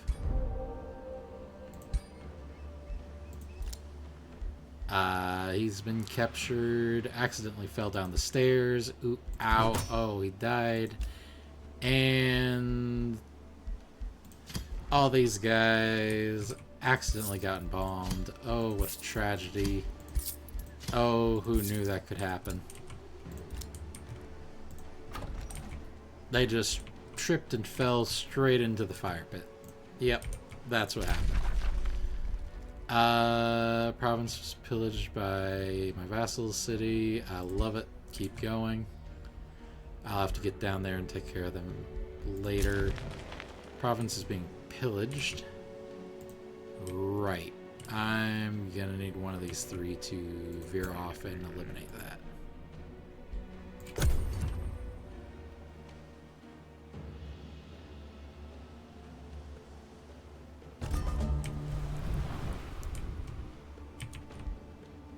That's gone in 2 turns.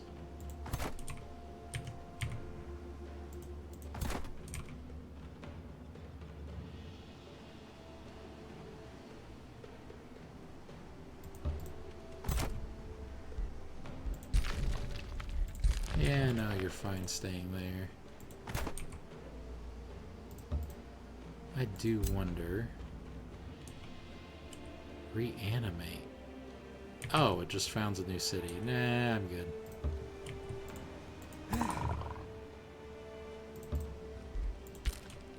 And I don't have to worry about this as long as I keep eliminating enemies. Yeah, I don't want any of these. He's good. However, a necropolis will solve all these issues. Toss you back here. Too much to hurry it. Too much, too much. We'll still leave it up front anyways. Meeting these guys, I'll deal with them later. Yes, let's take care of these guys. Wow, losing 2 really sucks. We're gonna accept it though. Oh, nope.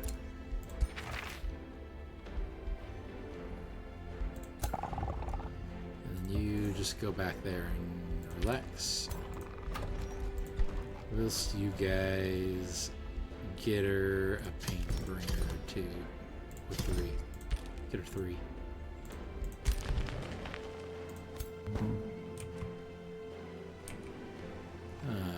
They have 2 armies coming at me. Mostly tier 1 and 2. Pathetic. Okay. Right, so I ran a bit over past what I said I would, and I need to... I didn't even realize that army was there. That could be a threat. Firstly, do I dare march these guys on these 2 enemy stacks? Because then there's more over here. A lot more over here. Methinks I wait. I must toss you guys back into here.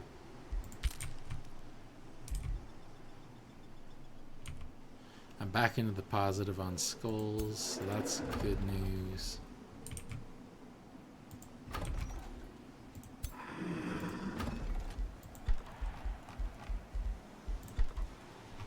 And I'm thinking next up I build a... I don't really know. I mean, maybe a shadow bolstering matrix. The crypts, the arbiter, the library. Oh, the library is actually a good idea. So is the Strigan observers. Yeah, I don't know. I'll have to think about it. But in the meantime, thank you for watching, everybody, and have a good one. See ya.